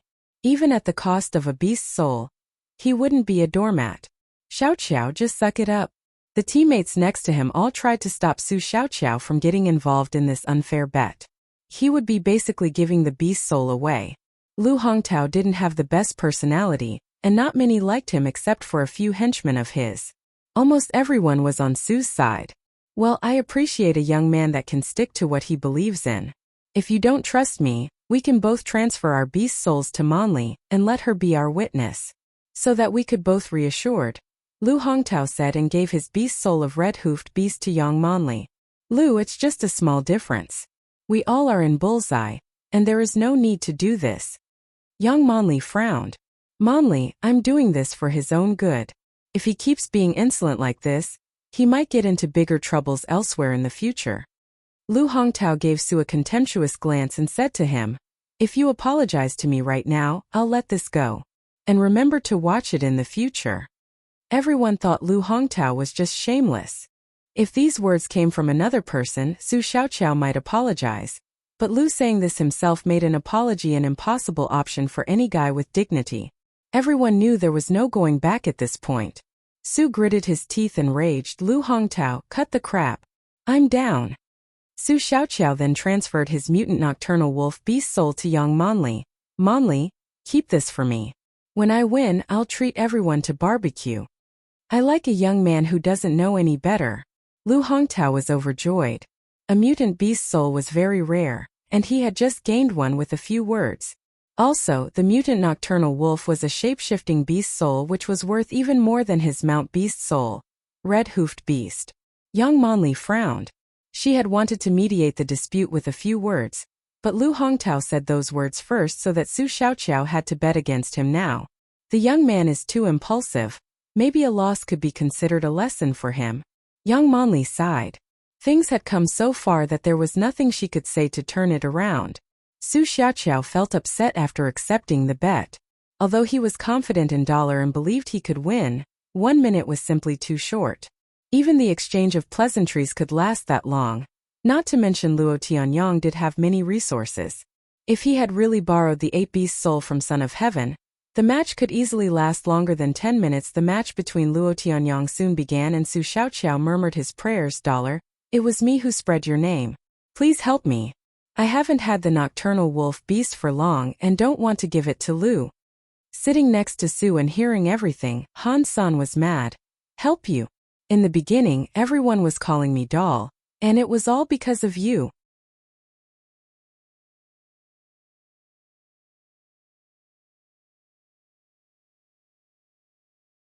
Finally, dollar and Luo Tianyang's codes were displayed on the martial steel. Each digit in Han Sen's code was an 8, so everyone knew that was him. Luo Tianyang went on the stage first. From his leisurely look, it seems that he was confident about the upcoming match, which made Su Xiaoqiao quite nervous. Where is Dollar? The match is about to begin, but we don't see him yet. If he is not here in 3 minutes, he will automatically be considered the losing side. The stands were filled with people eager to see Dollar's match, but the familiar golden figure was missing. Su Xiaoqiao became even more tense. Lu Hongtao smiled unkindly. Su Xiaoqiao, it seems that you are in a bad place. If Dollar doesn't show up at all, you wouldn't be convinced even if I won the bet, right? What is this nonsense? It is still very early, and the boss always comes late. Don't you understand that? Su Xiaoqiao retorted, but felt unsure as Dollar didn't show up. He thought, could Dollar be delayed by something? Then my mutant nocturnal wolf would be gone. Great, I'll see how long you could keep that thought, Lu Hongtao ridiculed. Suddenly, the guy in cape sitting next to Su Xiaoqiao, who had been silent the whole time, suddenly stood up and walked toward the stage, leaving Su Xiaoqiao and others dumbfounded. The guy took off the cape while walking, revealing the golden armor underneath, leading to an uproar in the stands. Dollar! Dollar! Haha, the angel came. I know there's no way he would miss this. Su Xiaoqiao was so happy that he jumped up. My God! Dollar, you are truly amazing. Kick Luo's ass for my sake, please. And remember, keep it under a minute. 1 minute. Su Xiaoqiao was now certain that Dollar have just heard the dialogue about the bet. That was to say Dollar knew he should defeat Luo within a minute, which was undoubtedly good news for Su. Other Bullseye members were also very excited. Dollar was just sitting here and we failed to recognize him. Indeed, we should have asked for his autograph. I hear you could sell that for a good price now. Xiaoqiao, you didn't say what you said because you knew it was him, did you? Su Xiaoqiao laughed. God helps those who help themselves. How could I know it was Dollar? He wrapped himself like a rice dumpling on such a hot day, and I was just wondering about that myself. Lu Hongtao's face was grim. He sneered and said, don't be happy now. Even if he wants to help you, it is impossible to defeat Luo in a minute. Nothing is impossible with Dollar. As long as he wants to do it, it will be done. Su Xiaoqiao immediately retorted, with all his faith in Dollar. Although Yang Monli was surprised that Dollar was sitting beside them, she was not as optimistic as Su Xiaoqiao. Rationally speaking, what Lu Hongtao said made sense. Luo Tianyang might not be Dollar's match, but he had Son of Heaven behind him, so he must have plenty of beast souls on him. Despite that, Luo's fitness wasn't the best in Son of Heaven's gang. His fitness index should still be over 10. With strong beast souls, it would be difficult to beat him. If Dollar is an archer with advanced beast soul bow and arrows, he might be able to get rid of Luo fast. Unfortunately, it seems that he never uses arrows. Yang Monli sighed inwardly. Son of Heaven shot a harsh stare at Han Sen and eyed Luo Tianyang on the stage. Luo nodded knowingly. Son of Heaven had prepared well for this match. Knowing Luo wouldn't be Dollar's match, he didn't count on Luo to defeat Dollar. Still, he lent Luo his Sacred Blood 8 Beast Soul and many powerful mutant beast souls. All he wanted to see was Dollar injured. Even if Dollar could not be injured, he must show his real skills in this match. Son of Heaven saw Dollar as a fierce rival, which was why he was using Luo as a pawn to weaken Dollar before he ran into Dollar himself and to find out how strong Dollar was. Luo Tianyang was both cunning and ruthless. He didn't take Dollar lightly and summoned the 8 Beast Soul and a mutant suit of armor as soon as the steel lit up and the match started. Suddenly, stood on the stage was a giant age more than 9 feet tall in a suit of bone armor with a long mace in its hands. The look alone was terrifying. A wisp of a smile crossed Son of Heaven's face. That was why he liked Luo. Luo's ability was less than impressive in his gang, but Luo had always been careful and decisive. Son of Heaven had always believed that one must know one's limits, which Luo did. Being meek towards the brutal and brutal towards the meek might be viewed as a bad thing. But the way Son of Heaven saw it, it was also a wise attitude. Luo Tianyang's decision now was much to Son of Heaven's satisfaction, playing it safe and trying to survive. Of course, Luo Tianyang's life was not very important to him.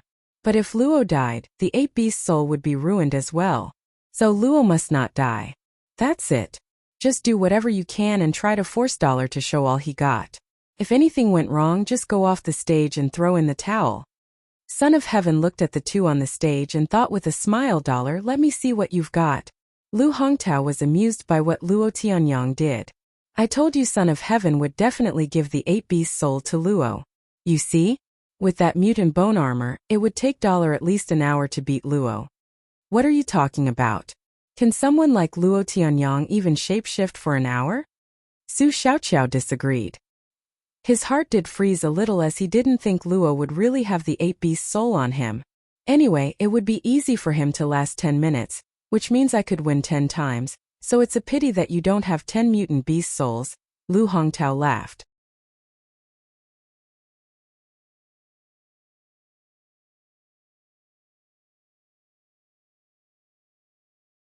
But soon Lu Hongtao's smile disappeared. The moment the martial steel lit up, Dollar summoned the Bloody Slayer and ran toward the ape called Luo like a hurricane, a golden spear in his hand. In the blink of an eye, Dollar was in Luo's face, his spear stabbing Luo's stomach. Luo Tianyang roared and hacked his mace madly at the mutant sawfish spear, making the spear fly out of Han Sen's hand. Lu Hongtao was ready to applaud, but then he saw that Dollar calmly reached for a golden katana at his waist and slashed it toward Luo Tianyang, who was only inches away. The ape did possess great strength, but it was also clumsy.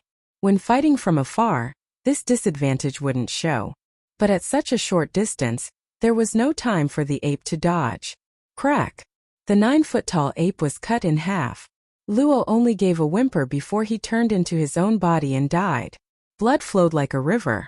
Everyone was blankly watching Han San, who put the katana back into its sheath and took back the spear calmly. Dollar killed Luo, who had shapeshifted into a sacred blood creature, in less than 10 seconds. After the moment of silence, cheers broke out like a tsunami. Everyone was calling Dollar's name, bringing the whole martial hall to a boil. Su Xiaoqiao was the happiest person among all. Twerking on the stands, he shouted, "Dollar, Dollar, I love you like a mouse loves rice." Lu Hongtao was dumbfounded. He sat there like a deflated balloon, not accepting the fact that Luo had died. Red-hoofed beast. My red-hoofed beast, how could this be? Lu Hongtao almost spilled out blood. Son of Heaven gritted his teeth very hard. He didn't care that Luo was killed. But his 8 beast soul was one of the few sacred blood beast souls he had. It, along with all the mutant beast souls, was ruined with the death of Luo. Son of Heaven's heart was bleeding. Dollar, I'll make you regret you were born. Son of Heaven cursed inwardly. He very badly wanted to kill Dollar, but felt somewhat helpless about it. Before, there had been a chance to besiege Dollar with his gang. Now that Dollar had wings, that plan would no longer work. Now Son of Heaven regretted very much that he had used his one-use sacred blood wasp arrow. If he still had it, he would be able to kill Dollar even if Dollar could fly. He thought more about it and realized that if he had never used that arrow, Dollar wouldn't have the Bloody Slayer beast soul. Without that shape-shifting beast soul, Dollar couldn't have killed Luo so easily. Thinking of this, Son of Heaven wanted to eat Dollar alive. There was something stuck in his chest which he could neither swallow nor spit out. I must find out who Dollar is. If I couldn't kill him in God's sanctuary, I will kill him in the Alliance. Son of Heaven was determined to have Dollar killed, or he could never let this go. His loss was indeed huge. Luo was dead, and he had lost many beast souls, including a sacred blood one, while Dollar walked free. Han San did not dare to get stuck in the crowd and simply flew away with his wings, not giving the audience any chance to approach him. Dollar killing Luo Tianyang was the headline in Steel Armor Shelter. People had posted the story on the Skynet, but without a way to record images in God's sanctuary, words alone didn't attract much attention. In addition, Luo Tianyang was a nobody, so no one cared. After all, this was only the martial arts contest within Steel Armor Shelter. If Dollar became the champion of Steel Armor Shelter and entered the contest among champions from all the shelters, then his match could be seen by the entire First God's Sanctuary. If he became the chosen, it would truly be something amazing throughout the entire alliance. But people in Steel Armor Shelter were clearly scared of Dollar. His opponents in the next few rounds all quit before they fought and simply didn't show up. Killing someone in seconds was a brutal thing to do. And that someone had even shapeshifted into a sacred blood beast soul. No one had the courage to put their life on the line. Some people even accused Dollar of being a murderer and posted articles describing how cruel he was. Su Xiaoqiao and other Bullseye members were pissed off by those articles and wrote about the bet between Su and Lu, leading to compliments from Dollar's fans. But it had not changed the fact that Dollar had killed someone. Later, someone posted anonymously that Luo Tianyang had mutilated and raped many victims using Son of Heaven's gang when he was alive. Many people from Steel Armor Shelter echoed the post and said it was a great thing that Dollar had done. Luo Tianyang was an animal. If I were Dollar, I would have killed him long before the martial arts contest. Well done.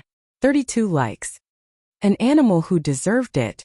Ignorant all of you. Murder is murder regardless of who was killed. Dollar is a murderer. Dollar is a piece of #T. Don't comment on something you don't understand. Everyone in Steel Armor Shelter knows it was justice well served. Exactly. I hate those who follow the herd. There was quite a debate on the Skynet, but then the posts criticizing Dollar became overwhelming, and many posts that supported Dollar got deleted. People in Steel Armor Shelter knew that Son of Heaven was behind it. However, no one had the nerve to antagonize Son of Heaven. After all, there weren't many who dared to be the enemy of Starry Group. No one was willing to do that for a stranger anyway.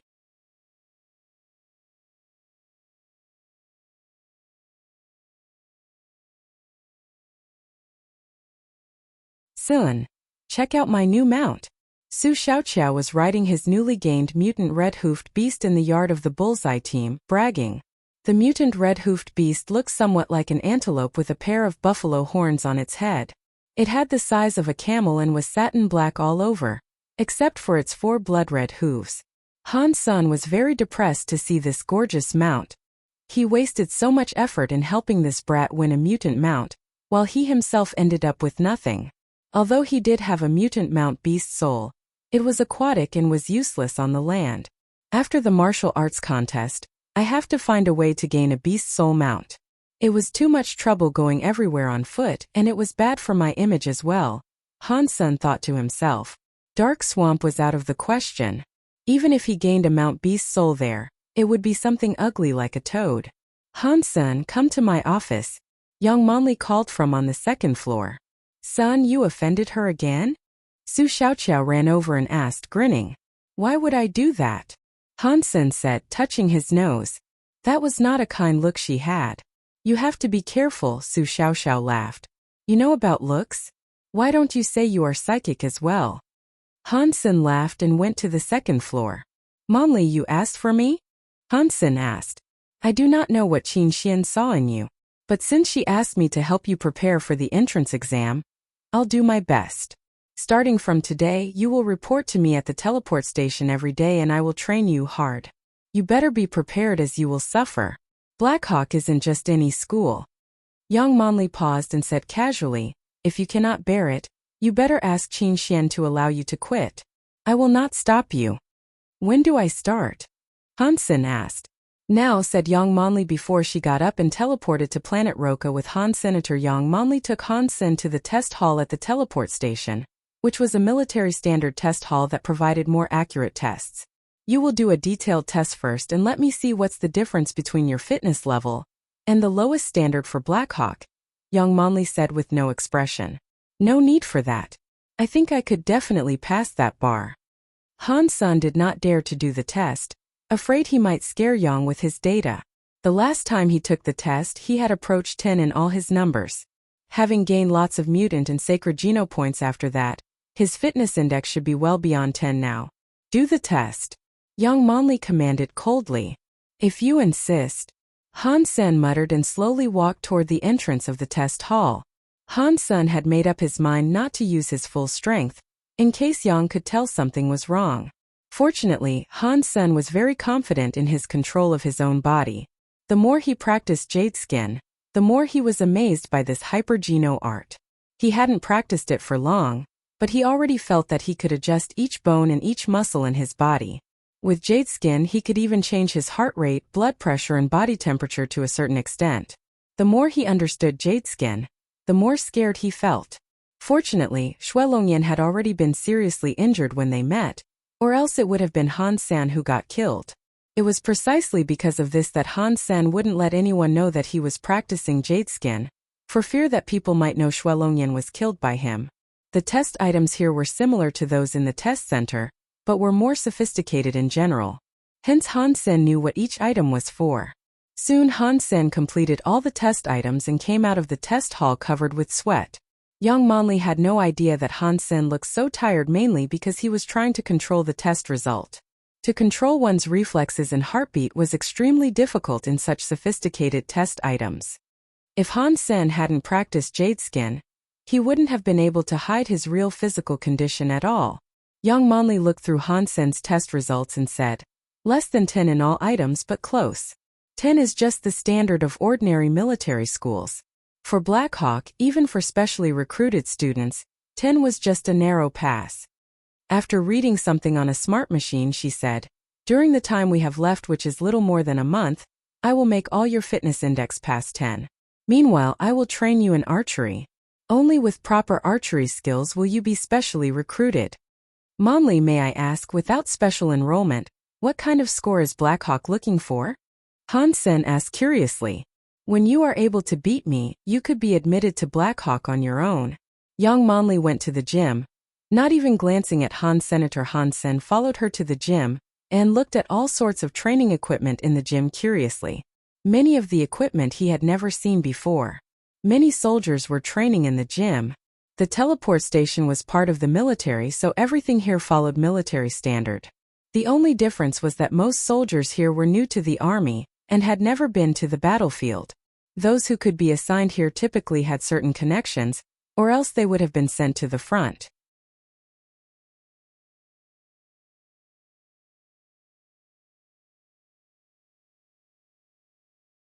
Young Monli led Han San in front of a sealed device the size of a train compartment. The device was around 150 feet long. She turned it on and entered some data before she took off her jacket, revealing a black professional training suit underneath. The suit was made of a material unknown to Han San, which had a form-fitting effect. Han Sen noticed that young Monli had a great body. Her legs were especially long and straight, seducing one to touch them. "Look carefully. I will only show you once. For today, you need to finish this training every day before you go anywhere else," Young Monli said and went into the device. The moment young Monli entered the device, all soldiers who were exercising came around and drooled over the holographic image displayed. "Yang's body is getting more and more perfect. I could play with those legs for 3 years. 3 years. I can play with them for 30 years. Check out her ass." These animals stared at the holographic image almost with their eyeballs popped out. Inside the device, young Monli had started. There are many exercise items in the device and she finished them one by one effortlessly. The items didn't look very difficult either. "Brother, what is this device? Looks like it is not that difficult." Han Sen asked a soldier curiously. "Not difficult. Kiddo, you are too naive. Young seems effortless because she's got great fitness index. If you were to do it, you would be too tired to finish 3 items. This is called gravity trainer. There are such devices on all interstellar aircrafts and warships, and they are used to adjust the internal gravity. With the parameters set by Yang, one would need at least 10 in fitness index to train. Or else walking in the device alone would be a torture, even worse than screwing 7 times in one night. Son, all you could do is pray." These soldiers knew Han Senator. They were all aware that Qin Xian had often called him into the combat room. Young Monli stepped out of the gravity trainer in a little while, and the soldiers quickly scattered back to do their training as if nothing had happened. Young Monli had some sweat on her forehead. She put on her jacket and said, "Now you complete the exercise and then come to find me." She left with no intention of watching Han San do the exercise. Young Monli knew very well that Han Sen's physical fitness index was only close to 10, and it was impossible for him to finish such intense training. She just wanted to humble him so that he would follow her orders better. A soldier ran toward Han Sen when the latter was about to enter the gravity trainer to start training. Putting his hand over Han Sen's shoulder, the soldier smiled and said, "Buddy, if you can bring us some R-rated holographic resources when you come here in the future, I'll let you in on a secret and make the gravity trainer a piece of cake for you. Deal." "What's the secret?" Han Sen agreed, knowing he was asking for porns. "Great." The soldier patted Han Sen's shoulder and whispered to his ear, "Once the parameters were set up, Yang could tell if you have modified them after. However, the device has a protective mechanism, which is designed mainly to prevent dangers to your body. My method allows you to change the parameters through this mechanism, so that the result doesn't show the modification. So, you can easily complete the test without being found out by Yang." "Fantastic. What should I do?" Han Sen asked. "I can tell you the secret, but a deal is a deal. You need to get me those R-rated holographic resources or you will regret it," said the soldier. "Brother, rest assured. I'll get you those." Han Sen patted his own chest and guaranteed. The soldier nodded with satisfaction and told Han Sen the method to change the parameters. He repeatedly told Han Sen to bring him the porns and designated a few actresses. "Parameters set up. Please confirm." Han Sen went into the gravity trainer and heard the AI. "Okay," Han Sen replied. "Confirmation completed. Start testing in 10 seconds. Countdown starts. 10, 9, 8. When the countdown was over, Han Sen felt his body sank, as if he had suddenly gained a few hundred pounds. Han Sen did not use the soldier's method. He wanted to see if he could finish the exercise like Yang Manli did. Han Sen was not used to the added gravity, and warmed up a little before he started. When Yang Manli was back from her office, it was already in the afternoon. She thought Han Sen should be worn out like a dead dog by now, and would probably be more obedient in the future. When Yang Manli returned to the gym, she was surprised to see Han Sen chatting with the soldiers there. The soldiers were even showing him how to play with all sorts of devices. He looked rather lively and not tired at all. "Han Sen, I asked you to train. What are you doing?" Annoyed, Yang Manli asked coldly. The soldiers were scared away like mice met a cat, leaving Han Sen standing there alone in front of Yang Manli. "Captain, I've completed the training." Han Sen saluted the way the soldiers had just taught him. "Completed?" Yang Manli frowned and walked quickly toward the gravity trainer. She pulled out the data and as she checked each item, her face became darker and darker. There was no doubt that Yang Manli did not think the data was real. Only those who with more than 12 in fitness index could achieve this. She had just tested Han Sen's fitness and he wasn't even a 10. So this could not be his real performance.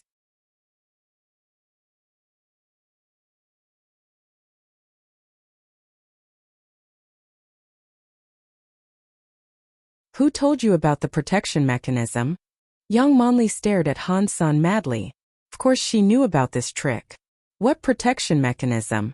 I do not understand what you are talking about." Han Sen looked innocent. "You won't tell? Go get a 7.0 practice bow and some arrows." Yang Manli calmed down and said coldly. Han Sen did not know what she wanted to do, and did what she asked. "You know the standard stance to draw the string?" Yang Manli looked at Han Sen and asked. "Yes." Han Sen nodded. "Very good. Pull the string to the fullest on standard stance," Yang Manli said quietly. Han Sen had worked hard on archery so his stance was perfect and he easily pulled the string to the fullest. "Good stance." Han Sen was surprised to hear Yang Manli's compliment. "Thank you, Captain." Still, Han Sen knew he was in trouble. "Hold this position until midnight. If you move during this period and I do not get the answer I want, you do not need to show up here again. Even if the station master came here herself, one of us must go." Yang Manli turned to leave. Seeing Yang going away, the soldiers ran back and the one who told Han Sen about the protection mechanism felt guilty and said, "Sorry buddy, I did not expect Yang to be onto you. I did you harm instead of good. It's just a few hours. I'll be fine." Han Sen said casually, "Do not underestimate the standard stance. 20 minutes was alright, but 2 hours is just torture. A 7.0 bow is not a joke. Usually we can't even last 2 hours with a 6.0 bow." It's 4 hours until midnight. Young is really brutal this time. I say let's go apologize. Just tell her we all told him about the loophole. Or else he would probably not be able to use his arms ever again. If we have to. Judging from her look, we would suffer as well. The soldiers complained and sighed. No need. I'll give it a shot. My endurance has always been good. For hours I think there should be no problem. Han-san called the soldiers who were going to apologize back. It doesn't matter how good your endurance is. It's torture. Han-san smiled. I've seen worse. Don't go yet. If I can't do it, you could go then. Maybe by then young Monli will see how miserable I am and lessen the punishment. That is also true. Buddy, you hang in there first. Let us know when it gets bad. We will go and confess. The soldiers were loyal. Hen-sen nodded and did not speak. Remaining motionless was sometimes even worse than violent movement, especially when he was also drawing a 7-0 bow. In the beginning he didn't feel much, but after half an hour, his arm muscles began to feel numb, and with the passage of time, this numb feeling was more and more intense. In just an hour, Han-sen was sweating like rain, his arms burning and whole body trembling. Han-sen gritted his teeth and started to practice jade skin. A spring-like coolness flowed through all his veins, where the numb feeling was gradually relieved. Through the monitor, young Monli would glance at Han-sen from time to time. She saw him keeping the stance but started to tremble when it was approaching an hour. His endurance was already beyond her expectation. Even the soldiers can only last this long. Young Monli predicted he could last about at most 1.5 hours, certainly less than 2 hours. Cheating in your first training session. I have to put you through hell. Young Monli did not really want a name from Han Senator. His silence was a quality she could appreciate, and if he had confessed about the person who had told him, she would have looked down on him. After working for a while, young Monli checked on him again when it was an hour and a half and found he was still standing there. Young Monli could not help but frown, as Han-sen looked better now than half an hour ago. He had stopped trembling and was sweating less. In general, he looked more relaxed. He moved.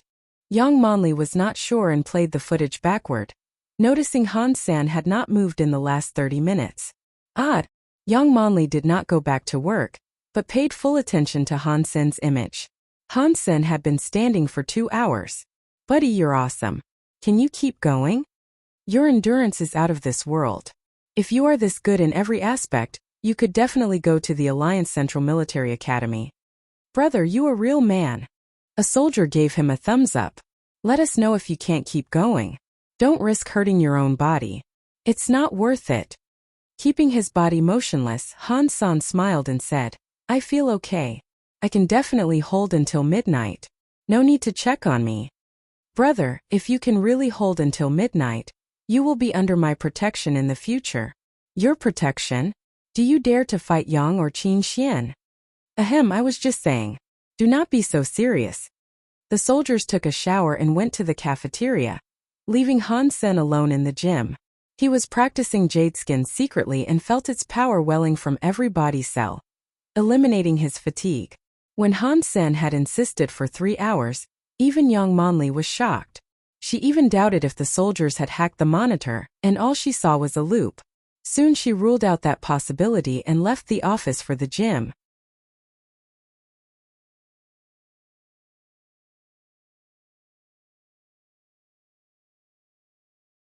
Now, do you have something to say to me? Young Monli approached Han-sen, who was standing like a statue. Han-sen hadn't reached a certain level in jade skin, so his fatigue wasn't cleared away completely. Having stood there for over 3 hours, he was drenched in sweat.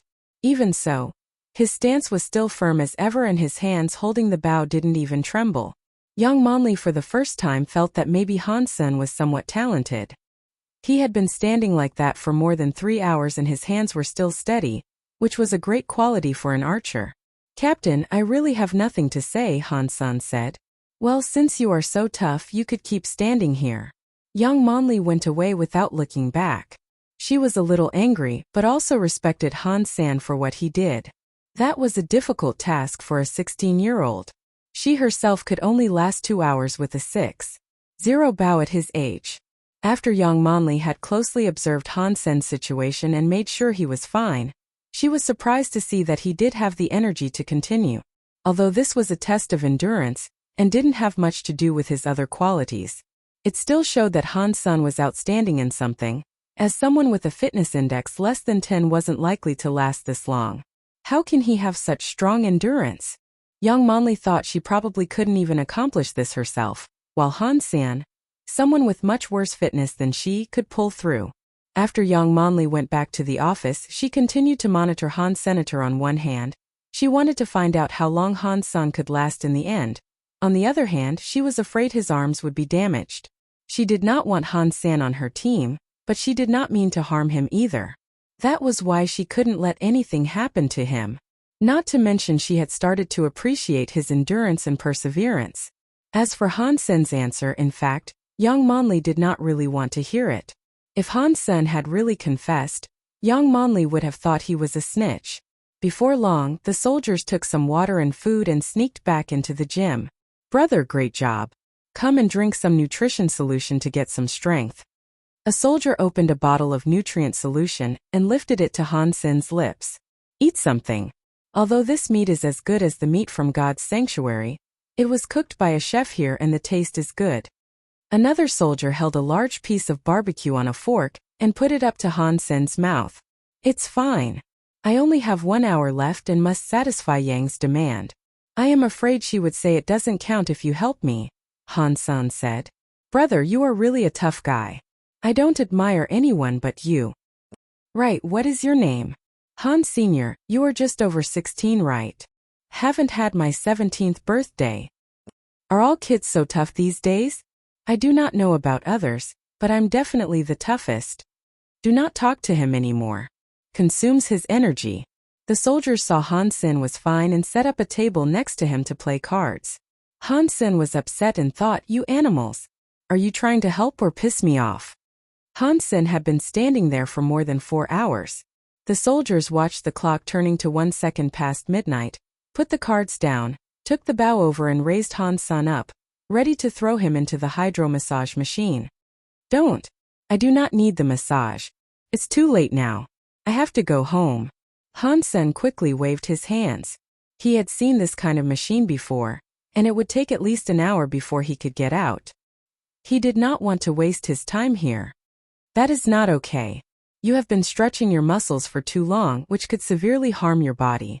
You must fully relax through the massage so that your veins and muscles could be revitalized. You have to stay in it for at least 3 hours with the strongest mode on," said a soldier seriously. "I'm all right." Han Sen couldn't really wait 3 hours. As the soldiers insisted, he used a technique from Ghost Hunt and grabbed a soldier's neck. With a twist, he wiggled free like a snake. "Brothers, I'm really okay. I have to go home now. If you don't believe me, I will show you that I still have the energy to perform military boxing," Han Sen said and performed the complete set of military boxing.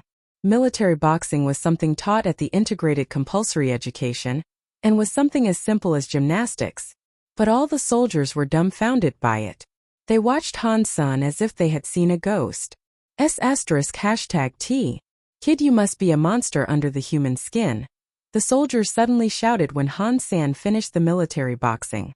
Ashura under the human skin. A perpetual motion machine under the human skin. When Han Sen left the teleport station, it was 1 o'clock in the morning. His mother and sister weren't home, so he cooked himself something to fill his stomach and went to bed. Although Han Sen's body was fine, he did feel rather tired and almost fell asleep immediately. He didn't get up until it was noon. Han Sen stretched and felt very good all over. It was as if all his cells and pores were revitalized. He discovered that he had made great progress in Jade Skin. Although it was still just a little, it was about the effect of 10 days practice. So Jade Skin is practiced more efficiently under extreme conditions? Han Sen was surprised. It was worth a shot anyway. If it was true, it would be great for his practice of Jade Skin. Han Sen was not in a hurry. He had lots of time to train in the gravity trainer in the future. If he didn't do it, Yang Monli would make him anyway. Han Sen had carefully thought about his current situation. It would still be a while until he could become an aristocrat, and it was not a bad thing to join Qin Xian's squad to gain protection for his family.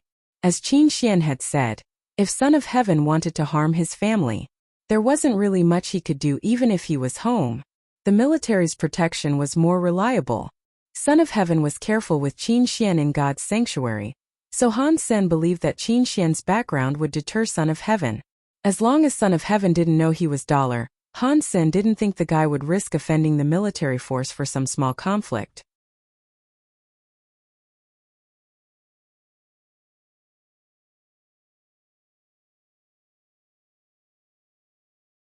On the next day, Han Sen brought porns to the soldier who had asked him for them. The soldier was so happy that he wanted to become sworn brothers with Han Sen, and said Han Sen would be responsible for his happiness from now on. Han Sen was covered in sweat. Fortunately, young Manli came fast enough so that Han Sen got rid of the soldier successfully. Young Manli spent half an hour to explain some archery knowledge, and gave Han Sen a few tasks to finish on his own. Han Sen had learned basic archery knowledge at school, and what Yang taught him was more practical, which benefited him a lot. Yang was indeed an expert. There were a lot of tasks for him to complete, which included the gravity trainer. Han Sen wanted to use the gravity trainer himself. This time he used the protection mechanism to adjust the parameters not to reduce the gravity, but to increase the gravity a notch so that it suited his real fitness level better. The gym did not seem to be the place where ordinary soldiers trained. Han Sen had never seen other soldiers here than the ones he talked to. During lunch break, Han Sen was chatting with the soldiers he knew. The soldier who asked Han Sen for porns regarded Han Sen and asked, "Sen, in addition to bow and arrows, what other weapons do you use?" "Dagger." Han Sen showed him the Z-Steel dagger. Han Sen only knew the nicknames of these soldiers. This guy's name was Gambler. Han Sen learned from others that he was greedy and lewd. Gambler took over Han Sen's dagger and played with it. The dagger seemed like a living thing in his hand, making dazzling moves like a snake. "Watch this." Gambler held the dagger an inch away from Han Sen's eyes. With a simple wave of his hand, the dagger disappeared in front of Han Sen and Gambler's hand was empty. *#T. Your nickname should be Magician. Han Sen looked everywhere and didn't see the dagger. Gambler laughed and shook his hands in front of Han Senator. He curled his fingers and the dagger returned to his hands magically. "How did you do that?" Han Sen widened his eyes. "Pretty cool, huh?" Gambler asked proudly. "Yep." Han Sen quickly nodded. "Dazzling, no?" Gambler played with the dagger. "For sure." Han Sen nodded again. "Want to learn?" Gambler looked at Han Sen with a faint smile. "I do. Do you want to teach me?" Han Sen asked. "If you can bring me all my girls' new movies, I will teach you," Gambler said with a smile. "No problem." Han Sen agreed. Knowing the girls Gambler referred to were certain porn stars. Although it cost some money to buy new movies, Han Sen really wanted to learn these tricks. "Come, we will find a place so that I can show you." Gambler took Han Sen aside and told him the key to it. Han Sen then found out that it was not really magic but finger tricks. Although it was taking advantage of the blind spots, the most important part was one's control of the muscles on the arm. Yes, it was the entire arm instead of just the hand. Gambler told him that this trick was called Heaven in Sleeves, also known as sleeve blade. It was passed down in his family as the foundation of their family business. The dirk Gambler used was specially made. Thin and sharp, it had a crescent-like double-edged blade but no hilt.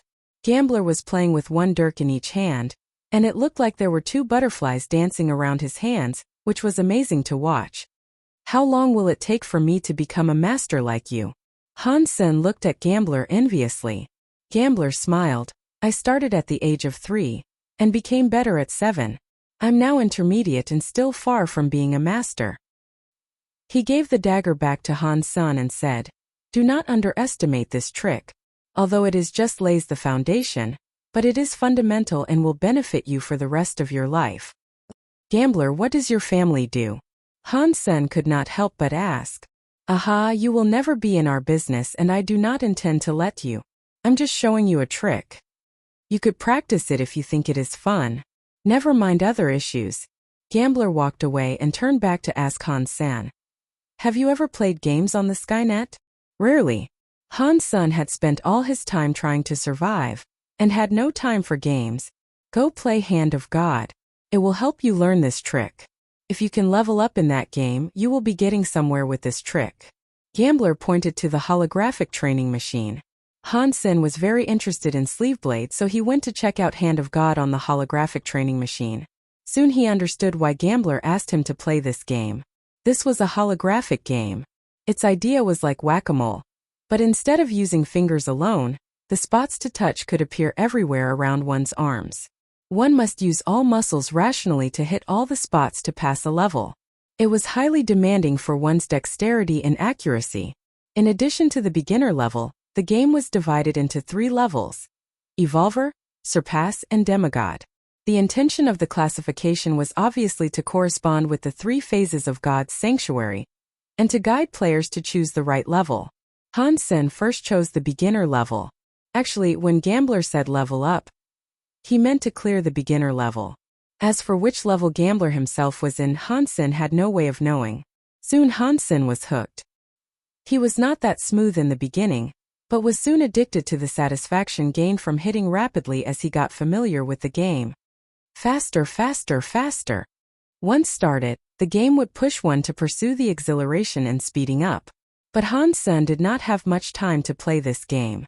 After a few rounds in the martial arts contest, Han Sen reached the final match as expected. Not sure it was good luck or bad luck. Han Sen didn't encounter either Fist Guy or Son of Heaven. Son of Heaven had eliminated Fist Guy, and Qin Xian had eliminated Son of Heaven. The final match was between Qin Xian and Han Senator. In fact, Han Sen wanted to fight Son of Heaven more, so that he would have the opportunity to kill Son of Heaven on the stage. Usually the young master was surrounded by many strong men, and there was almost no chance for Han Sen to approach him.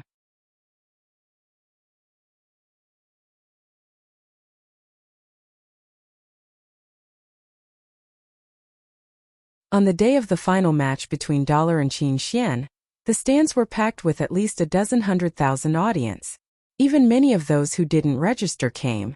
In addition to it being the final match, it was popular also thanks to the fame of Dollar and Qin Xian.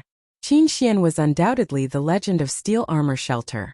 As a woman, she had been the champion of the martial arts contest for several years now. Although she was never among the chosen, there was no doubt that she was the one in Steel Armor Shelter. In addition, she was also beautiful. All of these made her the goddess of Steel Armor Shelter. People loved, feared, and respected her. Dollar's recent rise was even more legendary.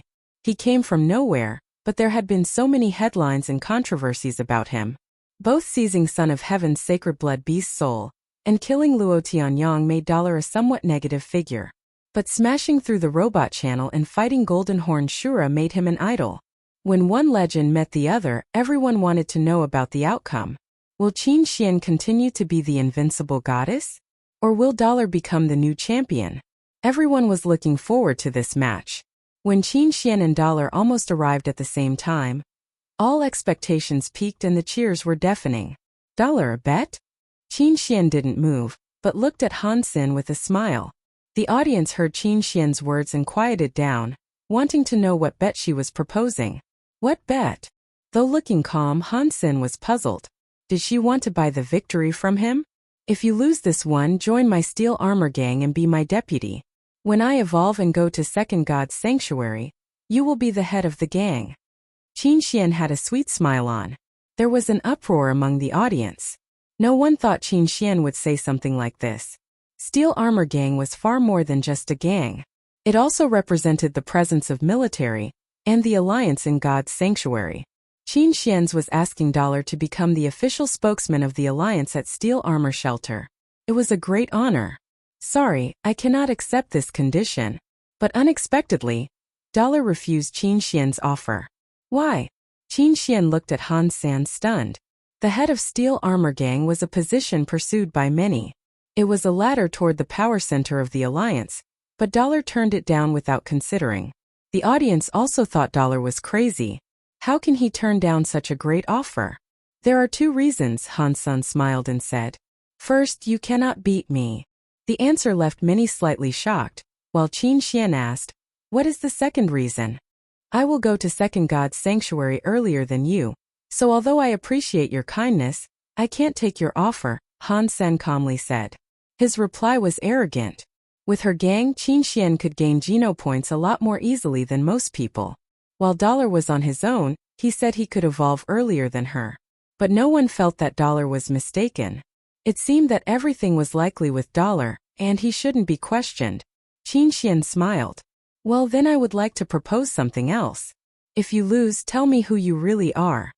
Qin Xian's words had led to a burst of cheers on the stands. All the audience were dying to know who Dollar was. Qin Xian's proposal was embraced by all. And if you lose? Han Sen grinned and asked. You can propose something as well. Smiling, Qin Xian looked full of confidence. It was as if she would never lose. An S-class license at St. Hall. Han Sen was obsessed with the hyper-geno arts in St. Hall. He had neither the money nor the license. Deal. Qin Xian did not even lift her eyes before she agreed, as if an S-class license was nothing to her. Then let's begin. Han Sen drew the Shura katana. He didn't dare to slack when fighting Qin Xian, who had the most geno points among all in the shelter. She was probably 10 sacred geno points away from maxing out on everything. Han Sen had never seen Qin Xian using her full strength, but he still thought he stood a chance. Han Sen's biggest advantage was his understanding of Qin Xian. She would never thought that Dollar was in fact Han Sen, whom she had fought a million times. Although she was always kicking his ass, he had learned a lot of her fighting habits. Qin Xian, on the other hand, knew nothing about Dollar. Qin Xian stretched her hand and a beautiful purple butterfly started to dance in her palm, which turned into a purple dagger. Elegant and demure, she stood there like a goddess. Han Sen had seen her using this sacred blood poisonous butterfly dagger once, but it was on the purple-winged dragon. The dagger wasn't really effective as the dragon was gigantic. However, it would be different for a person. Han Sen didn't know if he could stand the toxin if stabbed with the dagger. So Han Sen wasn't going to give Qin Xian any opportunity to attack. He wielded the katana using Bladestorm and the strike was so fast as if it could break the wind. It was a similar strike as this one that had ended Luo Tianyang's life. Qin Xian smiled and moved away like a butterfly, dodging the fierce strike and stab her dagger at Han Sen's throat. Han Sen stepped forward and ignored the dagger. The katana was wielded at Qin Xian again. That was a move that put both their lives at stake. If Qin Xian did not dodge again, she would be cut in half. Since Han Sen was in sacred blood armor, he had a bigger chance at survival even cut by her sacred blood dagger. Scoundrel, Qin Xian scowled, gracefully moved sideways and avoided Han Sen's attack.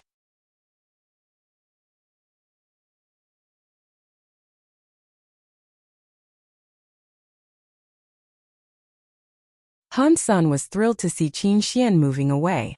A storm of katana strikes poured on the lady as Bladestorm was fully brought into play. Each strike was faster than the last. Qin Xian was forced to defend herself and had no chance to attack. Han Sen knew well that Qin Xian was nimble. He had been practicing ghost hunt for a long time now and had improved a lot on his footwork. However, he had never been able to get close to her in any combat except for the first time when she had underestimated him. Sure enough, Qin calmly dodged all the strikes Han Sen made calmly as if she were dancing. Meanwhile, she fought back from time to time with grace. None of it mattered to Han Senator. He hacked the katana at her regardless and worked both Bladestorm and Jadeskin to the maximum. A coolness gushed in his veins like a spring and activated every cell in his body. Qin Xian quietly warded off all attacks from Han Senator. She was very confident in herself. It took her a few years to finally get to the first stage of atomic fission. With her current geno points and beast souls, Qin Xian believed that she could become the chosen this year, and even the first place was not impossible. Atomic fission was an advanced hyper-geno art, which could fortify all body parts. As suggested by its name, it was close to the root of all hyper-geno arts, and could produce long-lasting power that improved one's physique significantly. It would be the perfect hyper-geno art if it wasn't so difficult to get started. Qin Xian had started to practice atomic fission under her family members' guidance since she was a toddler. But her progress had been slow. Now she had practiced it for 2 decades and she just got to the first stage a few months ago. Yes, just the first stage. But she had made a leap in her strength already with the first stage. 20 years of practice did not go wasted.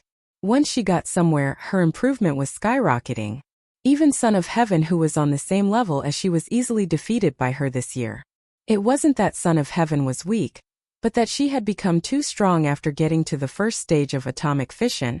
Qin Xian believed that she could definitely reach the top this year, and dollar wouldn't be an issue. Qin Xian wasn't even thinking about winning or losing, but how to win dollar to better impress him. Qin Xian did not care about the storm of blades. As fierce as it looked, it couldn't hurt her. She only felt it was a bit troublesome as she didn't want to kill dollar. If you like driving, I'll let you drive. I will wait until you are so completely exhausted that you can't even move your arm. By then I will still be calm and appreciate your despair. Qin Xian smiled and dodged another strike, thinking, as long as you lose to me this way, you will think I am invincible and never dare to fight me again. Qin Xian intended to burn Han Sen out. The way Han Sen wielded his katana would consume his strength fast. Each strike brought all his potentials out at the cost of his stamina. For Qin Xian's atomic fission, stamina was one of its key strengths. A metaphor would be that a nuclear power plant was much more efficient than a coal-fired power plant. As Qin Xian kept avoiding Han Sen's attacks, she was patiently waiting for him to be worn down. The blood of the audience were set afire. Han Sen's katana was swift and fierce, and Qin Xian's dancing was ethereal and elegant. Their movements were so fast that they became a blur. It was indeed a great match. And in the eyes of ordinary people, Han Sen was chasing Qin Xian and seemed to have the upper hand. Cheers of dollar could be heard from time to time.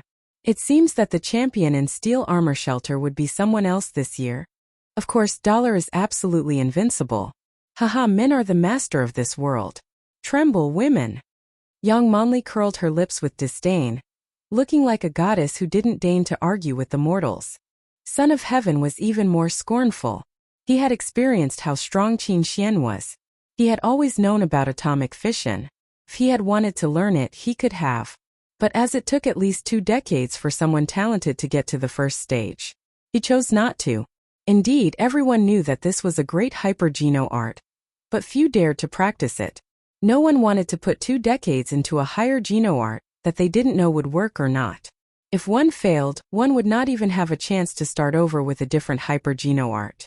Son of Heaven hadn't had the courage to practice atomic fission, and regretted it now that he saw how well Qin Xian was doing. Son of Heaven, it looks like Qin Xian was in trouble. She was continuously under attack. A young man in Son of Heaven's gang said nervously. Son of Heaven twitched his mouth and replied, "What do you know? Qin Xian has got to the first stage of atomic fission and she is basically impossible to beat. Although dollar was attacking, he will soon lose his strength to even lift the katana. His loss would be miserable." So that's what it is. How experienced and knowledgeable you are. The young man quickly kissed up to him. But next to them, another young man commented abruptly, "Keep silent if you don't understand it. Don't you have any common sense? Men are simply stronger than women, and it will be Qin Xian who is worn down first." Son of Heaven was provoked to wrath, but he paused when he saw the young man's face. It was the young master named Qing who had once hired Han Sen as his bodyguard. Yuan and the rest of the group were also there. Qing, Son of Heaven, gave a hollow laugh and explained, "There are differences between men and women, but those differences were negligible. Dollar's stamina is far worse than that of Qin Xian, who had reached the first stage in atomic fission.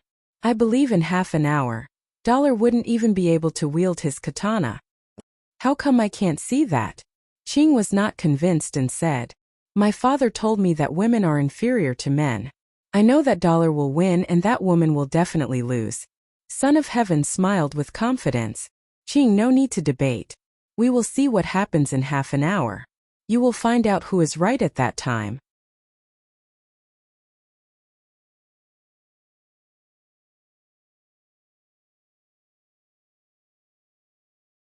But half an hour later, Son of Heaven's face became a bit stiff as Han Sen was still fiercely brandishing the katana at the same speed. "Son of Heaven, didn't you say that Dollar would be worn out in half an hour? I'm telling you, my dad was right. Men are better than women," Qing said proudly. Looking at Son of Heaven's grim face, Yuan smiled and did not speak. Son of Heaven was really upset. According to common sense, Dollar would not last half an hour. With that kind of strikes, few in First God's Sanctuary could. Ahem. It seems that Dollar has practiced some special hyper-geno art that improves his stamina. Even so, he couldn't possibly last an hour. In another half an hour, he would be worn down. Son of Heaven wanted to restore some authority of his. Son of Heaven, you are a guy. Why do you keep cheering for a woman? My dad says that men are the best. I think Dollar must be better than that woman. You have no vision. Qing obviously did not agree with Son of Heaven's argument. Son of Heaven almost choked. Pretending to be calm, he said, Qing, if you don't believe me, keep on watching. In half an hour you will know who is right. I'm just stating the fact here. Is there any need to watch? Dollar will certainly have no problem. He killed a golden-horned Shura. Why will he lose to a woman? Qing said with open worship in his eyes. Son of Heaven did not say anything, considering argument with such a kid unnecessary. In a while the kid will see what is good judgment. But another half an hour had passed, and Dollar's spirit was still high. There was no sign of him burning out at all, which made Son of Heaven uncomfortable as if he had just swallowed a fly. Qing was very pleased and patted Son of Heaven on the shoulder. Son of Heaven, what did I tell you? Men can't be weaker than women. A man that can't beat a woman is not a man. It's been an hour and Dollar is still fierce. I believe that woman will be beat in a while. You need to learn from me so that you can have better judgment. Remember to take men's side instead of women's.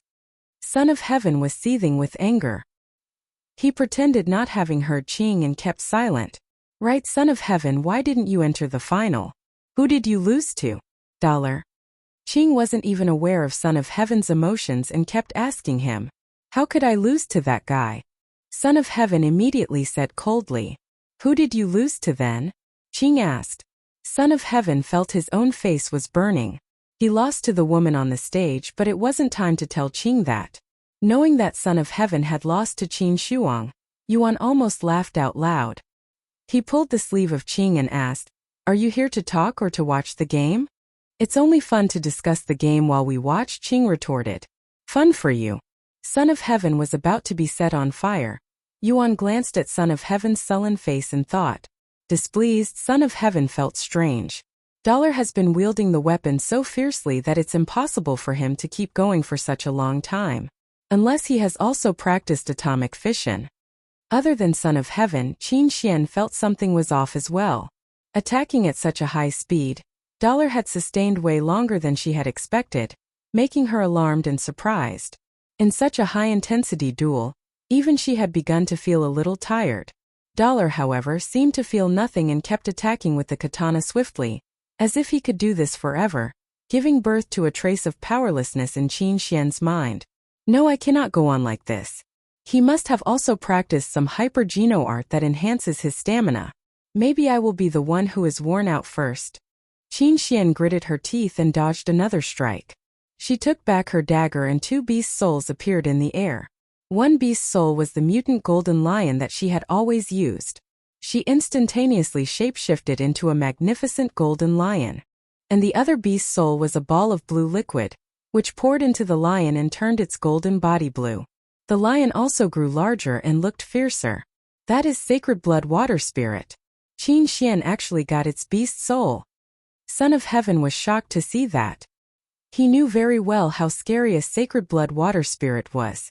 It could coexist with another creature and make that creature exceptionally strong. Qin Xian made the final attack to the water spirit when she was hunting it with Son of Heaven, who did not know she got the beast soul. It seemed that the beast soul had the same power as the creature it once belonged to. With the help of water spirit beast soul, the mutant golden lion had become stronger than normal sacred blood creatures. Qin Xian could then fully display the power of atomic fission. Son of Heaven was surprised. Qin Xian has become so strong. It seems that this year she could be among top 3 of the chosen. Hansen knew Qin Xian really well. He glanced at her expression and knew something was off. Just before she summoned the water spirit beast soul, he summoned his wings and flew up high. Everyone was stunned, including Qin Xian. Who could have thought Dollar, who looked like he was going for mutual destruction, had flown away the minute Qin Xian shapeshifted. Qin Xian, who had shapeshifted, did not know what to do. These two beast souls were fierce enough for sure. Even Dollar used a sacred blood shapeshifting beast soul, she could beat him. She chose the moment when Han San was making the most powerful strikes to shapeshift, so that he wouldn't disengage himself. She didn't have sacred blood wings, so she wanted to end the match as soon as possible. What she did not think of was that dollar who was chasing her just flew away faster than rabbits. Qin Xian suddenly felt very embarrassed. As fierce as she was right now, she could not fly, and as a lion, she could no longer use weapons, so she couldn't even throw things at Han Sr. You're tuning into the Li Mei's Wuxia Whispers YouTube channel. We're so grateful for your support, and don't forget to subscribe to join us on this incredible journey through captivating stories. Your generosity through donations truly makes a world of difference, as it's the primary source of revenue that allows me to expand and enhance this channel for you. Thank you from the bottom of my heart for being a part of this adventure.